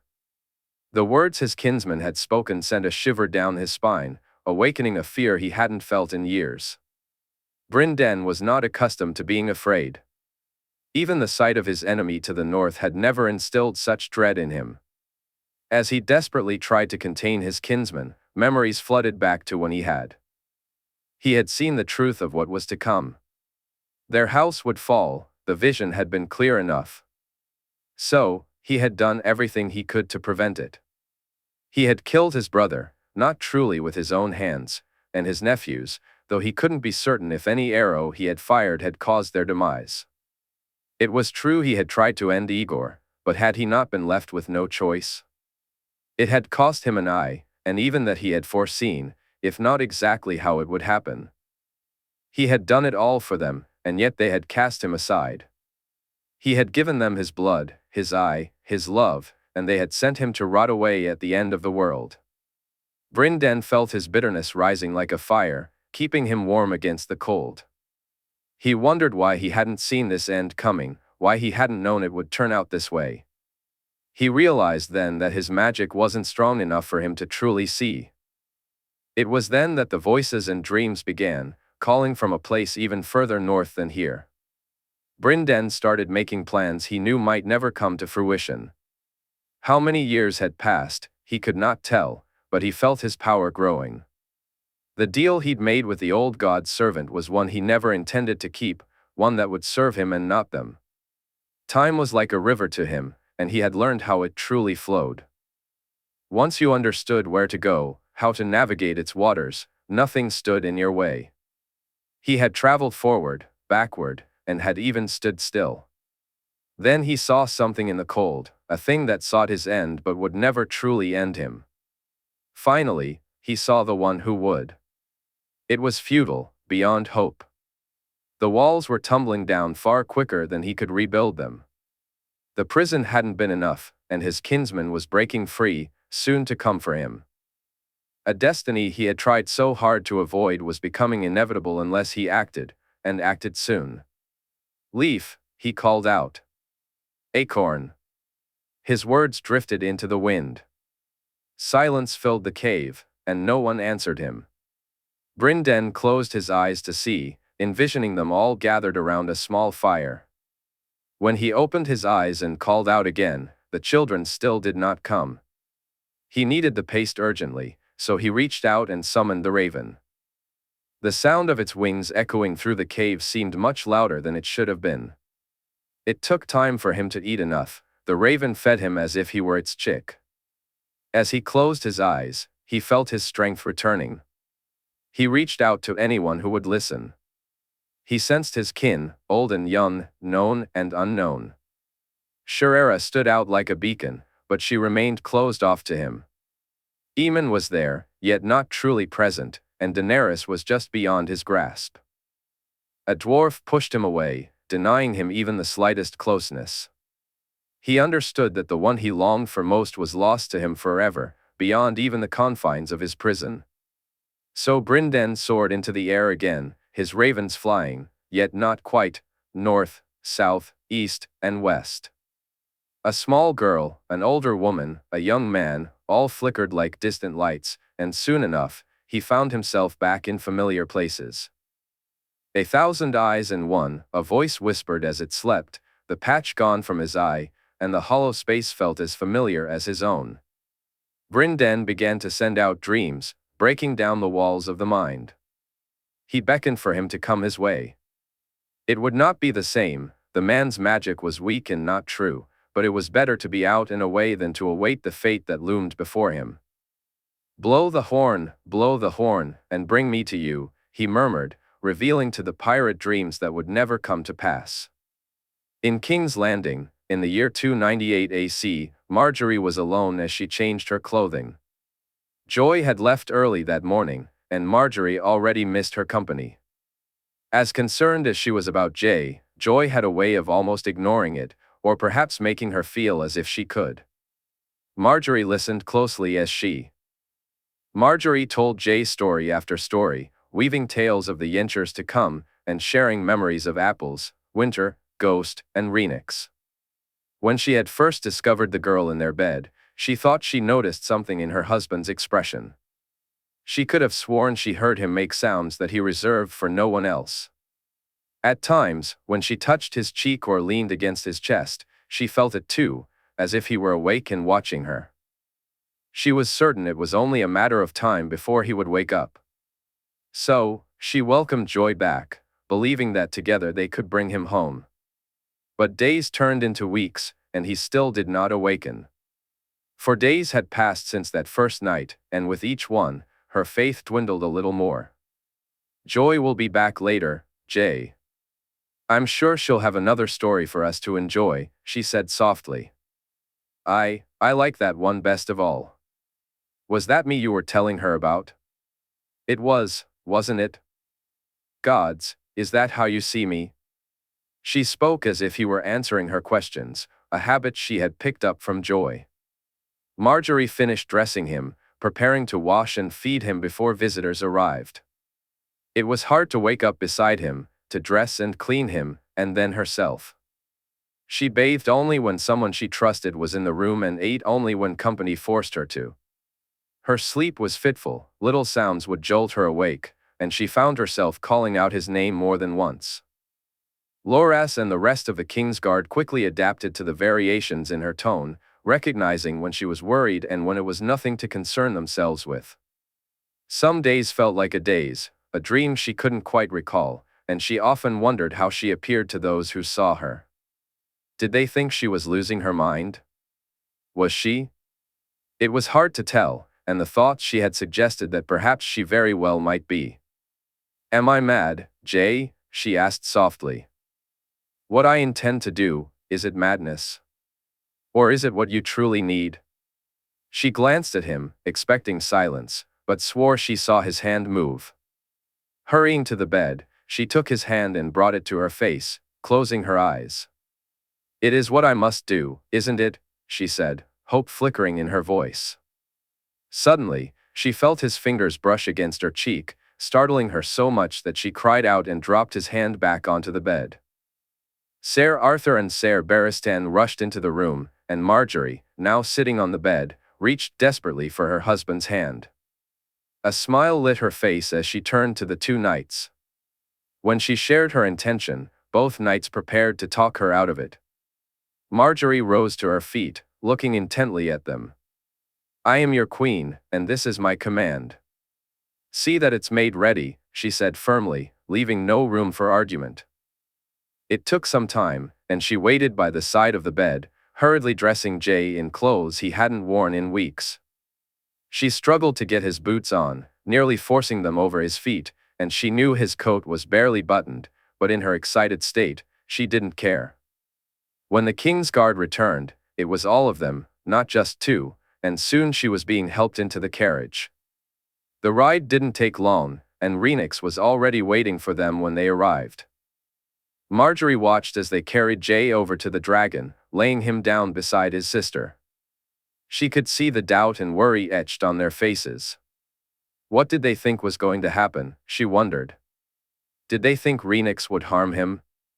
Or that she could? If that were the case, just looking at the dragon would prove them wrong. Rhaenix was enormous, larger than she had ever truly assessed. She was as big, if not bigger, than a pinnacle ship, and her presence was both awe-inspiring and reassuring. The dragon's head was as large as the carriage they had arrived in. Margaery and the others watched in awe as it gently placed its head on Jay's chest, so softly that she wondered if he even felt the weight. Your Grace, are you sure about this? Ser Barristan asked. Margaery nodded, her gaze fixed on the dragon as they waited. Suddenly, She felt her legs move without her consent when she saw Jae's hand rise to touch the dragon's face. Jaehaerys Targaryen. The woman guided him through cobbled streets, and soon he found himself walking along a dark paved road. The night was moonless, and the darkness was only illuminated by the white of the wolf's fur. He hurried after what he assumed to be both the wolf and the woman, noticing they always maintained the same distance from him, whether he ran or walked. After a while, he felt the rain begin to fall, and the darkness started to lighten. Jae watched as the sun rose before him, its rays reflecting off the buildings that now surrounded him. They soared high into the clouds, their stone polished so smoothly that they appeared to be carved from a single piece, rather than made from many stones like most buildings. Jae looked around and realized he could no longer see the woman or the white wolf. Instead, he found himself amidst a crowd of people walking through the streets of what he now recognized as Valyria. He heard the dragons before he saw them, their roars and joyful trills echoing from high above. Suddenly, he felt a gentle tug on his hand. He almost shouted in surprise, looking down to see a silver-haired girl pulling him along as she walked ahead. "Who are you?" he asked, but received no reply, only a more urgent pull on his hand. With little choice and not wanting to stand idly by, he followed the little girl, who smiled back at him. As he walked, Jae took a moment to observe her more closely. Her silver hair and deep purple eyes clearly marked her as Valyrian, and yet there was something else about her that intrigued him. There was something familiar about her, something he couldn't quite place. She led him down the smooth, paved roads, and as Jae glanced around, he was struck by the sheer number of people bustling about. It felt like the city was even more crowded than King's Landing. He couldn't tell how long he had been walking with the girl, it seemed like they had covered a lot of ground, yet he felt as if no time had passed at all. When she stopped in front of a massive building, Jae marveled at its size. It was bigger than the entire Red Keep, and yet it wasn't even the largest structure nearby. He heard the girl giggle as she let go of his hand and dashed up the steps leading to a grand gate. "Wait, come back." He shouted after her, but she didn't turn or stop. It felt as if she simply vanished through the still closed gates. Taking the steps two at a time, he soon found himself standing before the gates, nearly stumbling when he saw the symbol carved into them. The three-headed dragon, red against a black background, confirmed it. This was his family's home. As he reached out to touch it, he nearly lost his balance. When he steadied himself and looked around, he realized he was now on the other side of the gates. Walking through a garden even more beautifully arranged than those in High Garden, Jae began to hear voices and moved toward them. He spotted a tall, silver-haired man speaking to two women who could only be his relatives. They were dressed very differently. One wore ringmail and had a sword at her hip, while the other donned the most exquisite dress he had ever seen, laughing at something the man said. As Jae approached them, they seemed to fade away the closer he got. Undeterred, he continued deeper into the gardens. Soon, he heard even more voices coming from a small grove and moved toward it. Upon entering, he saw an old man with braided silver hair sitting and writing in a book, beside him a small, slender old woman. Jae stood there, both he and the girl looking over what the man had written. But just like before, as soon as he moved toward them, they faded away. He continued walking through the gardens, and then he spotted the girl again. This time, she was laughing as a slightly plump man chased after her, calling out her name. "Rhaenyra, Rhaenyra, I'm going to catch you, my little delight," he called, his voice mingling with her joyful laughter. The more people he saw, the more familiar they became. There was Daeron the young dragon, Aegon the unlikely, his great-grandfather and namesake, Jaehaerys II.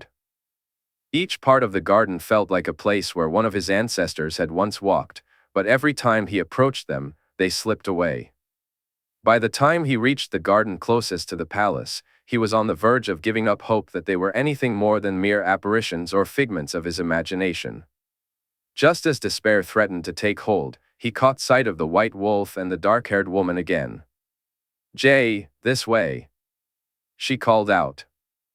Whether it was the sound of her voice that anchored him or the way the sunlight dimmed slightly, he found himself running after his mother as she entered a section of the garden surrounded by high hedges. He stopped abruptly as he passed through and into a clearing, where he saw them all gathered beneath the largest weirwood tree he had ever seen. His father, mother, and grandmother were engaged in conversation, while beside them, Elia spoke to two silver-haired men and a small, beautiful dark-haired girl. Rhaenys caught his gaze and smiled before turning to Egg beside her, pointing in his direction, while Viserys moved to speak with his mother. Jae rushed toward them, excitement bubbling within him, but with each step he took, the scene began to shift. The sun lost its brightness, the grass beneath his feet transformed into stone, and the white bark of the weirwood began to darken. Jae called out for his mother, his father, his grandmother, and his uncle. He cried out for Elia, Egg, and finally for Rhaenys. His words echoed in a place that felt completely different.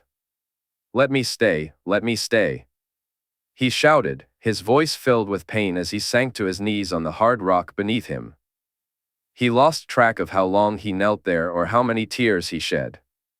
It was only the sound of a woman's voice singing that gave him the strength to rise. Wiping his eyes, Jae followed the melody and soon found himself walking through the keep at Dragonstone. He navigated down corridor after corridor, each one pulling him closer until he reached a room with an open door. Inside, he saw a silver-haired girl singing as she wrote in a book. "You came," she said happily, a bright smile on her face. "I knew you would." "Who are you?" he asked, confused. "You know who I am, and that's not the question you need to ask, Jaehaerys. The question is, who are you?" I'm lost," he admitted softly. "I know," she replied. "But you have to lose yourself before you can be found, don't you?" "Where am I?" he asked, stepping into the room. "You're here, silly," she said with a melodic giggle. "But I'm not supposed to be here, am I?" "You were always supposed to be here." "It's only from here that you can go there," she said, pointing to the window. Jae followed her gesture and saw the Red Keep and the Dragon Pit. Rhaenix, Margaery, Ser Arthur, and Ser Barristan surrounded something on the ground. As he looked beyond them, he could have sworn he saw the gates of the palace in Valyria.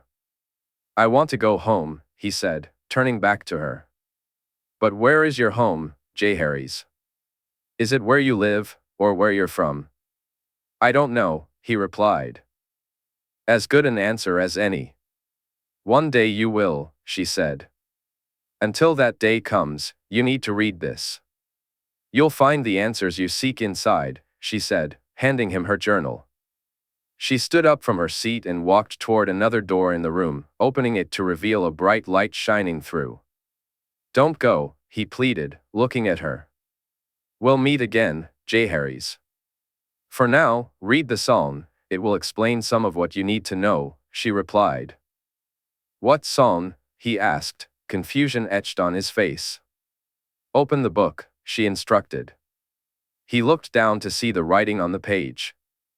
"Who are you?" he asked as she smiled at him before stepping through the door. He sank back into the seat she had just vacated and focused on the page, where the words of the song were written clearly. "One dream, one soul, one prize. One goal, one golden glance of what should be. It's a kind of magic. One shaft of light that shows the way. No mortal man can win this day. It's a kind of magic. The bell that rings inside your mind is challenging the doors of time. It's a kind of magic. The waiting seems eternity. The day will dawn of sanity. Is this a kind of magic? There can be only one. This rage that lasts 1,000 years will soon be gone. This flame that burns inside of me. I'm hearing secret harmonies. It's a kind of magic. The bell that rings inside your mind is challenging the doors of time. This rage that lasts 1,000 years will soon be gone. This is a kind of magic. There can be only one. The light was blinding as he closed the book. Jay looked at it, its glow spilling through the door the girl had left open. As he rose to his feet, he heard the sound of a bell ringing out and stepped into the light. Suddenly, she was in his arms, her lips brushing against his cheek as she kissed him repeatedly. Jay looked up into her brown eyes and saw tears streaming down her face.